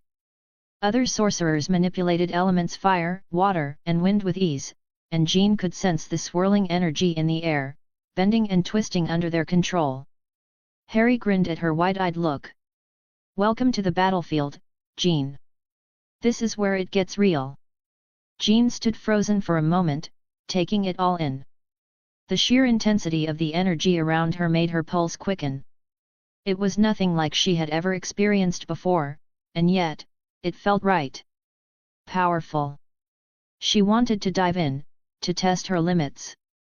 Harry, this is... She trailed off, unable to find the words. I know, Harry said with a smug grin. It's awesome, right? But hey, we're not here just to gawk at the cool stuff. Come on, let's meet some people who can teach you how to really use this power. Before Jean could respond, a voice boomed through the air, deep and filled with authority, yet somehow warm beneath the surface. Potter! I see you've managed to find your way back here. Jean's gaze shifted to the man approaching them. He was tall, with dark skin, sharp features and an aura of wisdom that radiated off him. His robes were a rich green and gold, and his expression was one of calm resolve, though there was a twinkle of mischief in his eyes when he looked at Harry. Mordo! Harry greeted him with a grin, raising his hand in an exaggerated salute. How lovely to see you again! Still radiating that stern aura, I see. Mordo's lips curled into a small, knowing smile, but he remained stoic. Potter! Your theatrics are as exhausting as ever. Harry winked at Jean. Trust me, he's just a big softie. Just a little grumpy. He's the one who taught me everything I know about using magic in combat. He's strict, but fair, most of the time. Mordo turned his eyes to Jean then, his gaze assessing and precise. You must be Jean Grey. A word of advice: don't let Potter fill your head with nonsense. He's a difficult student. Only his tenacity kept him from blowing himself up a dozen times over. Harry feigned indignation, crossing his arms. I'm hurt, Mordo. I've only blown up half a dozen things in my time. Jean smirked, feeling her own grin tug at her lips. I'm starting to see what Wong means when he talks about your chaotic genius. Mordo let out a breath that was half a sigh, half a chuckle. Do not encourage him, Jean. The last thing we need is another disaster waiting to happen. Despite Mordo's stern demeanor, Jean could feel the warmth in his words. He was trying to warn her, and she appreciated that. She gave him a nod. I'll keep that in mind, Master Mordo. With a slight nod of approval, Mordo gestured for them to follow him. Come. I'll show you how to use the mystic arts in battle. You must learn control, Jean. Power without discipline is nothing but chaos. Harry grinned at Jean as they walked alongside Mordo. Don't worry. He's all tough love. He'll teach you how to avoid ending up like me, the walking disaster. But he's good. Really good. Jean couldn't help but smile. She liked the dynamic between Harry and Mordo. It felt real. Honest. As they moved further into the training grounds, the sounds of magic filled the air, crackling energy, the clash of spells, and the hum of concentration. It was intoxicating, and Jean felt the familiar pull of the power within her. Just then, the ground beneath them vibrated, and Jean felt the presence of another approaching. A tall figure emerged from the shadows, his robes dark and imposing. His eyes locked onto Jean, immediately sharp, calculating, as though he could see right through her. Master Caecilius, Harry greeted him, his voice slightly more subdued than it had been with Mordo. Caecilius is one of the most skilled energy manipulators around. If you want to learn how to control the more volatile aspects of magic, he's the one to go to. Caecilius studied Jean for a long moment, his intense gaze never wavering. You're the one with the phoenix power, he said, his voice smooth, yet tinged with something dangerous beneath the surface. Jean met his gaze head-on, feeling the phoenix stir inside her. She could feel its power thrumming just beneath the surface, an immense, uncontrollable force that terrified her at times. That's me, she said, her voice steady. Caecilius gave a small, almost imperceptible smile. Power like yours can be a gift, but it comes with a price. Too much power and it can consume you. Harry chuckled nervously. See? He knows how to make an entrance. But he's not wrong. Caecilius here doesn't sugarcoat things. If you can handle his lessons, you'll be one of the strongest sorcerers alive. Caecilius shot Harry a sharp look, but the faintest smile tugged at the corner of his mouth. Potter, you talk too much. Jean gave Caecilius a thoughtful look. I understand the danger. I've faced the consequences of uncontrolled power before. I don't plan to make the same mistake again. Good, Caecilius said, his gaze softening just slightly. Then let us begin. You will learn to control what you have, or you will lose it. Harry leaned in, his voice low and teasing. And if you survive the lessons with him, you'll be unstoppable. But hey, I'll be here to make sure you don't implode. Jean shot him a sly grin. I'm beginning to think that might be a bad thing. Harry winked, his grin never fading. Nah. You'll be fine. You've got this. With that, Mordo and Caecilius led them deeper into the training area, where Jean would begin her journey into mastering the mystic arts, where the boundaries of power and control would be tested like never before. And for Harry, well, he was just happy to see the chaos continue. Mordo and Caecilius led Jean into a vast, open space within the Sanctum Sanctorum's training grounds, the earth alive with subtle pulses of mystical energy. The air crackled with an almost tangible force, humming beneath her feet, vibrating through the ground and into her bones. Jean could feel it, a magic that seemed to flow through everything, resonating with her own powers, as if the two were inextricably linked. The space was marked with several concentric rings of different symbols etched into the dirt, each one shimmering with its own arcane energy.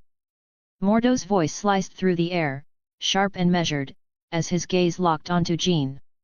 Jean, Mordo began, his voice rich with authority, to wield the mystic arts, you must first understand the depths of your own abilities.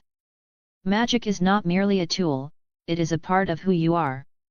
And so are your powers. If you cannot control them, then they will control you. He spoke slowly, weighing each word, his eyes scrutinizing her every movement. Control is essential. It is not enough to simply be strong. You must master it. Jean squared her shoulders, her eyes gleaming with a mixture of resolve and defiance. She had faced far worse than Mordo's scrutiny, and she wasn't about to back down now. I understand, she said firmly, her voice not wavering under the weight of his gaze. Caecilius, standing to the side, a dark figure shrouded in his flowing black robes, glanced over with a glimmer of cold amusement. Let's begin with something simple, something direct. Let us test your telekinetic abilities. His voice was smooth and calculated, like a serpent sizing up its prey. Move that rock. With a subtle tilt of his head, Caecilius gestured toward a massive boulder, its surface jagged and rough, sitting in the center of one of the rings. Jean followed his gaze, noting the weight of the challenge. This was no simple task, this was a test. Without hesitation, Jean stepped forward, the hum of the mystical energy around her seeming to pulse in time with her own. She stood tall and centered, her fingers curling ever so slightly as she focused all of her attention on the boulder. A faint wind kicked up around her, swirling her hair as her power began to take shape. Her eyes narrowed in concentration, her entire being attuned to the stone. With a single, fluid motion, the boulder lifted, the earth beneath it groaning in protest. It hovered, suspended in the air, as Jean's telekinetic power swirled around it like an invisible storm. Her eyes glowed faintly with the energy she commanded, her movements graceful yet controlled, every flick of her wrist a deliberate gesture of mastery. Caecilius raised an eyebrow, watching the stone spin slowly, then faster, until it was a blur of motion, the ground quivering with the force of her power. Harry, standing off to the side with a smirk, watched with interest. Not bad, Red. You're definitely not lacking in the power department, he said, his voice tinged with both approval and teasing. But let's see if you can throw it without wrecking the place.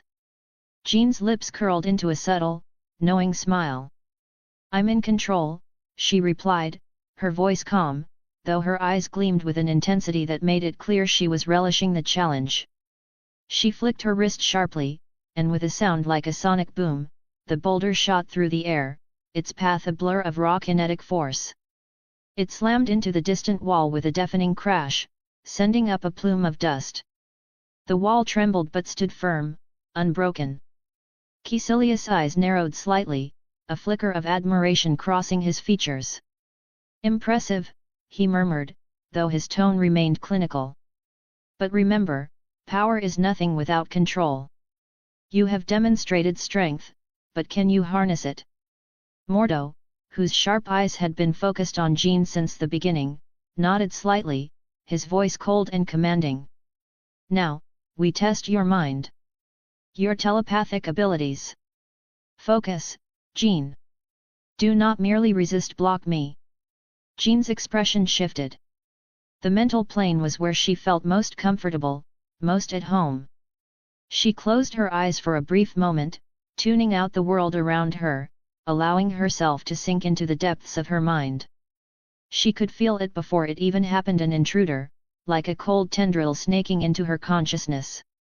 Mordo's presence was subtle, calculated, like an iceberg beneath the surface. His thoughts were disciplined, restrained, but still invasive. Jean braced herself, her mental barriers rising instinctively, a shimmer of psychic energy flowing like a protective shield. She focused on the pressure building in her mind, but she didn't yield. She pushed back. Her mind swelled with force, and with a mental shove, she projected a wave of psychic resistance, pushing Mordo's influence out of her thoughts like a shield. For a moment, the pressure stopped. Mordo's hand remained poised in the air, his lips barely twitching as he regarded her with cold appraisal.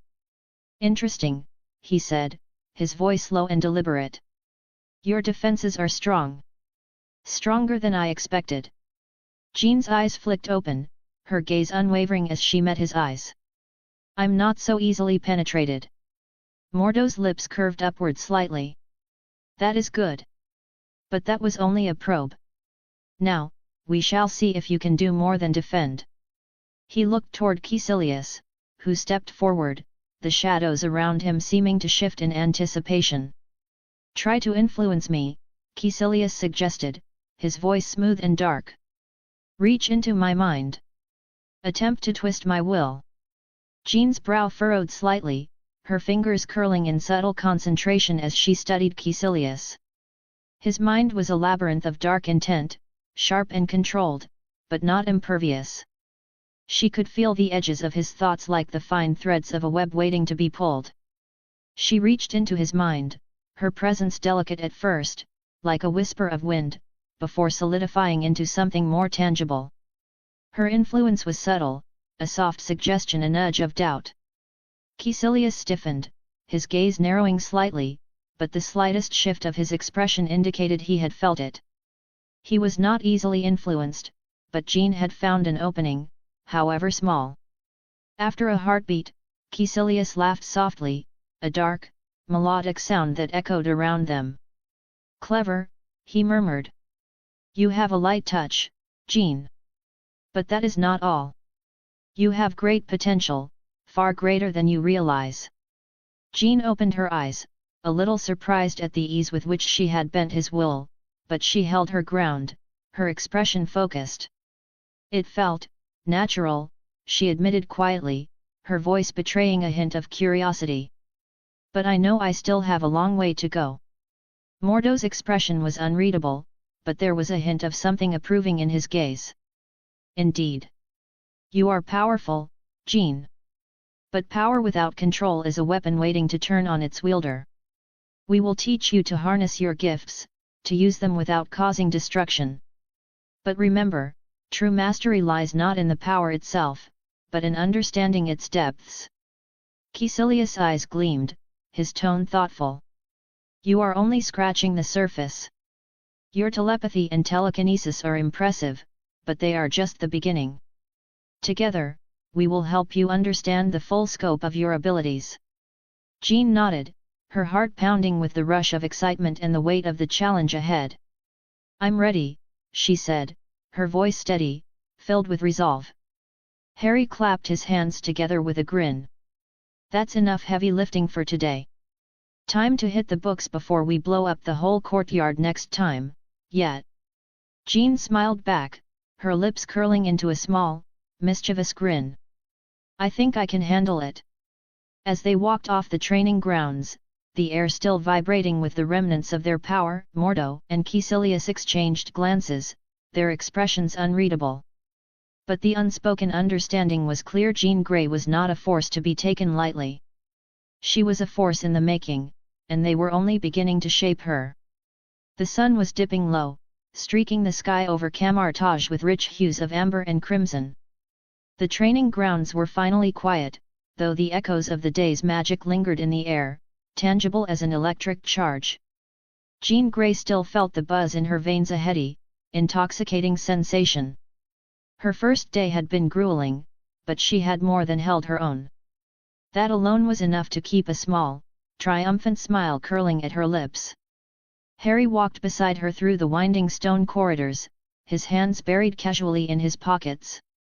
His presence was both relaxed and sharp, like a blade hidden behind a grin. He always seemed to have this laid-back air about him, as though nothing in the world could shake him, though Jean was beginning to suspect that was far from the truth.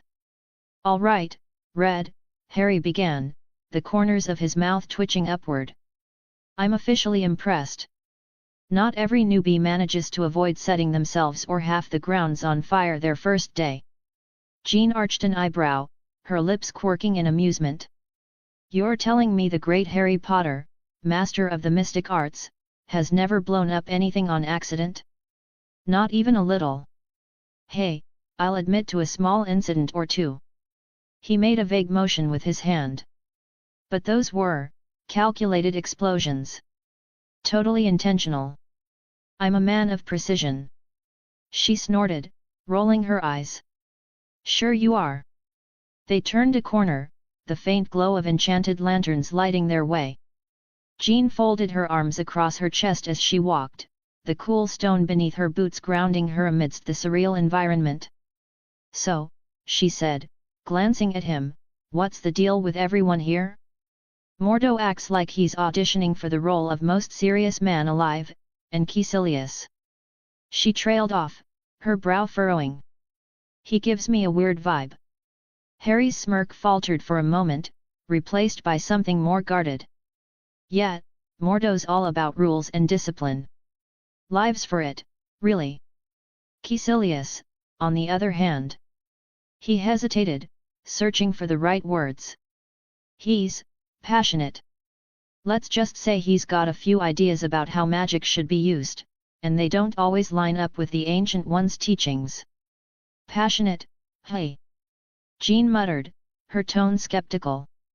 "That's one way to put it." Harry nodded, his expression serious now. "Just keep your eyes open, Red. Not everyone here sees things the same way. And not everyone's as upfront about it as I am." She stopped walking for a moment, turning to face him fully. "Are you warning me about something?" Harry met her gaze, his green eyes steady. "Just giving you a heads up. This place has its share of secrets. But you'll figure that out soon enough." Jean studied him, her sharp mind picking apart the layers in his tone, his posture, the careful choice of words. There was something he wasn't saying, but she decided not to press yet. Instead, she shrugged and gave him a crooked smile. "Noted. I'll keep my guard up." "Good." His smirk returned, though it didn't quite reach his eyes this time. "And here we are." He stopped in front of a wooden door intricately carved with swirling patterns that seemed to shift subtly in the flickering lantern light. With a small flourish, he pushed it open, stepping aside to let her through. The room was simple but inviting. The furniture was dark, polished wood, and a small bed sat against the wall, its soft linens neatly arranged. A desk was tucked in one corner, surrounded by shelves filled with books and scrolls, their spines marked with languages Jean couldn't yet decipher. A large window framed a breathtaking view of the mountains, the fading sunlight casting the room in a warm, golden glow. Jean stepped inside, her boots echoing softly against the stone floor. She ran her fingers along the smooth surface of the desk, her gaze wandering over the space. "Not bad," she said, her tone neutral, though the faint smile tugging at her lips betrayed her approval. Harry leaned against the doorframe, watching her with a faintly amused expression. "They do all right, don't they? And don't worry about unpacking, your stuff's already here." He gestured toward the neatly arranged personal items scattered throughout the room. Jean turned to him, crossing her arms. "Someone went through my things." "Relax," he said, holding up his hands. They're not nosy. It's just a weird little perk of living in a place that basically breathes magic. You'll get used to it. She narrowed her eyes at him but said nothing, turning back to the room. As her gaze settled on the mountains beyond the window, she felt a strange sense of calm wash over her. It's quiet here, she said softly, almost to herself. Feels alive. It is, Harry said, his voice low. The whole place hums with magic. If you listen closely, you'll hear it. Jean glanced over her shoulder at him, her expression thoughtful. Do you ever get used to it? Nope, he said with a grin. That's part of the fun.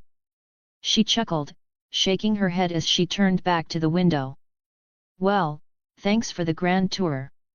I think I'll manage from here. Good. Because we've got training bright and early tomorrow, he said, straightening up. Caecilius will be watching, and trust me, you don't want to give him a reason to single you out. Jean smirked. Let him. I'm not afraid of him. Harry paused in the doorway, his gaze lingering on her. You've got a lot of power, Red. Just make sure you're the one holding the reins. Power's great, but it has a nasty habit of running wild if you're not careful. She turned to face him, her eyes steady. I'll be fine. I know you will, he said, his voice soft but firm. With a small nod, he stepped out into the hallway. Good night, Jean. Good night, Harry. The door clicked shut behind him, and Jean stood alone in the quiet room. She took a deep breath, the weight of the day settling over her. But as she looked out at the mountains, the determination in her chest burned brighter than ever. She wasn't here to play it safe. She was here to master the power inside her. And she would. One way or another. Dash. Huffs. Can't wait to hear from you. If you're passionate about fanfiction and love discussing stories, characters, and plot twists, then you're in the right place. I've created a Discord server dedicated to diving deep into the world of fanfiction, especially my own stories. Whether you're a reader, a writer, or just someone who enjoys a good tale, I welcome you to join us for lively discussions, feedback sessions, and maybe even some sneak peeks into upcoming chapters, along with artwork related to the stories. Let's nerd out together over our favorite fandoms and explore the endless possibilities of storytelling. https://discord.com/invite/hhhwrsb6wd.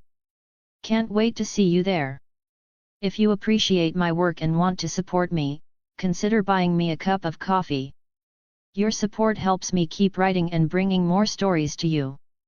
You can do so via PayPal here. https://www.paypal.me/vikrantutker007 or through my Buy Me a Coffee page. https://www.bemeacoffee.com/vikard001s. Thank you for your support. Chapter 60, Chapter 59. The Ancient One's study was bathed in the golden hues of the morning sun, the rays streaming through the latticed windows and casting intricate patterns across the floor.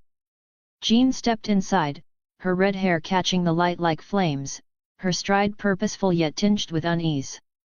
The intensity of yesterday's training still lingered in her muscles and her thoughts. She had spent most of the night trying to decipher Mordo's cryptic statements and Caecilius's unnerving calmness. As she entered, her gaze immediately landed on Harry and the Ancient One. They stood side by side, a study in contrasts, Harry, with his rugged practicality, leaning slightly against a low table, his green eyes tinged with regret, and the Ancient One, a picture of serene authority, her bald head and flowing robes making her look simultaneously otherworldly and grounded. Jean's instincts prickled. Whatever they were about to tell her wasn't going to be good news. Good morning, Jean, Harry greeted, straightening up.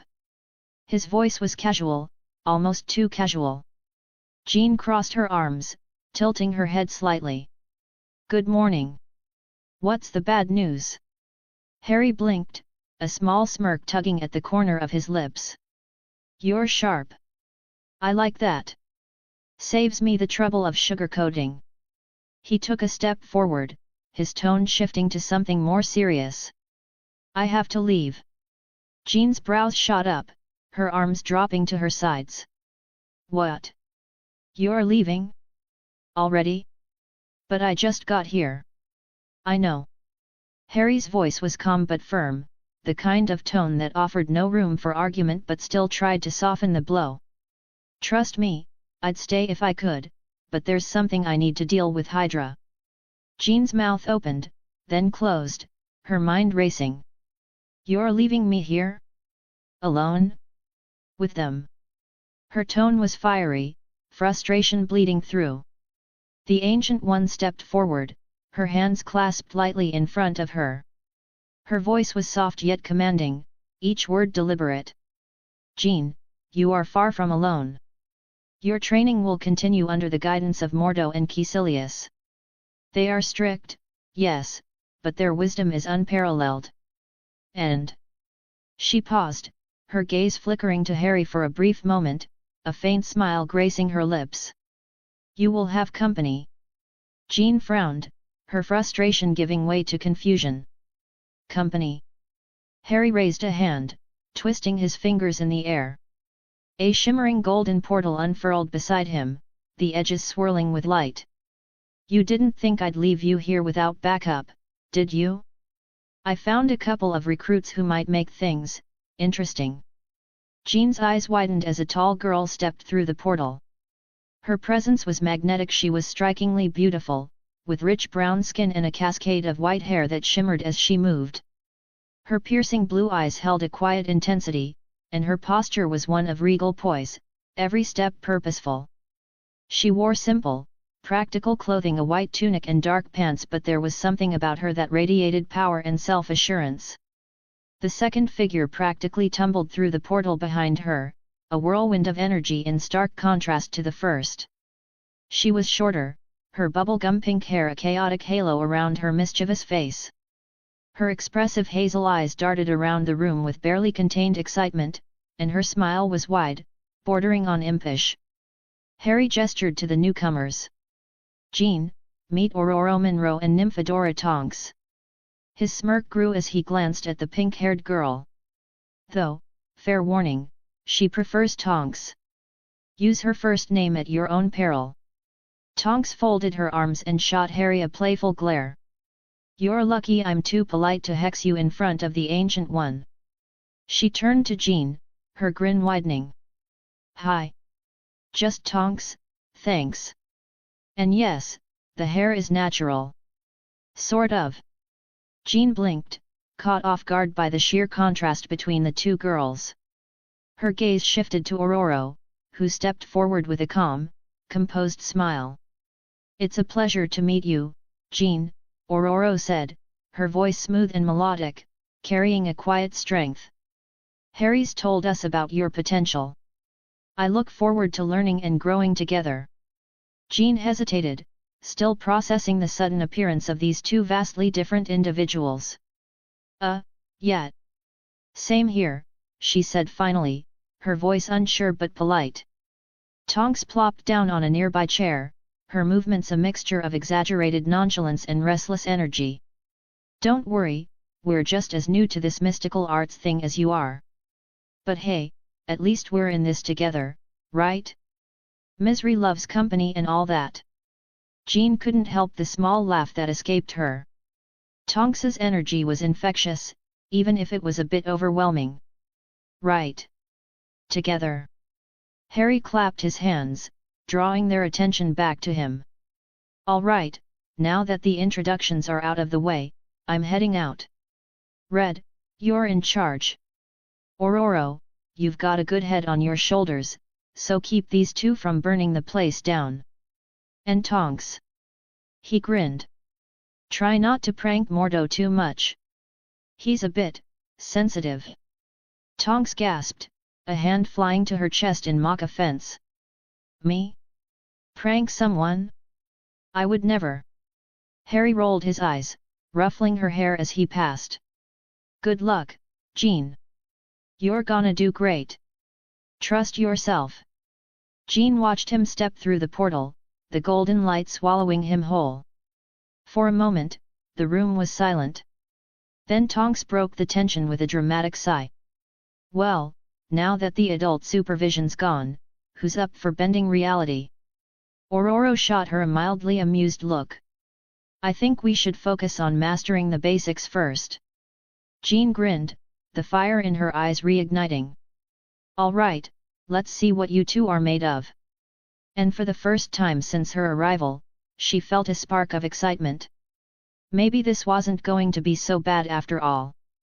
As the golden embers of the portal shimmered into nothingness, Harry Potter stepped into the shield safe house, his cloak billowing slightly behind him like he had rehearsed it. His red and gold armor gleamed under the dim lighting, the golden phoenix across his chest plate practically glowing. He reached up to pull back his mask, revealing the untamed mop of black hair that always seemed to defy gravity and order. Miss me? Harry quipped, a lopsided grin spreading across his face. His emerald eyes darted around the room, landing first on Natasha Romanoff, who sat sharpening one of her knives with an expression that said both "Don't try me and I dare you." You're late, Natasha said, her voice carrying just enough edge to make it clear she wasn't entirely joking. Harry smirked, leaning casually against the nearest wall. Fashionably late. There's a difference.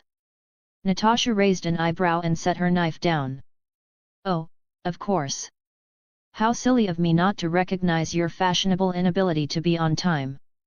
What was it this time? Saving puppies? Rescuing orphans? Or wait, did you get distracted by your own reflection again? Guilty, Harry admitted, placing a hand over his heart like it pained him. I caught sight of myself in the portal reflection. Can you blame me? I mean, just look at this face. Natasha rolled her eyes, though the corner of her mouth twitched. One of these days, Potter, your charm's going to run out. Harry grinned, pushing off the wall. Good thing I've got magic to fall back on. Focus, Steve Rogers cut in from where he was leaning over a tactical map spread across the table. His voice was steady, no nonsense, and somehow calming all at once.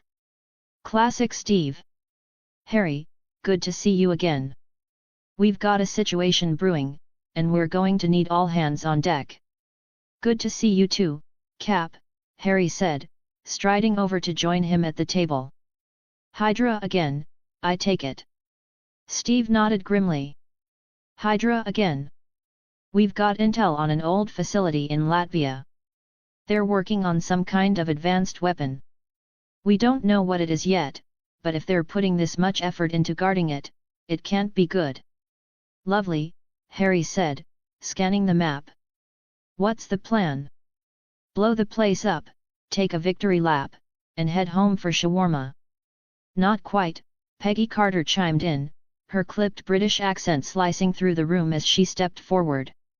Arms crossed, her sharp eyes fixed on Harry. This operation requires precision. We're dealing with enhanced soldiers guarding the facility, likely ones they've been experimenting on. It's not just about brute force. Harry gave her a mock bow.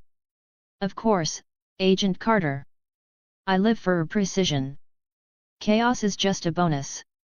Peggy's lips curved into the barest hint of a smirk, but she didn't dignify his remark with a response. Enhanced soldiers, Harry muttered, straightening up. So, basically, Hydra's still got its own DIY superhero program going. Fantastic. I can't wait to hear you whine about it later, Bucky Barnes' White Wolf muttered from his perch near the window. He hadn't bothered to look up from cleaning his vibranium arm.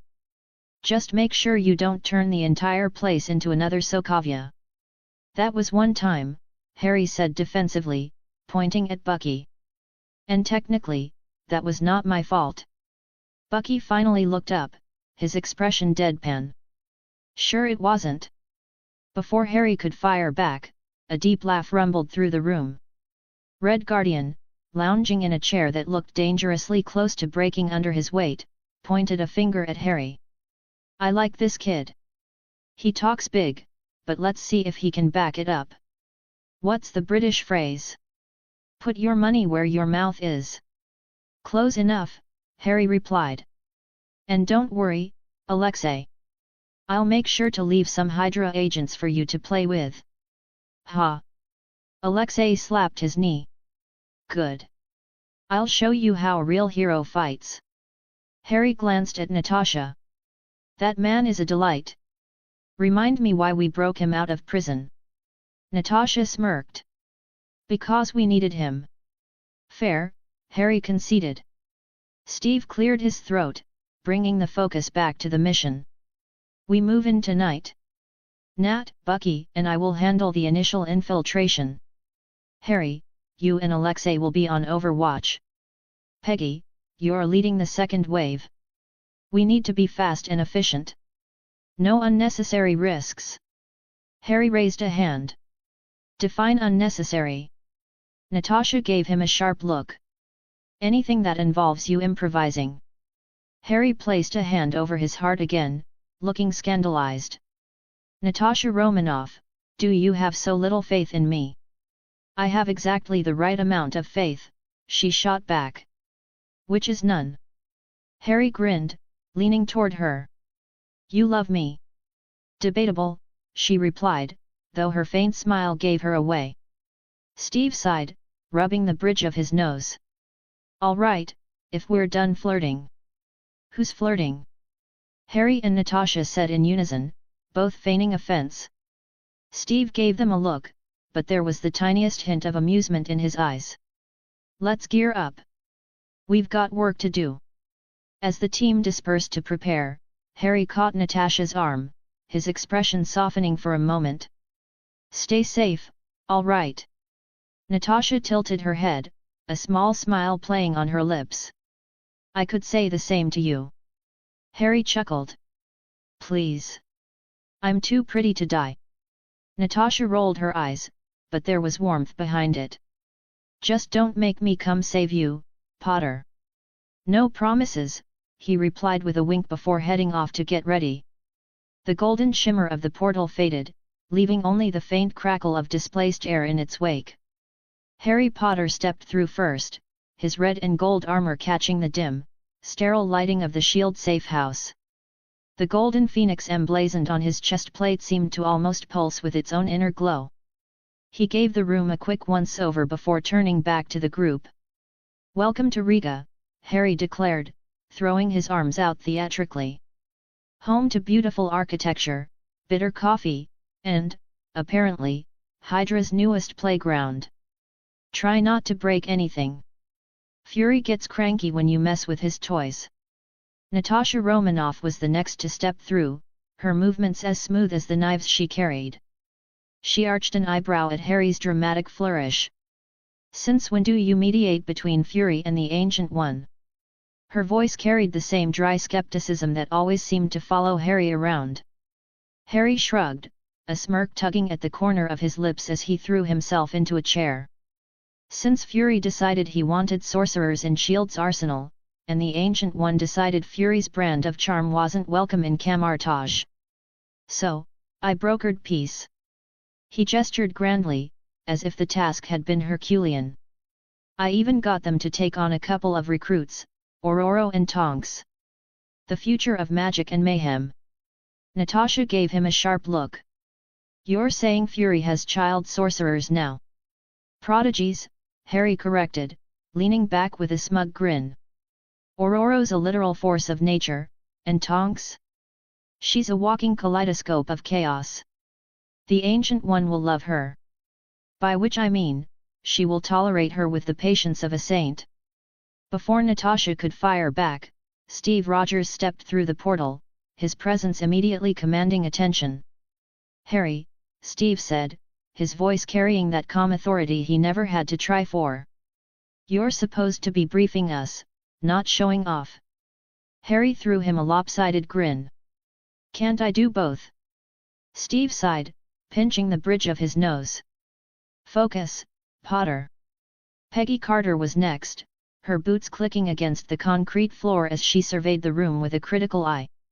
So, this is Fury's safe house, she said, unimpressed.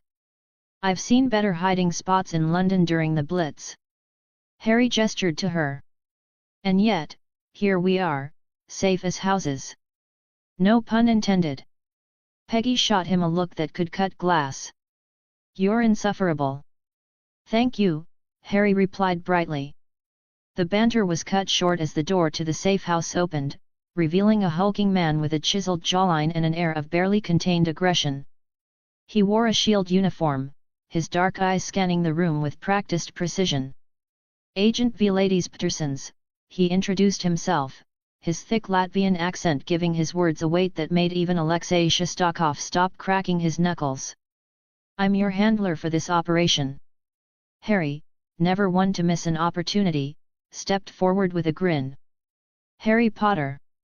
Magical consultant, master of portals, an occasional annoyance to Natasha. Natasha rolled her eyes. Occasional. Vladislav ignored the exchange, his gaze sweeping over the group. Follow me. Command center is in the back. The team followed Vladislav into a room dominated by monitors displaying satellite feeds, schematics, and what looked like Hydra's greatest hits. Vladislav gestured toward the largest screen, a blueprint of a heavily fortified facility. This, Vladislav began, his voice as sharp as his angular features, is the Hydra base we've been monitoring. It's located 30 kilometers from here, buried in the forest. High security. Enhanced soldiers on patrol. They're working on something called Project Aegis. We believe it's an energy-based weapon, likely offensive. Alexei let out a bark of laughter.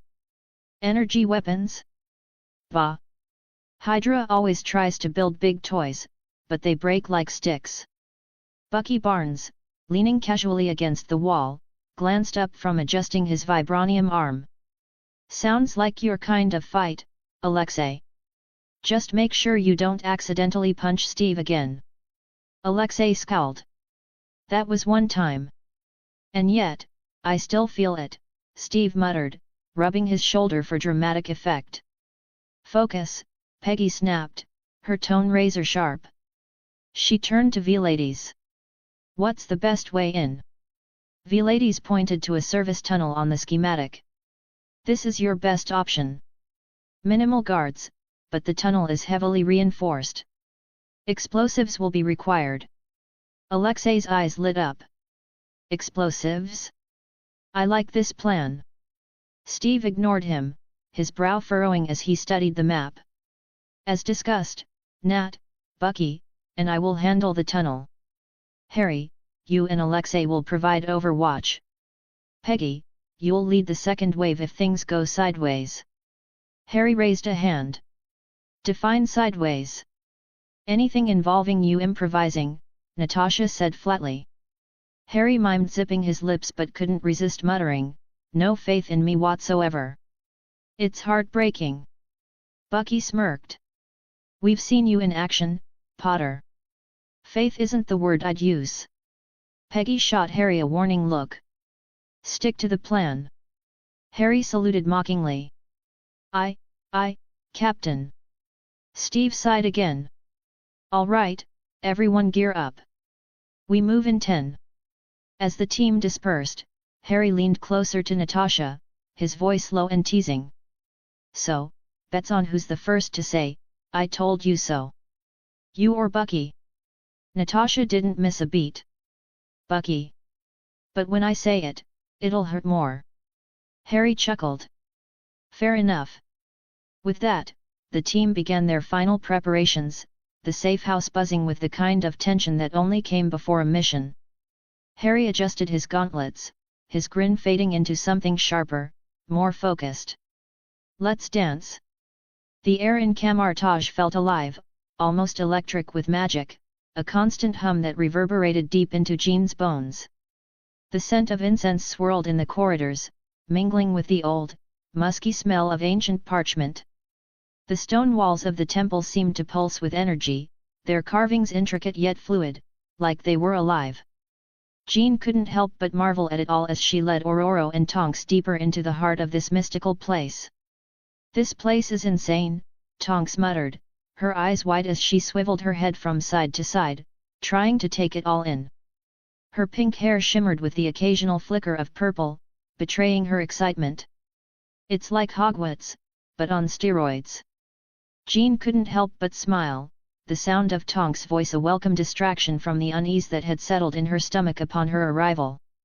Takes some getting used to, doesn't it? Jean said, her voice warm and welcoming, though her eyes held a glint of mischief. But trust me, it grows on you. You start to feel like you're made of this place. Tonks snorted, nudging her with her elbow. Yeah, I'm sure that's how everyone feels when they're about to be buried under piles of ancient knowledge. Jean grinned and waved her hand dismissively. You'll survive. Come on, let me show you around. She led them through the winding hallways, pointing out the different sections she'd grown familiar with. That's the training courtyard. Mordo likes to shout at you about posture there. She grimaced. Trust me, you do not want to cross him when he's in a mood. He'll make you do push-ups for hours. Aurora raised an eyebrow, the wind in her hair giving her a serene air despite the chaos that seemed to be brewing around them. Sounds lovely. Jean laughed. It can be, once you get the hang of it. Over there is the meditation garden. Caecilius spends hours there brooding. Don't ask me why, it's a whole vibe. Tonks tilted her head. You mean he doesn't just do yoga in there? Jean's eyes sparkled with humor. Oh no. Caecilius is way too intense for yoga. Trust me, I saw him try. He was way too focused on achieving inner peace while muttering about. I don't even know. She shook her head. Anyway, up ahead is the library. She stopped, her hands gesturing to the looming door. And this place is infamous. Tonks' eyes immediately lit up, her curiosity piqued. Infamous? Now that is something I need to hear more about. Jean winked at her. Oh, you'll see. As they pushed the doors open, the library revealed itself in all its vast, cavernous glory. The shelves stretched impossibly high, the ancient books filled with arcane knowledge glowing softly in the dim light. Small, floating orbs illuminated the room, casting a mystical glow on the stone and wood surrounding them. The smell of old leather and paper filled the air, and a quiet, almost reverential hum seemed to pulse from the walls. At the far end, Wang stood at a large wooden desk, his back to them as he sorted through scrolls with meticulous care. The moment he turned, his eyes met Jean's and his expression shifted, his brows furrowing as if he'd anticipated this moment for a long time. Let me guess, Wang said, voice dry and flat as he straightened up. Harry sent you. Tonks, ever the mischievous one, grinned ear to ear. Not directly, but you're not wrong. He did say you'd be thrilled to meet us. Wang's sigh was so heavy it almost seemed to echo in the vastness of the room. I knew it, he muttered under his breath, rubbing his temples. Why do I have a feeling this is going to end poorly for me? Aurora stepped forward, her presence calming yet dignified as she spoke. It's a pleasure to meet you, Master Wang. Harry spoke highly of you. He said you were indispensable to Camartage. Wang blinked, caught off guard by the compliment. He wasn't used to hearing praise for his work, especially not in the form of honest praise. Well, that's not incorrect, he conceded, though suspicion still lingered in his sharp gaze. His eyes flickered briefly to Tonks, and his lips tightened. What else did Harry say? Tonks leaned casually on the desk, her hazel eyes twinkling with mischief. Oh, you know, just that you're his best friend, that you two share everything: pranks, laughs, Beyoncé playlists. Wang's face froze in horror. Best friend? His voice dropped to a low, almost ominous tone. That boy has caused me nothing but grief. Do you know how many times he's sabotaged my tea with exploding flowers or bewitched my bookmarks to sing Beyoncé songs at random intervals? Jean stifled her laughter, biting her lip to keep from breaking into a full grin. I'm guessing a lot.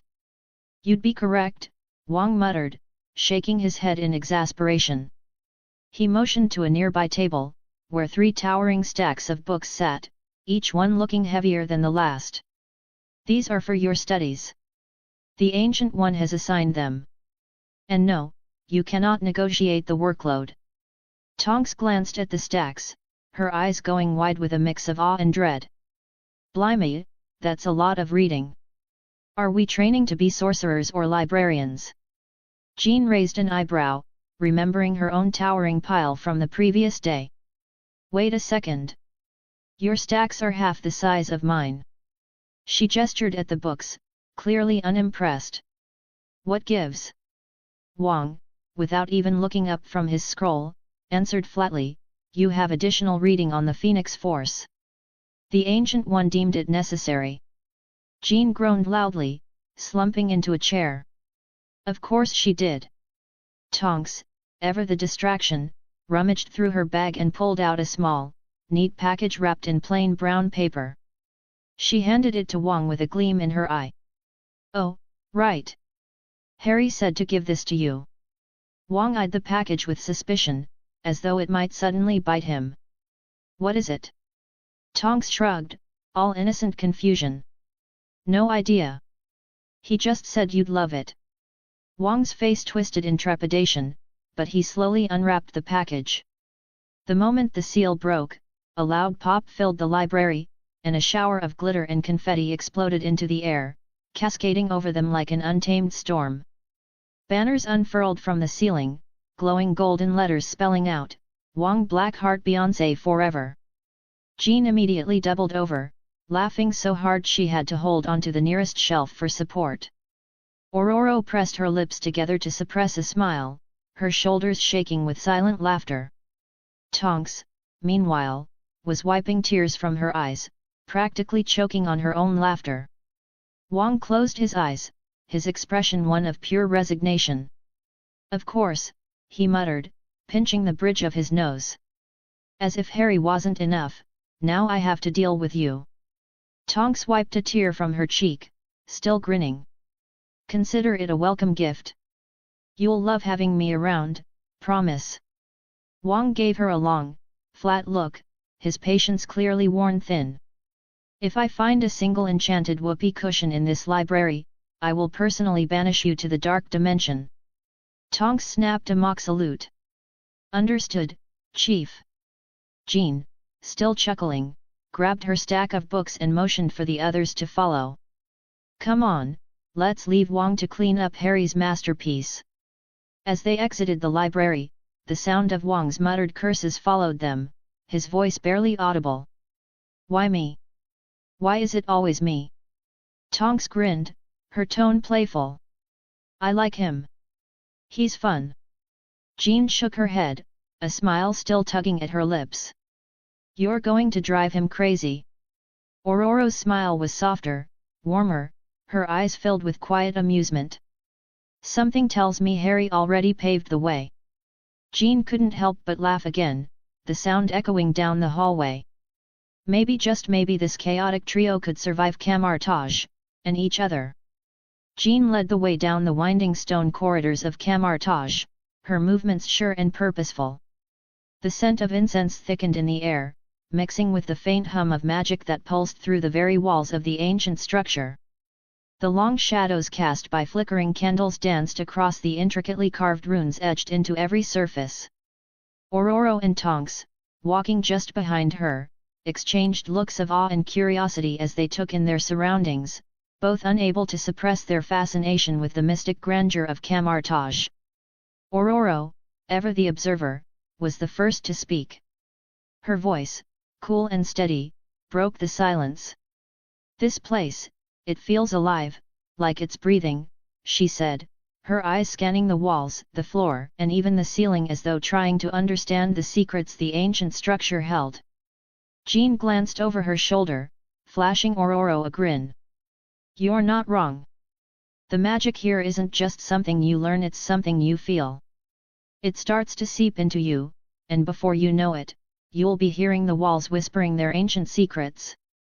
Tonks, her ever-changing hair now a soft lavender, twirled a finger through one lock, her mischievous grin never fading. Yeah, I'll bet it'll be like that time I walked into a haunted house with Harry. He swore the place was talking. Except, I doubt the walls here will try to eat us. Jean chuckled, shaking her head fondly. Let's hope the walls don't try to eat anyone, but there's no promise of safety in Camartage. You'll learn that soon enough. I think you'll like it here, though. She raised an eyebrow playfully. But, no promises about not getting turned into a frog by accident. Tonks laughed, her playful nature matching Jean's teasing. Frog? Please. I'd turn myself into something way more fun. Imagine showing up with a full rainbow of colors. Bet Harry would get a kick out of that. You might want to work on that with a little less shock value, Jean said with a smirk. Don't want to give Mordo any reason to think you're not serious about your training. I'm serious about my fun first, Tonks said with a wink. And hey, who needs to be serious when we've got magic and mayhem? Aurora let out a quiet chuckle, her posture exuding both elegance and calm power. It seems I'm beginning to understand the dynamic between you two, she said, her lips curling into a slight smile. It's refreshing. Jean's eyes gleamed with a bit of mischief as they approached the training courtyard. Oh, you'll see. They're like a well-oiled chaos machine, especially when there's magic involved. As they crossed through an archway, the training grounds revealed themselves. The space was vast, open, and humming with energy. The air crackled with magical tension as two figures sparred at the center of the courtyard. Master Caecilius, with his sharp features and an aura of quiet menace, moved with an eerie grace, his motions precise and fluid. Across from him stood Master Mordo, a towering figure with dark, penetrating eyes and a face carved from stone. The two were locked in a battle of will and magic, their energy swirling around them in tangible waves.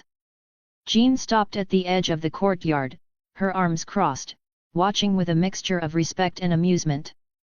Well, there they are, she said, her voice low enough to not disturb the sparring masters. Master Mordo, Master Caecilius, meet my friends. Aurora, Tonks, this is where things get real. Aurora's eyes, sharp and unyielding, appraised the sparring pair with an intensity that matched their own. I can feel their magic, their power. This won't be easy. Tonks bounced slightly on her heels, excitement practically radiating off her. Good. It wouldn't be fun if it was easy. Bring on the madness. Caecilius was the first to notice them, his eyes flicking up from his fight with Mordo, a slight smile playing at the corners of his lips. He tilted his head, studying them with a mix of interest and mild amusement. Jean, always a pleasure, he said smoothly, his voice as velvety as it was dangerous. And I see you've brought company. His dark eyes briefly swept over Aurora and Tonks with quiet calculation. Curious. Mordo, ever the serious one, halted mid-strike and cast a sharp glance over his shoulder, his face hard and unreadable. Jean, he said, his voice deep and commanding, like thunder before a storm. We don't have time for introductions. This is a place of discipline and mastery, not distractions. Tonks didn't seem fazed by his no-nonsense approach. Instead, she grinned wider, her eyes gleaming with mischief. Distractions? I think you've misread us. We're here for all of it, discipline, fun, and games. Maybe a little mayhem along the way, too. She shrugged. If that's a problem, we'll just add that to the list. Mordo's gaze hardened, his dark eyes narrowing into slits as he crossed his arms over his chest. This is not a game, he said coldly. Here, we train to control power.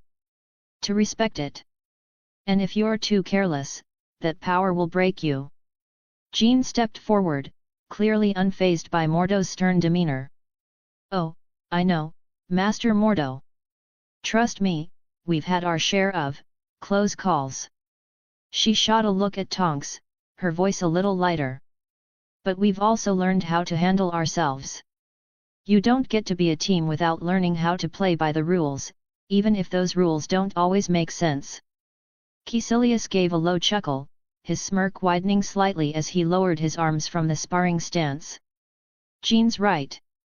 If they can survive the first round with Mordo's training, I'd say they've earned their place here. His eyes twinkled with a challenge as he glanced at the trio.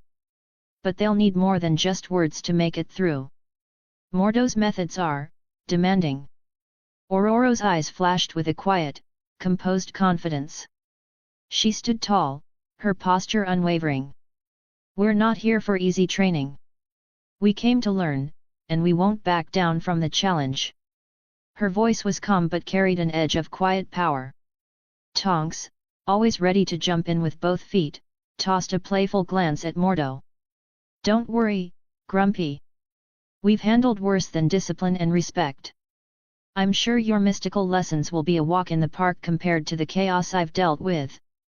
Jean shot Tonks a sideways glance. That's not the best way to make friends with Mordo, she muttered under her breath, though the corners of her lips twitched in amusement.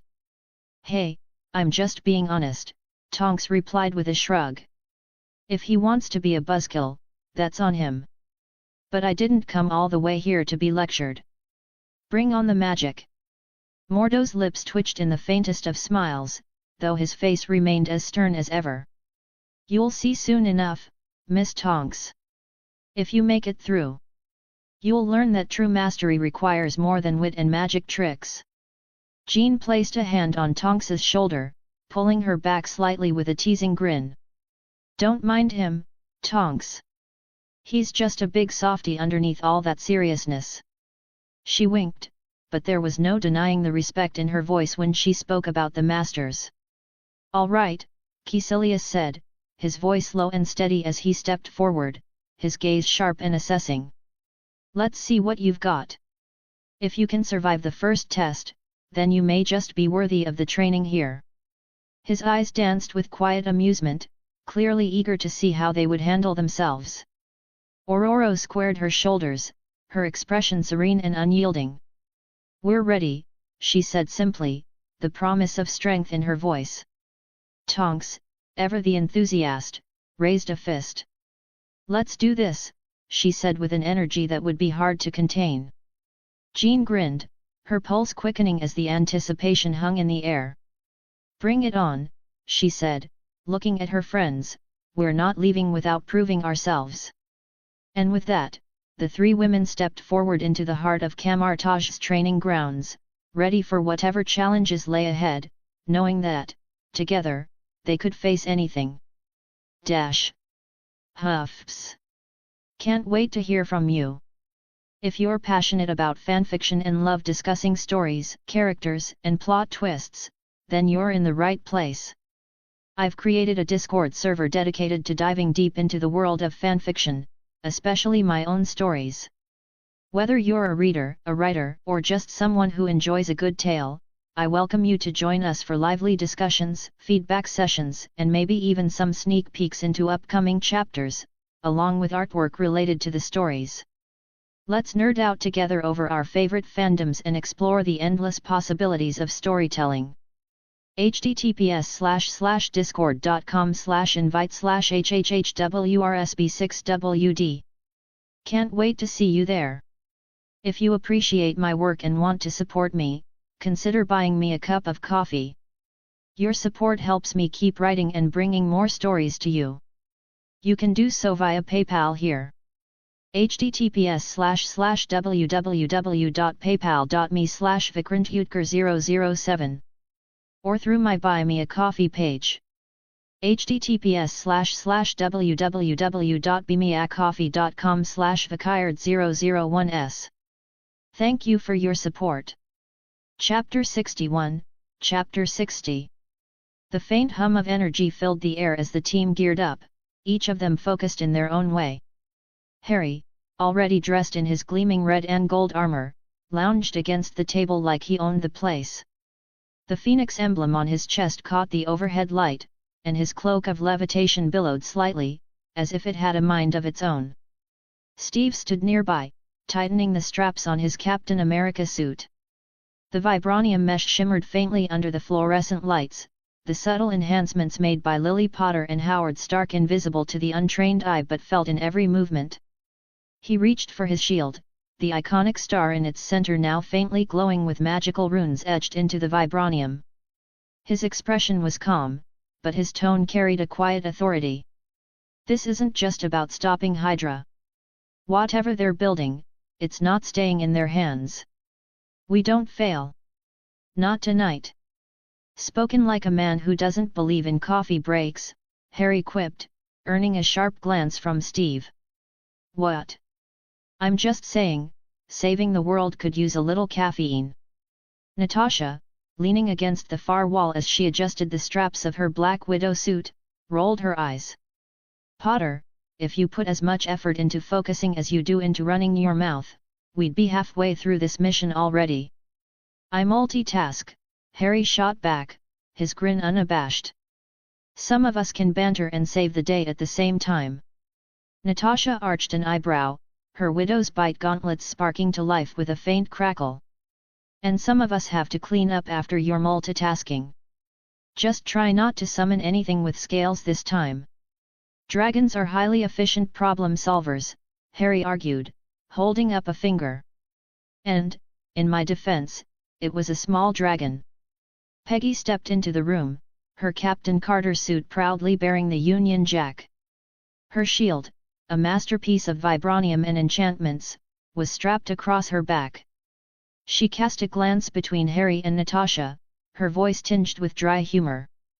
Are they always like this? Always, Bucky answered from where he sat sharpening a knife. His white wolf armor gleamed under the light, the runes etched into his vibranium arm glowing faintly. You get used to it. Or you don't, and you just tune it out. Bucky, you wound me, Harry said, clutching his chest dramatically. I thought we had a thing. You know, snarky best friends who save the world together. Bucky's only response was a flat stare. We don't have a thing. Give it time, Harry replied with a wink. You'll come around. Alexei stomped into the room, his red guardian armor already strapped on and his broad grin as infectious as ever. Why so serious, comrades? This is a glorious mission. Hydra will tremble before us. They'd probably tremble less if they could hear you yelling, Natasha muttered, shooting him a look. We're trying to be discreet. Discreet? Alexei laughed, his voice booming. Discreet is boring. Where's the fun in that? Steve stepped in before the banter could escalate, his tone firm but not unkind. All right, that's enough. Focus up. We've got a mission to run. The room quieted as Vlades entered, a secure tablet in hand. His imposing frame and no-nonsense demeanor seemed to draw the group's attention without effort. Your transportation is ready, he announced in a thick Latvian accent. His sharp eyes scanned the group, lingering on Harry for a beat longer than the others. You'll take a van to within a mile of the facility. It's unmarked, with clearance passes forged to Hydra's specifications. After that, you're on foot. Stay out of sight. No mistakes. Understood, Steve said, nodding firmly. Thanks for the assist. Vlades gave a curt nod, but his gaze remained skeptical. Let's see if you can finish the mission before I thank you. Harry smirked. Love the confidence, Vlades. Real morale booster. The man didn't flinch. Confidence is earned, Potter. Prove you deserve it.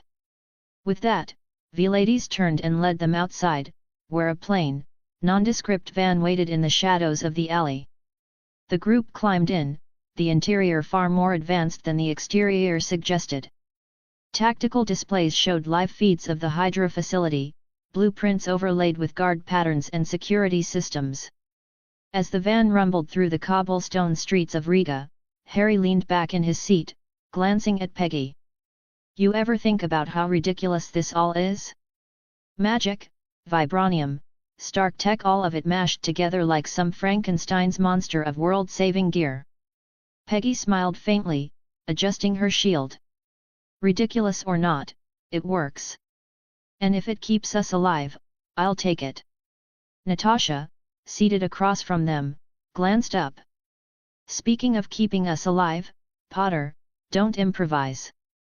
Stick to the plan. Harry placed a hand over his heart. Natasha, I'm hurt. When have I ever? Latvia. The dragon, Natasha interrupted, deadpan. Berlin. The giant snake. Budapest. Okay, okay, Harry cut in, raising his hands. Point made. I'll be good. I'll believe it when I see it, Bucky muttered. The van slowed to a halt, Vilades turning in his seat to address them. This is your drop-off point. From here, you're on your own. Do your job, and I'll see you on the other side. Steve nodded, his voice steady. Let's move. The team disembarked, their gear glinting faintly in the moonlight. Harry floated to the ground with an effortless grace, the cloak of levitation trailing behind him. As they began their approach to the facility, the air grew thick with anticipation. Harry glanced at Natasha, his voice low but teasing. $10 says you'll be the first to say I told you so. Natasha didn't miss a beat. Make it 20, and you've got a deal. With a smirk, Harry followed the team into the shadows, his armor gleaming faintly as they closed in on their target. As the team split up under the cover of night, Harry cast a quick disillusionment charm, vanishing from sight like a whisper in the wind. The cloak of levitation adjusted itself around his invisible form, wrapping him in a soft, ethereal embrace as he hovered above the Hydra facility, a ghost in the air. He moved without a sound, a silent sentinel, watching over his team with vigilant eyes. Below him, Alexei was already hard at work. Despite his imposing size, the Red Guardian scaled the nearby structure with surprising agility, his boots making barely a sound as he ascended the wall. Slinging his sniper rifle over his back, he found a perch on the rooftop that offered a clear view of the entrance. He crouched low, blending into the shadows, his eyes narrowing as he peered through the scope. Revenant, Alexei's voice crackled through the comms, thick with his Russian accent, if I have to shoot someone before you, I will laugh at you for the rest of this mission. No mercy. Harry's voice came through, dry and unfazed. Yet. You get your kicks now, Red Guardian. I'm just here to make sure they don't turn you into Swiss cheese before I get to do my thing. Alexei chuckled, a rumbling sound that echoed in the quiet of the night. Swiss cheese is better than dog food, my friend. At least it's not as soggy. Harry's invisible form hovered slightly higher, barely suppressing a grin. You'd know. Spent a lot of time with that Ken stuff, hey. I've eaten worse, Alexei muttered, adjusting his aim. And speaking of worse, how much longer before you get your creative self into action? Patience, my dear Red Guardian, Harry replied, his tone a mock of seriousness. We're professionals. Or at least, I am. He added the last bit with a chuckle that wasn't quite audible. Alexei snorted, settling further into his crouch. You're a joke, Revenant. But fine, we wait. Just don't make me shoot something before you. I'll never let you hear the end of it.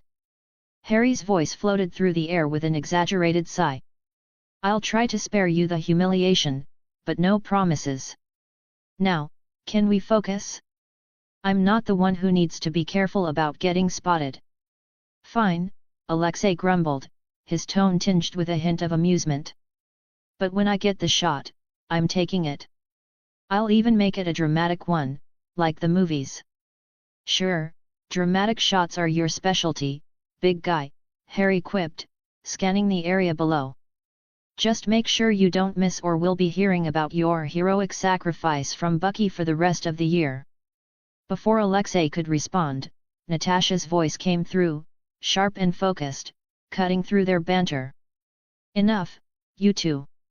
Focus. We're in.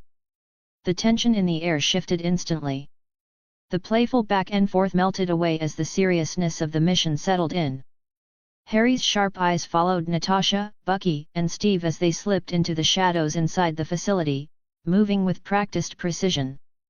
"Good," Harry muttered, his voice barely a whisper. "Just don't do anything too reckless. I can only keep so many bullets from hitting you." "Always so positive, Revenant," Natasha's voice came through again, the faintest hint of amusement in her tone. "You'll get your chance soon enough." With that, the comms went quiet, each member of the team continuing with their mission. The air crackled with tension as Harry, invisible in the air above, kept his eyes trained on the surrounding area. He felt the familiar buzz of danger around the corner but kept his cool, waiting for the next move. Down below, Alexei settled further into his position, gripping his rifle with steely determination. "This is the part where I shine," he muttered, eyes flicking between his scope and the shadows below. Dash! Natasha, Bucky, and Steve moved through the facility with the quiet precision of well-trained operatives. The dim lighting flickered sporadically as they navigated the maze-like halls, staying in the shadows and out of sight of the patrolling guards. Every step was deliberate, every movement calculated. Natasha was in the lead, her black tactical suit blending into the darkness, her body a fluid whisper of motion. Her eyes never stopped scanning, always alert, always calculating the next move. Bucky followed close behind her, his vibranium arm moving silently, the weight of his past sins hidden behind the cold steel of his arm and the steely resolve in his eyes. Steve brought up the rear, his shield strapped to his back, always ready, always vigilant, prepared for any contingency. They turned a corner, and Natasha raised a hand, signaling for them to stop. Bucky froze instantly, his body tensing as his sharp eyes locked on the two guards ahead. They were engaged in a low conversation by a security door, their backs to the team. Natasha's lips curled into a smirk, and her voice was barely a whisper through the comms. "Piece of cake," she said, her tone filled with an air of quiet confidence. Bucky nodded once. "You take left, I'll take right." Without a word, Natasha sprang into action, moving like a shadow. In the blink of an eye, she closed the distance between herself and the first guard. Her hands were around his throat in a flash, locking in a chokehold. Before he could even make a sound, her blade was pressed to his throat, a lethal warning. Bucky, just as swift, grabbed the second guard. With a grunt of effort, he slammed the man into the wall with bone-crushing force. The guard's head bounced off the concrete, dazing him just long enough for Bucky to secure him into a tight arm lock, holding him against the wall with the force of a freight train. Steve moved forward, his shield at the ready. He positioned himself between their takedowns and the hallway, ensuring that no other guards would stumble upon them.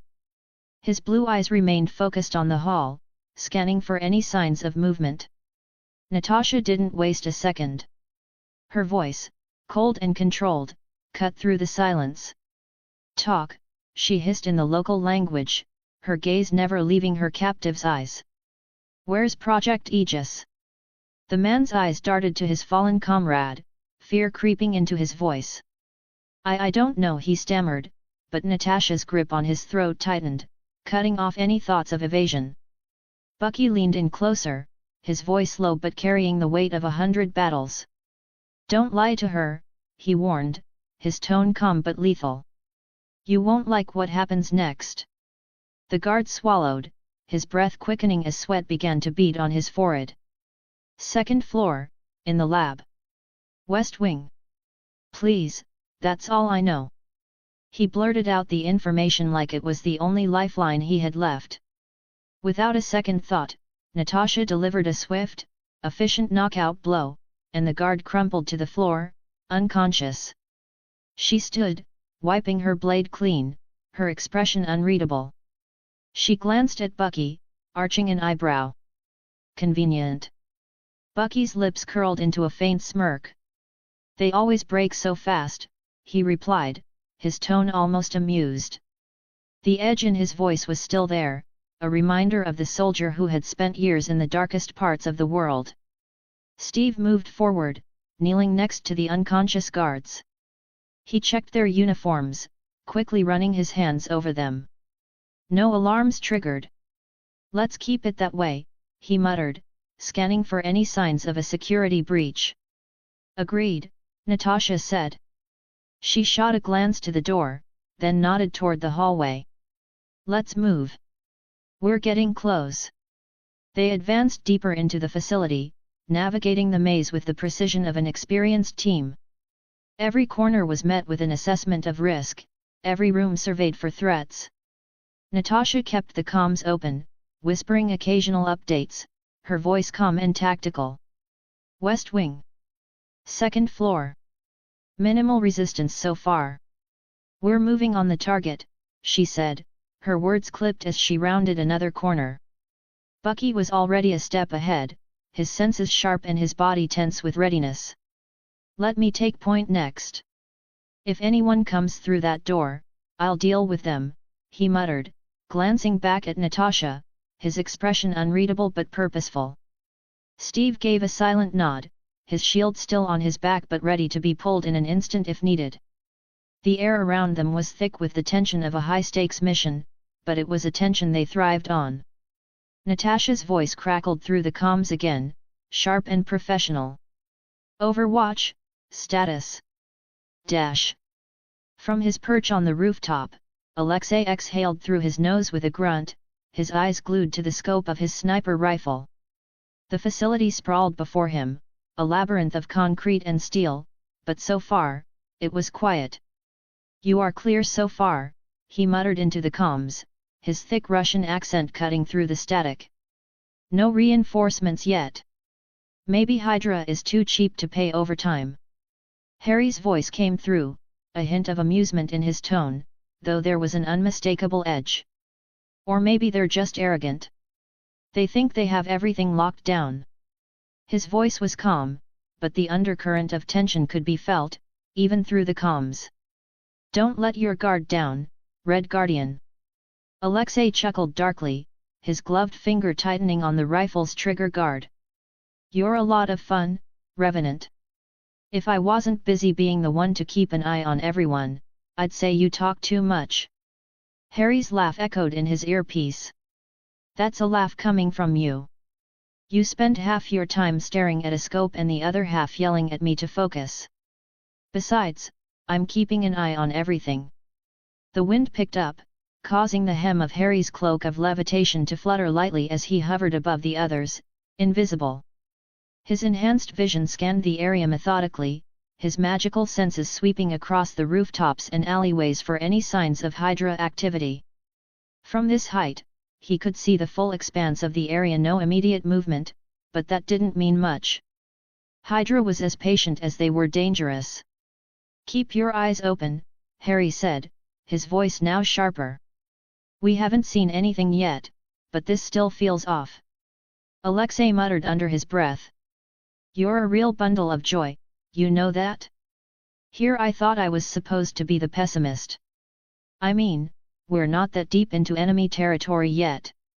Harry's eyes flicked from rooftop to rooftop, his senses buzzing with anticipation. Hydra's always one step ahead, Alexei. You might be enjoying the quiet, but you know better than to think we're not walking into a trap. Ah, yes, the we're all going to die speech, Alexei teased, rolling his eyes behind the scope. Nothing gets me fired up like the thought of it.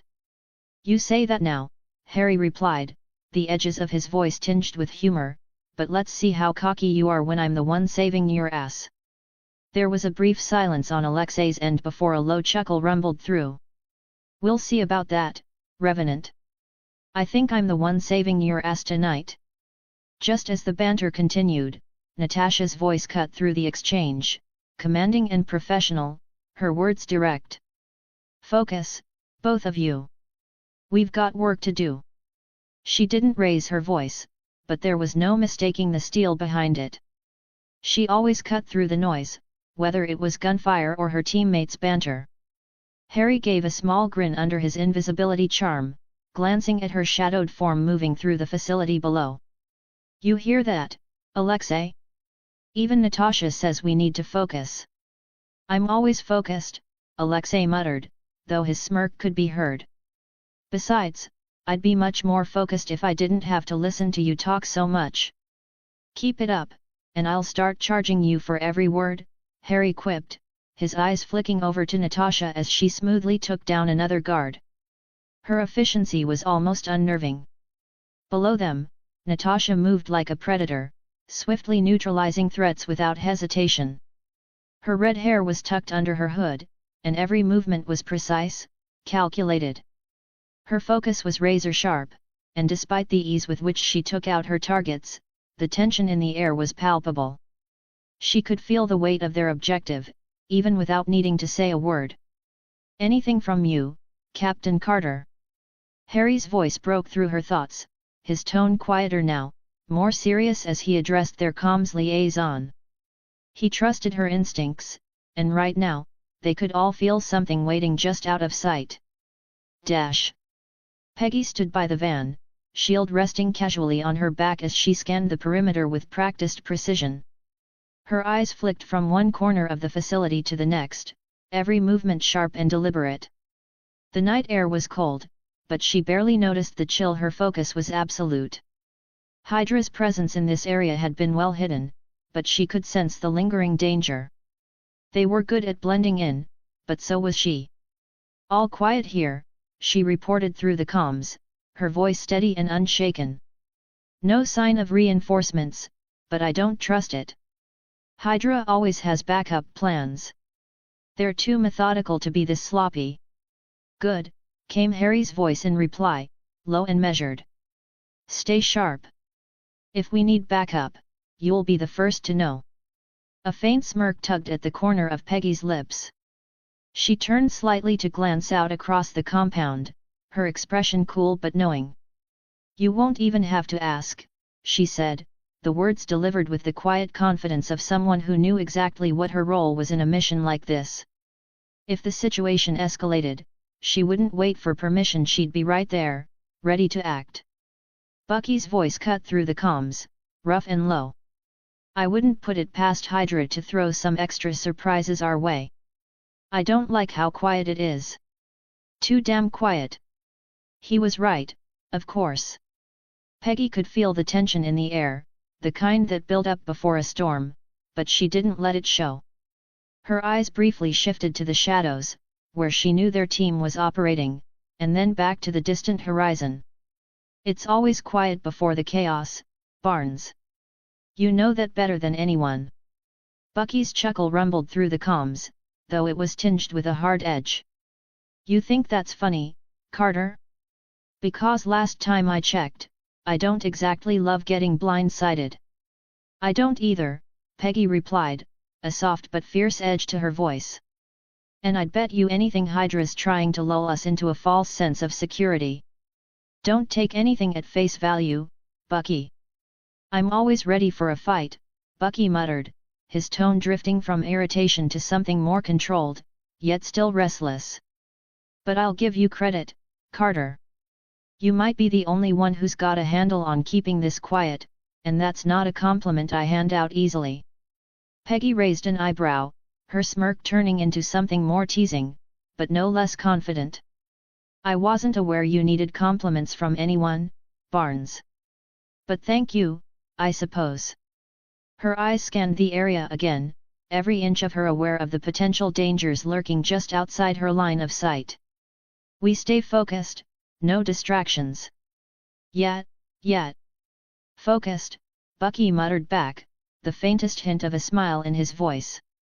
"But just so you know, if the real action starts, I'm jumping in first. I'll leave you the mop-up duty, Carter."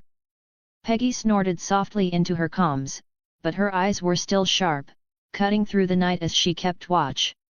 "You wouldn't know what to do with mop-up duty if it smacked you in the face, Barnes." The banter was easy, comfortable even, but beneath it all, Peggy's instincts were still fully alert. She wouldn't let her guard down, no matter how much she teased or how much Bucky riled her up. The silence around them wasn't something she was willing to trust, not yet, not until they had what they came for and were safely out. "Just remember, Barnes," she added after a beat, her voice low and serious now. "When the dust settles, you'll be glad I was here. Trust me. There was a pause on the comms as Bucky considered her words. Then, with a wry chuckle, he responded. You're not wrong, Carter. I'm just saying, when it hits the fan, I'm taking the lead. And you can thank me later. Lead, hey. Peggy's lips curled into a small grin. I'll believe it when I see it. But I'm sure you'll try your hardest. As the banter died down, the air between them thickened with the unspoken understanding that they were all on edge. The mission wasn't over. The quiet was simply the calm before the inevitable storm. Peggy's smirk faded, and her sharp gaze swept the perimeter once more. Hydra wouldn't be caught off guard so easily. She checked her shield again, adjusting it slightly, and then gave one final glance at the van, the shadows, and the night sky. Stay ready, everyone, she said, her voice a little more serious now, cutting through the playful chatter. This isn't over yet. Dash. Natasha's boots barely made a sound as she pushed open the heavy lab door, her silenced pistol held low and steady. The room was bathed in a dim, sterile light, casting long shadows across the rows of computer terminals and cluttered tables. Strange, humming devices blinked and flickered, glowing with an eerie blue light, their purpose unclear but undeniably unsettling. The unmistakable sound of her breathing echoed through the quiet space as her sharp eyes took in every detail. In the center of the room, a massive cylindrical tank dominated the space. The liquid inside shimmered with an otherworldly glow, casting ripples on the surface. Within, something or someone floated, humanoid but blurry, obscured by the liquid and the faint mist surrounding it. Its shape was indistinct, a shadow behind the fog of blue. Steve's jaw tightened as he stepped forward, his eyes narrowing in focus. His shield was strapped to his back, ready for anything, but he didn't take his eyes off the tank. Project Aegis, he asked, his voice calm but tinged with suspicion.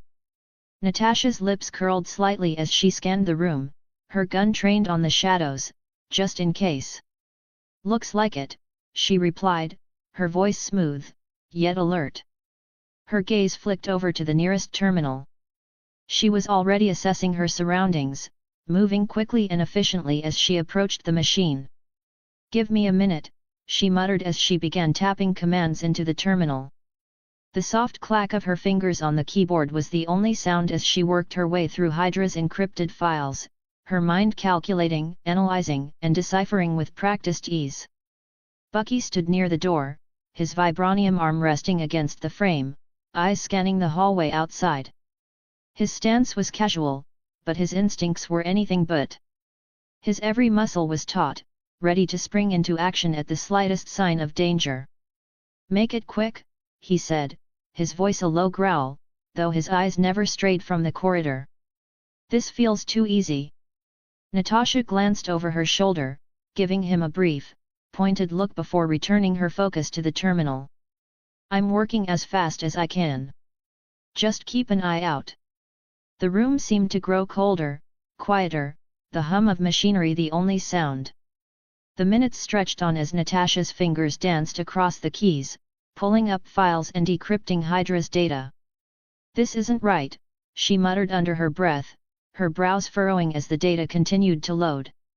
That's because it is.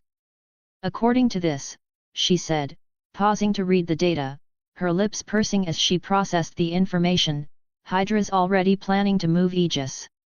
We're lucky we got here first. Steve stepped closer to the tank, his shield in hand now, his attention fixed on the figure suspended inside the liquid. His jaw tightened as he took in the sight, tall, imposing, but still somehow elusive. It was hard to tell what they were dealing with, but one thing was clear, Hydra had invested a hell of a lot of resources into whatever or whoever was floating in that tank. Any idea what or who we're looking at? Steve asked, his voice steady but filled with quiet intensity. His hands flexed around his shield, ready to act at a moment's notice. Natasha shook her head, eyes glued to the screen as more data flooded in. Not yet, she murmured, her voice calm, though her mind was racing. But whatever it is, Hydra's put a lot of resources into this project. Too much for it to be anything good. Bucky shifted his weight, his gaze flicking between the hallway and the tank. We're walking on borrowed time, Nat, he said, the tension in his voice rising. Hydra's not known for leaving things in their labs for long. So, unless you've got a magic trick to pull us out of here, I suggest we move. Keep it together, Barnes, Natasha snapped back, her voice crisp but not without a hint of affection.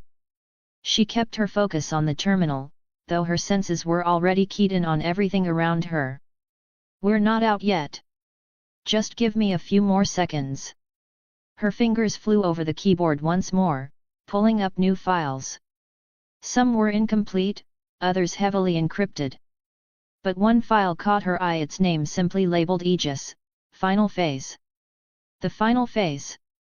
Whatever Hydra had planned for this project, it was almost ready to be unleashed. Natasha's brow furrowed as she opened the file, her mind quickly processing the information. Hydra's definitely moving fast, she muttered, her voice tense now. This project's farther along than I thought. Steve's voice came from behind her, low and firm. What's the move? I'm pulling everything, Natasha replied quickly, her fingers moving faster now as she downloaded the necessary data to a secure drive. We need to know what we're really up against before we decide on the next step. Bucky's eyes flicked to the hallway again, the unease still present on his face. I don't like it, Nat, something feels off about this place. Before Natasha could respond, the faint sound of footsteps echoed down the hallway. Her hand instinctively went to her gun, her body coiling like a spring ready to snap. We've got company, she muttered. 5 seconds, then we're out. Bucky stepped into a crouch, his muscles tense, ready for whatever came through that door. Steve clenched his fists, his shield ready, his eyes alert as he readied himself for action. Let's get this done. Natasha exhaled slowly, the tension palpable in the air as she finished the last of the data extraction. With a final, sharp movement, she pulled the drive from the terminal, securing it inside her jacket. Done. Let's move. As they turned to leave, the sound of boots in the corridor grew louder, closer. We've overstayed our welcome, Bucky muttered, his tone dark. Time to go. And just like that, the team was in motion. Every instinct screamed that the real fight was only just beginning. Dash. Harry's voice crackled through the comms, his tone laced with urgency. Guys? Hate to interrupt, but we've got inbound. From his elevated vantage point, Harry's enhanced vision saw the telltale dust cloud rising in the distance, Hydra's convoy barreling down the road toward the facility at full speed. His heart rate quickened, his instincts already kicking into overdrive. He cursed under his breath, a rare crack in his usually calm demeanor. Looks like they're bringing reinforcements.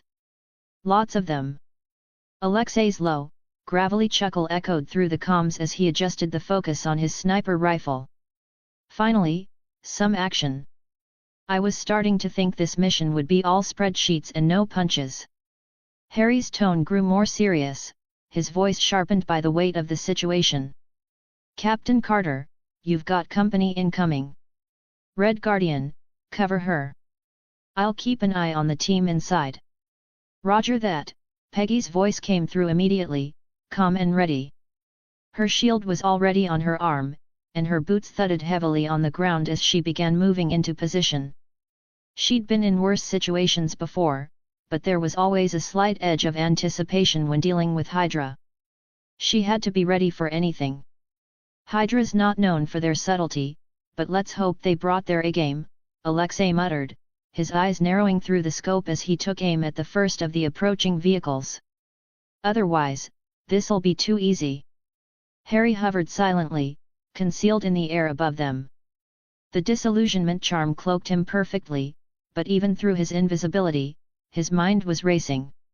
He could see the convoy clearly now, multiple armored vehicles, a dozen Hydra soldiers hanging out of the windows, automatic weapons at the ready. A standard Hydra assault. But Harry had other plans. He muttered under his breath, more to himself than to anyone else. Time to get creative.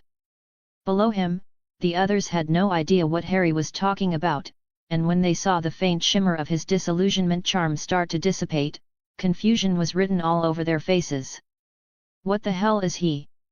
Bucky began, his voice trailing off as he glanced up at the spot where Harry had been a moment before. And then, as if on cue, the shimmer around Harry's form melted away completely. In the blink of an eye, a massive, mythical figure emerged from the sky, a hybrid of dragon and phoenix, its scales glowing with the fiery hues of a sunset. Harry's animagus form was something that could only be described as pure chaos, majestic, terrifying, and absolutely unexpected. His wings unfurled, each feather aflame, each beat of them sending the air rippling with the power of his transformation. The dragon-like body was sleek and sinewy, a mix of fire and winged fury. His talons gleamed sharp, and his eyes burning like molten gold seemed to pierce through everything around him. There was a stunned silence from the comms before Bucky's voice broke through, a mix of disbelief and awe. Is that him? What the hell just happened?" Steve let out a slow whistle, eyes wide with equal parts astonishment and respect. "I gotta admit, didn't see that coming." Natasha, ever the strategist, was the first to find her voice, though it was with a sharp edge of surprise. "Harry, how did you?" But Harry wasn't listening. His mind was already on the incoming convoy. He stretched his wings wide, the tips brushing against the tops of the facility's walls, and then with a powerful thrust, he was airborne, soaring toward the approaching Hydra forces. The sound of the wind rushing beneath his wings drowned out everything else, but for a moment, the team could only hear the distant growl of his voice, deep and resonant, through the comms. "Hold tight, this is gonna be fun." Down below, Alexei's laugh rumbled in approval as he locked onto his target. "I'll cover the ground," he muttered, already calculating his shots. "You take the skies." "Glad we're on the same page," Harry's voice replied, now echoing with the unmistakable thrill of battle. With that, Harry twisted mid-air, diving toward the convoy like a living missile. He launched a stream of fire from his mouth, hitting the first of the armored trucks. The explosion that followed was deafening, sending Hydra soldiers flying in every direction. He banked hard, his wings folding as he zoomed past the convoy, setting the second vehicle alight in a burst of fiery destruction. "Harry, watch your six." Bucky's voice crackled through the comms, his eyes scanning the chaos unfolding. The explosion had drawn attention, and Hydra wasn't just going to sit back and let him burn them alive. Bucky pulled his gun from its holster, already taking out the nearest Hydra agents on the ground. Natasha's voice was calm, but the tension in it was palpable as she sprinted down the corridor, her hand on her weapon. "We're almost done in here. Let's finish this quick, and get out." Steve cracked his knuckles and squared his jaw, ready for the ground assault. "Let's do it." Peggy's shield slammed into the chest of an advancing Hydra agent, sending him flying backward with a grunt. She didn't waste time looking down at her handiwork. "Focus on your target, Barnes. We're not out of the woods yet." Bucky gave her a brief smirk, his weapon still at the ready. "I know, Carter. Just getting warmed up."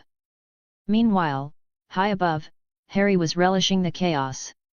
His Dragon Phoenix hybrid form was a terrifying sight, flames trailing behind him as he twisted through the air with impossible agility. He turned his head to look back at the team below, his voice filled with a playful edge. "Told you it'd be fun." "Don't get cocky," Steve warned through the comms, but his tone held a note of admiration. "We still need to wrap this up. Can't let them regroup." Harry's fiery form darted through the smoke and debris, his claws scraping against the metal of a speeding vehicle as he launched himself toward the final target. "On it," he muttered, his voice filled with a strange calm. "Let's make sure Hydra doesn't get their hands on anything today." As the flames danced in the sky, the team below was already preparing for their next move, each one ready to follow Harry's lead as they dealt with whatever Hydra threw their way. Dash! Huffs! Can't wait to hear from you. If you're passionate about fanfiction and love discussing stories, characters, and plot twists, then you're in the right place. I've created a Discord server dedicated to diving deep into the world of fanfiction, especially my own stories. Whether you're a reader, a writer, or just someone who enjoys a good tale, I welcome you to join us for lively discussions, feedback sessions, and maybe even some sneak peeks into upcoming chapters, along with artwork related to the stories. Let's nerd out together over our favorite fandoms and explore the endless possibilities of storytelling. https://discord.com/invite/hhhwrsb6wd. Can't wait to see you there. If you appreciate my work and want to support me, consider buying me a cup of coffee. Your support helps me keep writing and bringing more stories to you. You can do so via PayPal here.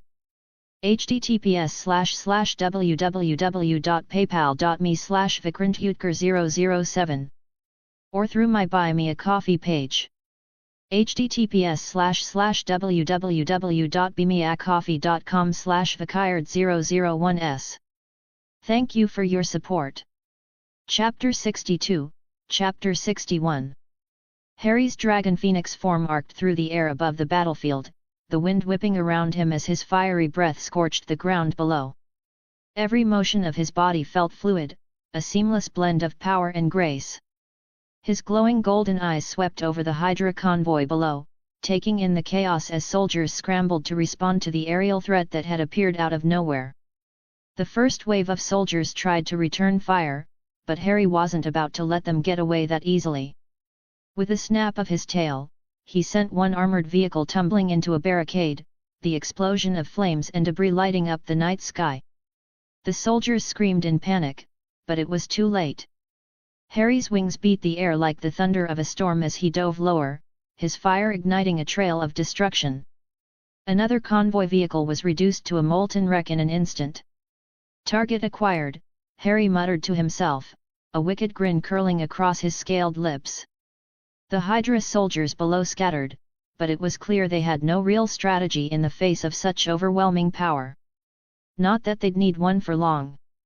Bucky's voice crackled through the comms, cutting through the chaos. Incoming, Harry. More soldiers to your left, looks like they're trying to flank you.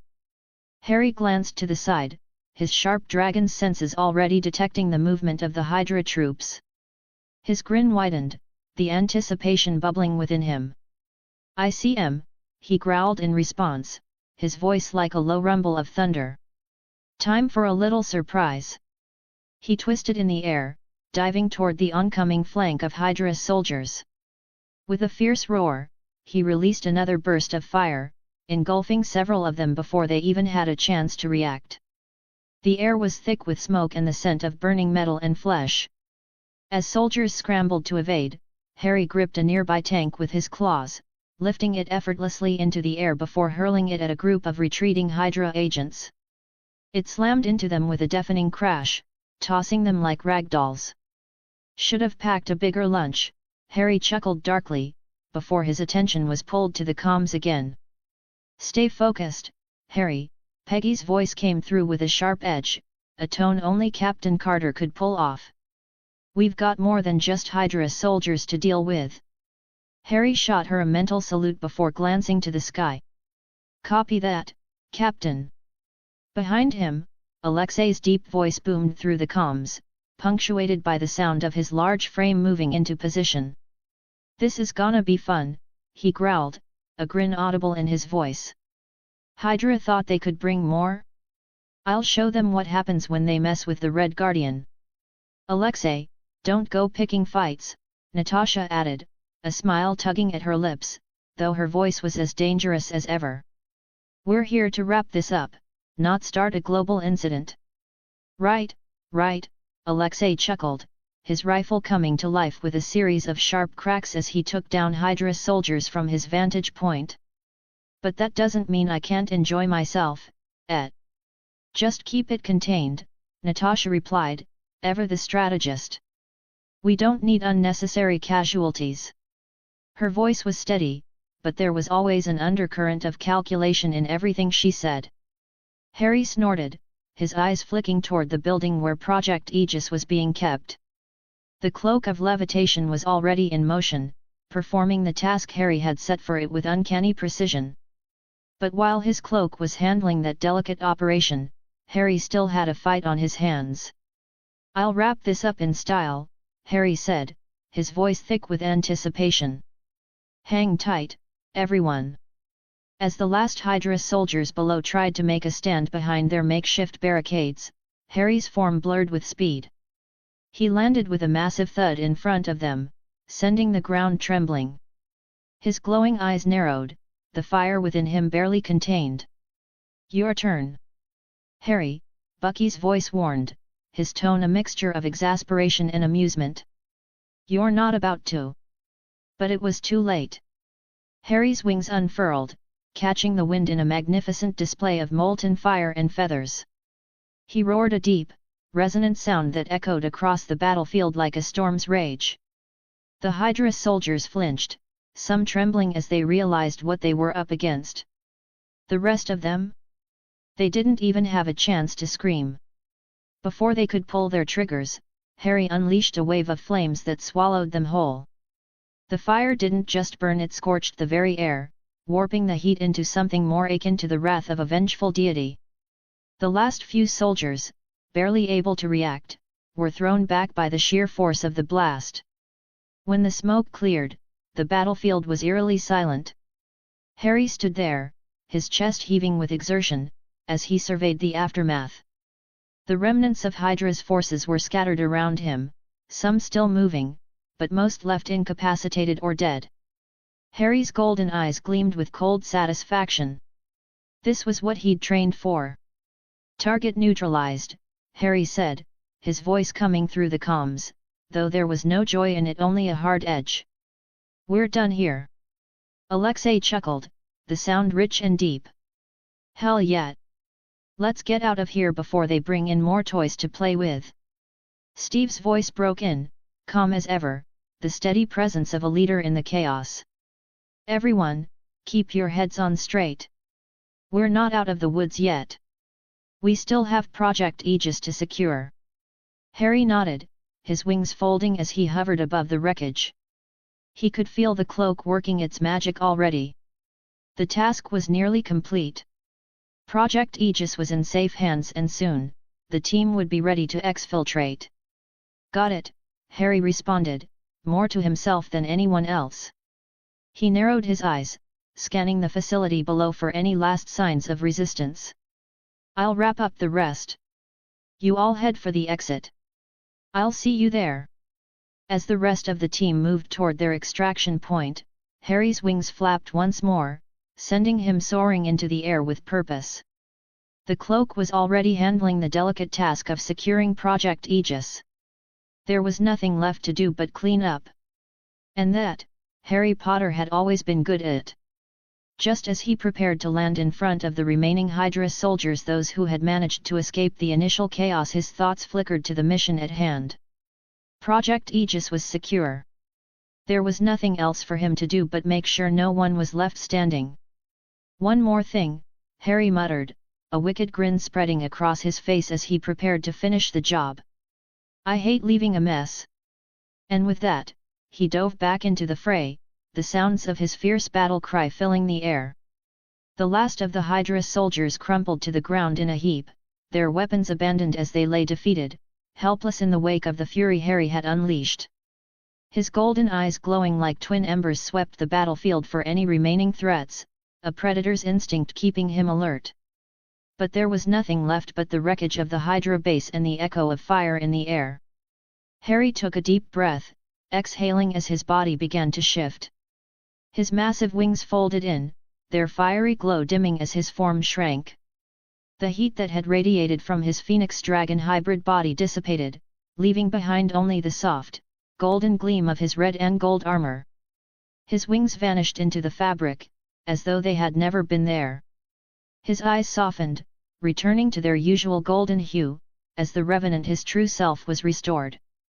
As if answering his transformation, the cloak of levitation fluttered toward him, the expanded pouch securely fastened. With a graceful motion, Harry caught the cloak and pulled it over his shoulders, tugging it into place. The pouch, stuffed with the spoils of their mission, rested comfortably at his side, and Harry couldn't help but appreciate the weight of their success. The others, Red Guardian, White Wolf, Captain America, and Black Widow, had begun to make their way to the van, but they froze when they saw him. Their eyes widened, taking in the sight of Harry standing there, resplendent in his armor. Bucky, ever the cynic with a sharp edge, was the first to break the silence. "All right, now I've seen it all," he muttered, shaking his head with a mixture of awe and disbelief. "You got a new trick up your sleeve, Harry?" Because that was not the usual saving-the-day routine. Steve gave him a side-eye, his lips curling into a smile despite himself. "Yeah, seriously, Harry. I've got questions. First one being, where do you even find the time to get new powers like that?" Natasha leaned against the van, arms crossed and her usual smirk playing at the corners of her lips. "I know, right? You're making the rest of us look bad, with all your shiny new forms and godlike abilities." Her gaze flicked over his armor and then narrowed, her curiosity clearly piqued. "So, what was that back there? Some kind of new form? You've been holding out on us." Harry chuckled softly, adjusting the cloak as if it were a casual piece of clothing. He couldn't suppress the smile on his face. "You guys know I'm an animagus, right?" he asked, his tone light and nonchalant. "So, that form." He paused for effect, grinning as he glanced at each of them. "That was my new animagus form. A Feng Huang. A Dragon Phoenix hybrid." Alexei, still a bit overwhelmed by the sheer spectacle of it all, blinked twice, a frown deepening on his face. What now?" Harry gave a half-laugh, shaking his head. "A Feng Huang. It's from Chinese mythology. A creature that's a combination of a dragon and a phoenix. Immortal, reborn from its ashes, and all that dramatic flair." He flicked a hand dismissively, grinning wider. "So yeah, fire, flight, immortality basically, I'm the ultimate package." Natasha's smirk deepened into a grin as she crossed her arms, clearly entertained. "Fire-breathing dragon and an immortal bird, hey? Can't say I'm surprised." Her voice was teasing but layered with genuine curiosity. "You just keep getting more dangerous, don't you, Potter?" "That's one way to put it," Bucky chimed in, his tone dry but tinged with admiration. He shook his head, still in disbelief. "You know, I've fought some weird stuff in my day, but that was something else. You were flying like a freakin' storm." Steve crossed his arms, a thoughtful look on his face. "A Feng Huang," he repeated, as if testing the word out. "A mix of a dragon and a phoenix, sounds like something you've pulled out of an ancient legend." He glanced over at Harry, a smile tugging at the corners of his mouth. "You're pulling from some deep stuff, Harry." "Yeah," Harry said with a shrug, running a hand through his hair. "I figured I'd shake things up a bit. It seemed fitting, considering what I've had to go through. You know, fire, flight, rebirth, kind of sums up my whole deal. Powerful, but unpredictable, right?" He tilted his head with a grin, his golden eyes gleaming mischievously. Natasha's lips quirked. "I'm sure the rest of the world would agree. I mean, I don't think Hydra's ever seen a fire-breathing dragon come for them." Harry gave a wry smile, his tone dry. "Yeah, well, that's their problem now." He patted the pouch at his side, the weight of the collected intel from their mission a reminder of their success. "Let's just say I've got everything we came for. And Hydra's not going to be bothering anyone else tonight." Peggy's voice cut through their banter, sharp and no nonsense. "You all done playing superhero? I'd prefer if we left before Hydra comes up with a plan for a counterattack." There was a tone of impatience in her voice, as though she had been waiting long enough for them to finish their post-battle debriefing. Steve smirked and gave her a nod over his shoulder. "On our way, Captain Carter." He glanced back at Harry. Just wanted to make sure you didn't burn the place down, again. One step at a time, Steve, Harry quipped, his voice light. I'm still working on the whole controlled destruction thing. As they walked toward the van, Alexei slapped Harry on the back with the kind of force that sent a slight jolt through him. I get it now, Alexei said with a low laugh. A Dragon Phoenix hybrid. You're like the fantasy version of a nuclear bomb, hey. Harry raised an eyebrow, but he couldn't help the chuckle that escaped. Great. Just what I needed, another nickname. Bucky's laugh echoed from behind. I mean, it was pretty cool, Harry. You were like a walking natural disaster. Harry shot him a playful glare. I'm glad you all appreciate my flair for the dramatic. His eyes sparkled with mischief. But let's focus on the important stuff, shall we? We've got what we came for. Time to go. Steve opened the van door, and they all piled inside, ready to leave the wreckage behind. Harry took a last look at the remains of the Hydra base, the last flickers of flame dying out. It had been a hard-fought victory, but for now, the mission was over. Let's go, Harry said, his voice softening but still filled with determination. Hydra won't be troubling anyone tonight. Natasha shot him a knowing look as she slid into the van beside him. Just don't burn down the next place we go to, all right? Her voice was light, but there was a teasing edge to it. One step at a time, Nat, Harry responded with a grin. One step at a time. The van doors slammed shut with a heavy thud, the dust still settling from the battle they'd just fought.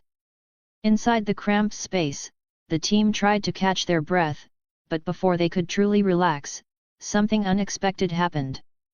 The comms crackled to life, the sharp static grating against their ears. Then, as if in defiance of the stillness, the unmistakable opening riff of Thunderstruck by AC/DC blasted through their earpieces. The guitars hit with such intensity it felt like the ground itself might shake.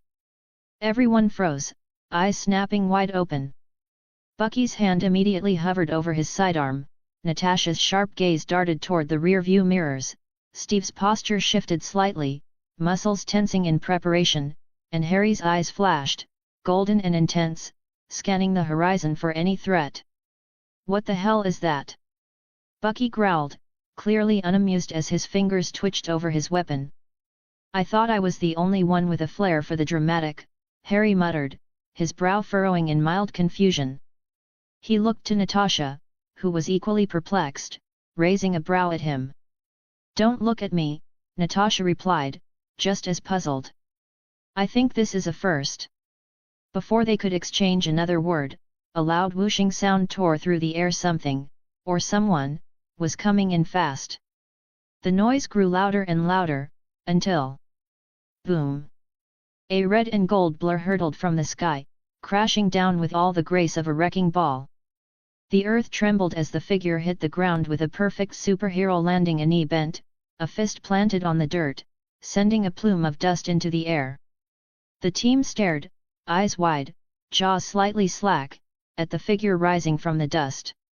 The suit shimmered with red and gold, the unmistakable design of a high-tech armor that screamed futuristic genius. Then, the figure straightened up, standing tall and confident as the dust settled. There was a dramatic pause, almost theatrical, as the figure stood there, clearly waiting for the perfect moment. And then, through their earpieces, a voice rang out, dripping with cockiness. Did someone order a hero? There was an awkward silence before Bucky snorted in disbelief, really?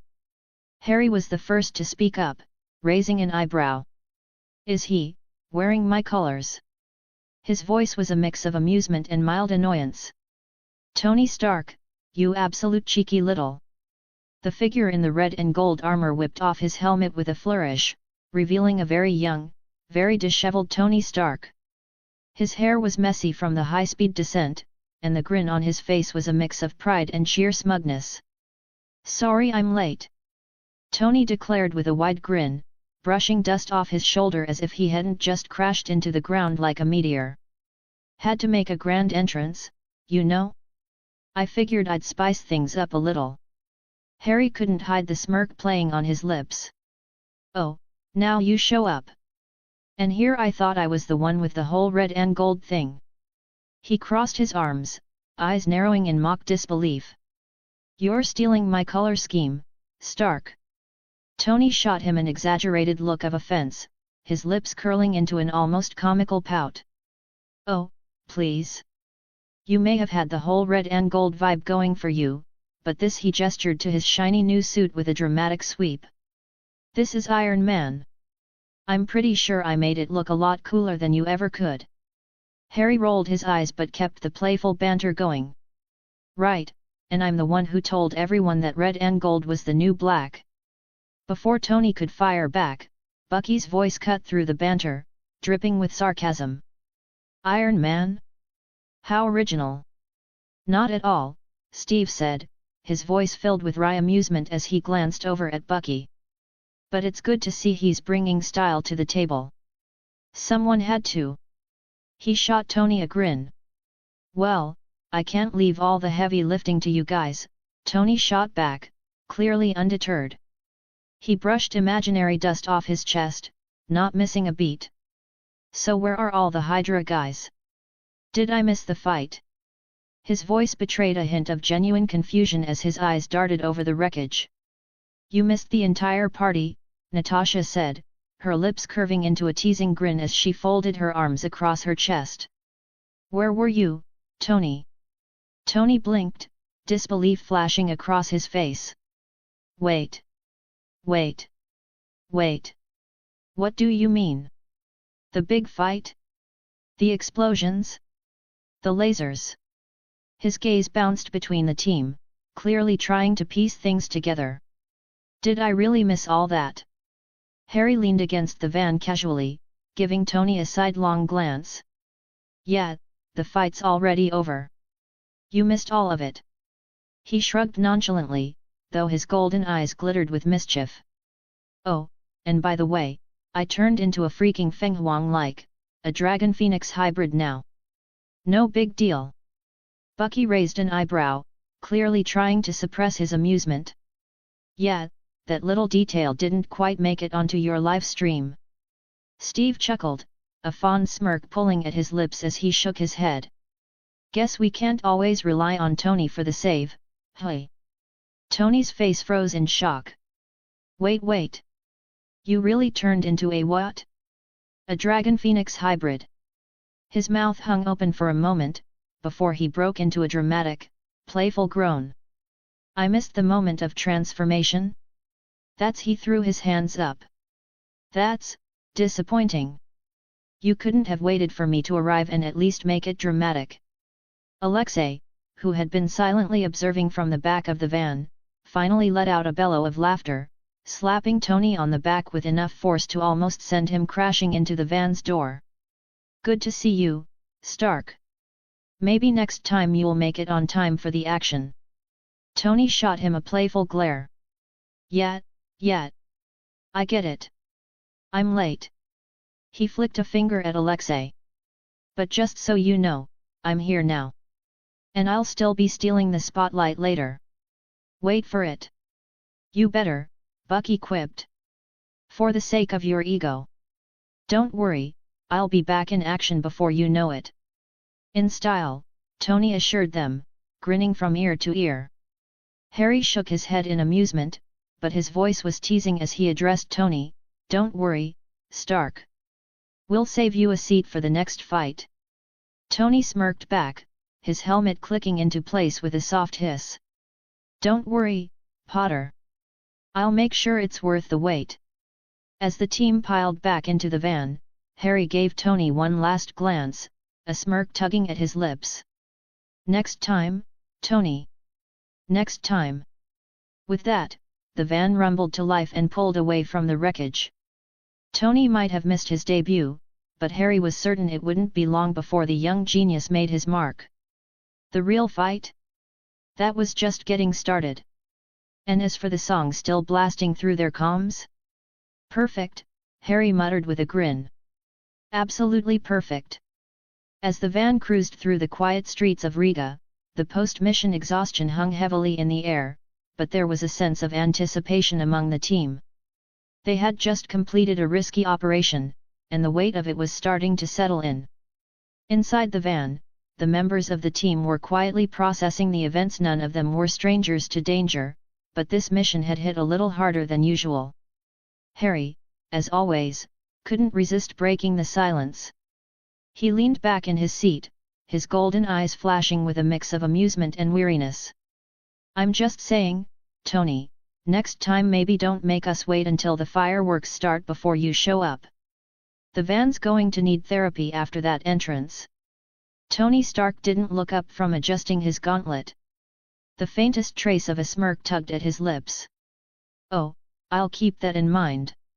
You can't rush greatness, you know." He flicked a switch on his gauntlet, the bright red and gold fading as it powered down, compacting into a more manageable form. "Besides, what's the point of being fashionably late if you don't make an entrance?" "An entrance is one thing," Bucky grumbled, clearly unimpressed. "But I've been trying to get the adrenaline out of my bloodstream for the last 10 minutes. A little less flair next time, hey." Steve Rogers, sitting across from them, chuckled softly. His smile didn't quite reach his eyes, though. "I think we've all had our fill of the show for today. Next time, Tony, just show up on time. No need for the dramatics." Natasha, who had been silent until now, let out a low chuckle. Her voice was dry as usual, sharp with that familiar no-nonsense edge. "If he pulls that again, I'll personally take him off the comms. Not even Thunderstruck can save him from that." She shot Tony a pointed glance, a smirk tugging at her lips. Tony grinned. "You guys just don't appreciate good music, do you? Thunderstruck's a classic." Bucky raised an eyebrow, his tone flat.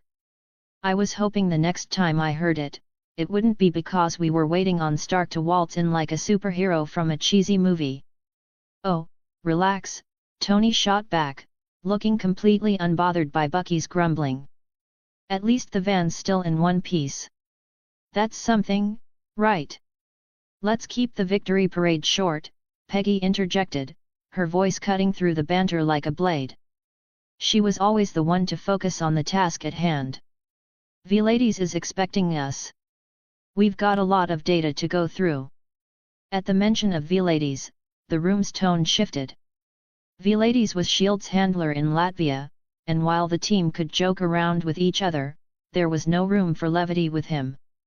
He was all business, no fluff, no filler. His silence had a weight to it, and the team knew that if he was involved, they were walking into something serious. The van slowed to a stop in front of a nondescript building on the outskirts of Riga. Its cracked windows and weathered exterior belied the operations that ran behind those walls.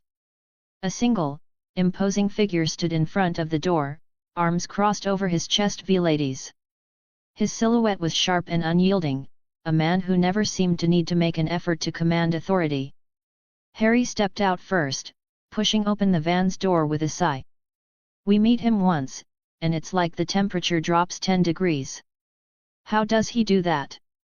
Bucky was the next to exit, giving Harry a brief glance before muttering under his breath. "He's like the human embodiment of the word intense.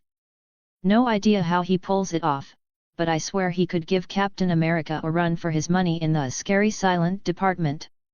"Let's go," Steve said, already walking toward the door. His voice had that calm, resolute tone, the one that made it clear no further argument was needed. He always led by example. The team followed in a loose formation, Tony bringing up the rear with his usual easy confidence. As they reached the door, Vilades gave them a single, terse nod, his features unreadable. "You're late," he stated, his voice deep and deliberate, though it held no emotion. "Yeah, sorry about that," Tony replied with a shrug, completely unfazed by the rebuke. "Traffic, you know? Riga's got a great public transportation system, though. You should try it sometime." Vilades didn't respond to the jab. He turned on his heel and walked inside, the rest of the team falling in behind him. The interior of the building was dim, the walls lined with monitors and equipment that hummed with the quiet noise of active data streams. There was a central table, and it was covered with laptops, tablets, and papers. Data from their mission sprawled across the screens, waiting to be analyzed. "Report," Vilades ordered, settling into a chair at the head of the table with his usual cool efficiency. Natasha was already pulling up the data, her eyes scanning through the files with laser precision. "We got what we came for," she began, her voice calm but clipped. "Hydra's operations, their safe houses, some leadership contacts. We've even got names. There's one, though a high-level target we haven't fully identified. Someone called the director." "Not exactly a name you can Google," Bucky muttered, his arms crossed as he leaned against the table. "What are we dealing with here, Natasha?" "I don't know yet," she replied, her fingers moving quickly over the tablet. "But we've got a lot to sift through. If Hydra's this organized, they've got to be planning something big." Harry leaned over the data, his golden eyes scanning the screen with interest. "If it's a setup, it's a hell of a good one. Too much info here to be a decoy. Hydra doesn't drop intel like this unless they're testing us. Maybe they think they've got us on the ropes." Tony, still standing near the back, rubbed his chin, his face serious for the first time all day. "They don't send out data like this unless they're feeling cornered. We're dealing with a threat, all right. Something's about to hit, and they're not just taking us down, they want to make a statement." Vilades' eyes flicked to Tony, then back to the screens. "And they might have someone on the inside," he said, his voice low and deliberate. "The last time we faced Hydra, their moles nearly destroyed us from within. If they're doing this, it could be a trap." "Great," Bucky muttered, his voice full of sarcasm. "Another mole. Just what we need." Steve's voice cut through the tension, as steady and reassuring as ever. "We don't jump to conclusions. We go over this intel carefully. If there's a mole, we find them. And we shut them down." Natasha, never one to shy away from a challenge, nodded. "Agreed. We go through every single detail. No mistakes." Alexei, who had been quietly observing, finally spoke up, his voice gruff and tinged with humor. "While you guys are doing all the brain work, I'll grab some drinks. It's been a long day." He paused, a glint of mischief in his eyes. "Maybe I'll even get some vodka. You know, for medicinal purposes." Tony laughed, glancing over at the large Russian. "That's the spirit. Literally." Vilades didn't crack a smile, but his gaze softened ever so slightly. "Get comfortable. We've got a lot to dig through.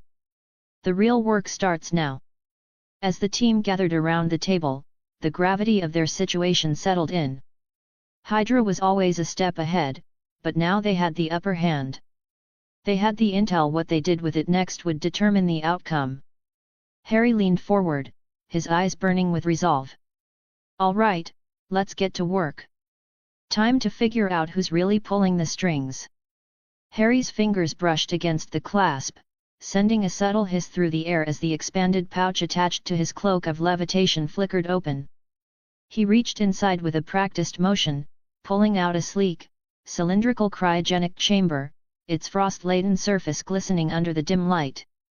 Inside, a humanoid figure lay frozen in stasis, shrouded in ice, its features indistinguishable but the outline unmistakable. The room fell into a heavy silence, the weight of the discovery settling in. Harry placed the chamber down with a soft thud on the table. His golden eyes scanned the room, noting the expressions of the others as they took in the sight. Vilades, standing with his arms crossed, stared at the chamber for a moment, brow furrowing in confusion. His gaze flickered to Harry, then Bucky, as if searching for some clue that would make sense of the unexpected. "Project Aegis." His voice trailed off, low and thoughtful. "I was expecting a weapon, not this." Harry glanced at Bucky, who stood beside him, arms crossed. Bucky's eyes remained fixed on the chamber as he spoke, his voice rough, tinted with something darker. Hydra doesn't differentiate. If they can use it, it's a weapon. Doesn't matter what it is, humanoid, alien, machine, it's just another tool for their war. Vlades stiffened slightly, his eyes narrowing. He knew Bucky's history well enough to understand the harsh truth in his words. The air around them seemed to grow tenser. Hydras always had a tendency to think in terms of control, Bucky added quietly, his voice laced with bitterness. If they can't control it, they'll lock it up until they can. Harry's gaze shifted to the cryo chamber again. Whatever Hydra says it is, it's not just a weapon. It's something else. They've probably created it to do something no one else can, and they'll use it to gain an upper hand. Tony Stark, who had been standing off to the side, arms folded as he observed the situation, stepped forward. His usual cocky smirk was gone, replaced by a look of intrigue. So, we're dealing with something that was supposed to be an energy-based weapon, hey? He asked, his voice laced with a mix of curiosity and skepticism. Looks more like a bioengineered soldier to me. If this thing's supposed to be some energy-slinging powerhouse, why does it look like a person? Natasha, sitting at the far end of the table, her sharp eyes scanning the data on her tablet, didn't miss a beat. She slid the device over to Tony without a word. Hydra's intel on Aegis says it's a hybrid, she said, her voice as calm and precise as ever. It was designed to be energy-based, supposedly able to absorb, store, and amplify raw power. The problem is, it's also part human. Genetic manipulation combined with advanced tech. Probably a mix of nanotech, maybe Stark-level stuff if Hydra managed to get their hands on it. Tony's fingers flicked through the tablet data quickly, his brow furrowing. So, we've got some sort of genetically enhanced energy weapon hybrid, hey? Doesn't explain the humanoid part though. If they wanted an energy weapon, why not just build a machine? Natasha shrugged slightly, as though it was all in a day's work. Aegis was supposed to be a supercharged weapon that could blend in with regular human forces, infiltrate places without drawing attention, and pack enough of a punch to make even the Avengers nervous. The human side was probably just a side effect of the process, an added bonus they didn't mind. Could be useful in more covert operations. Harry crossed his arms, his gaze never leaving the chamber. Or it could be part of the reason Hydras kept it locked away. They don't care if it's a person or a weapon, as long as they can control it. Steve Rogers, who had been quiet up until this point, leaned forward, his blue eyes scanning the chamber. His voice was steady but laced with concern. If this thing was supposed to be an energy-based weapon, it's more dangerous than we thought. And if Hydra's been working on it for this long, we've got to assume they've activated it at least once. Bucky looked at Steve, his jaw tightening. Hydra doesn't do things halfway. If they've got something like this, they're not going to let it sit in a freezer forever. If it's not already active, they've got plans for it. Tony finally broke the silence, his voice cutting through the tension. Okay, so we've got a potential disaster here. Let's not jump to conclusions. But I agree it's probably not just some lab project. If Hydra's worked this long on it, it's definitely got a purpose. Vlades, who had been standing at the back of the room, his eyes flicking between the team, folded his arms. We can't let Hydra get their hands on it. If this thing's as powerful as it sounds, it could tip the scales in their favor.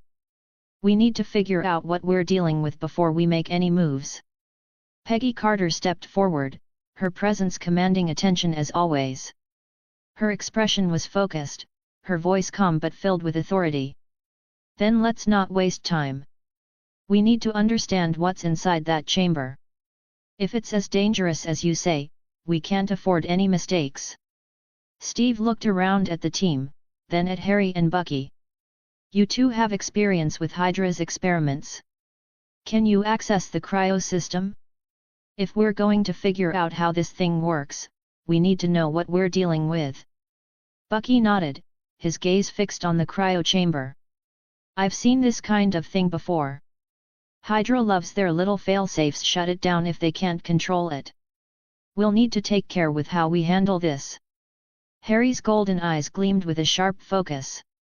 Don't worry, we've got it covered. But if Hydra's been playing with this thing for so long, we can't rule out the possibility of a backdoor control mechanism.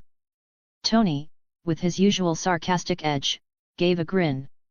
Well, I can't resist a good tech hack. Let me know what you need, and I'll be the backup plan. Harry smirked. Just keep it clean, Stark. No blowing anything up just yet. He turned back to the chamber, his fingers running over the frosted surface. We've got one shot at this. Let's make sure we get it right. Bucky stepped up beside him, offering a quick, tight nod. We'll handle the rest. You just keep an eye on the tech side. Don't mess up, Stark. Vilades, whose stoic demeanor rarely cracked, finally spoke again, his voice cold and firm. Let's get to work. Time is not on our side. As the team surrounded the cryogenic chamber, the air was thick with tension. Hydra had left them with a dangerous puzzle, and the stakes were higher than ever. Whether this project would become their salvation or their undoing remained to be seen, but one thing was clear, they had to act fast. Huffs. Can't wait to hear from you.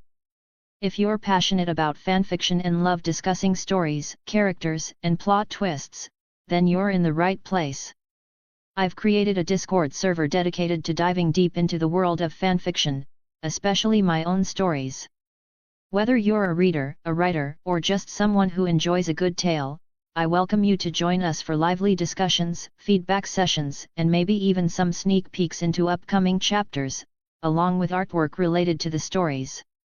Let's nerd out together over our favorite fandoms and explore the endless possibilities of storytelling. https://discord.com/invite/hhhwrsb6wd. Can't wait to see you there. If you appreciate my work and want to support me, consider buying me a cup of coffee. Your support helps me keep writing and bringing more stories to you. You can do so via PayPal here. https://www.paypal.me/vikrantutker007 or through my Buy Me a Coffee page. https://www.bmeacoffee.com/vikard001s. Thank you for your support.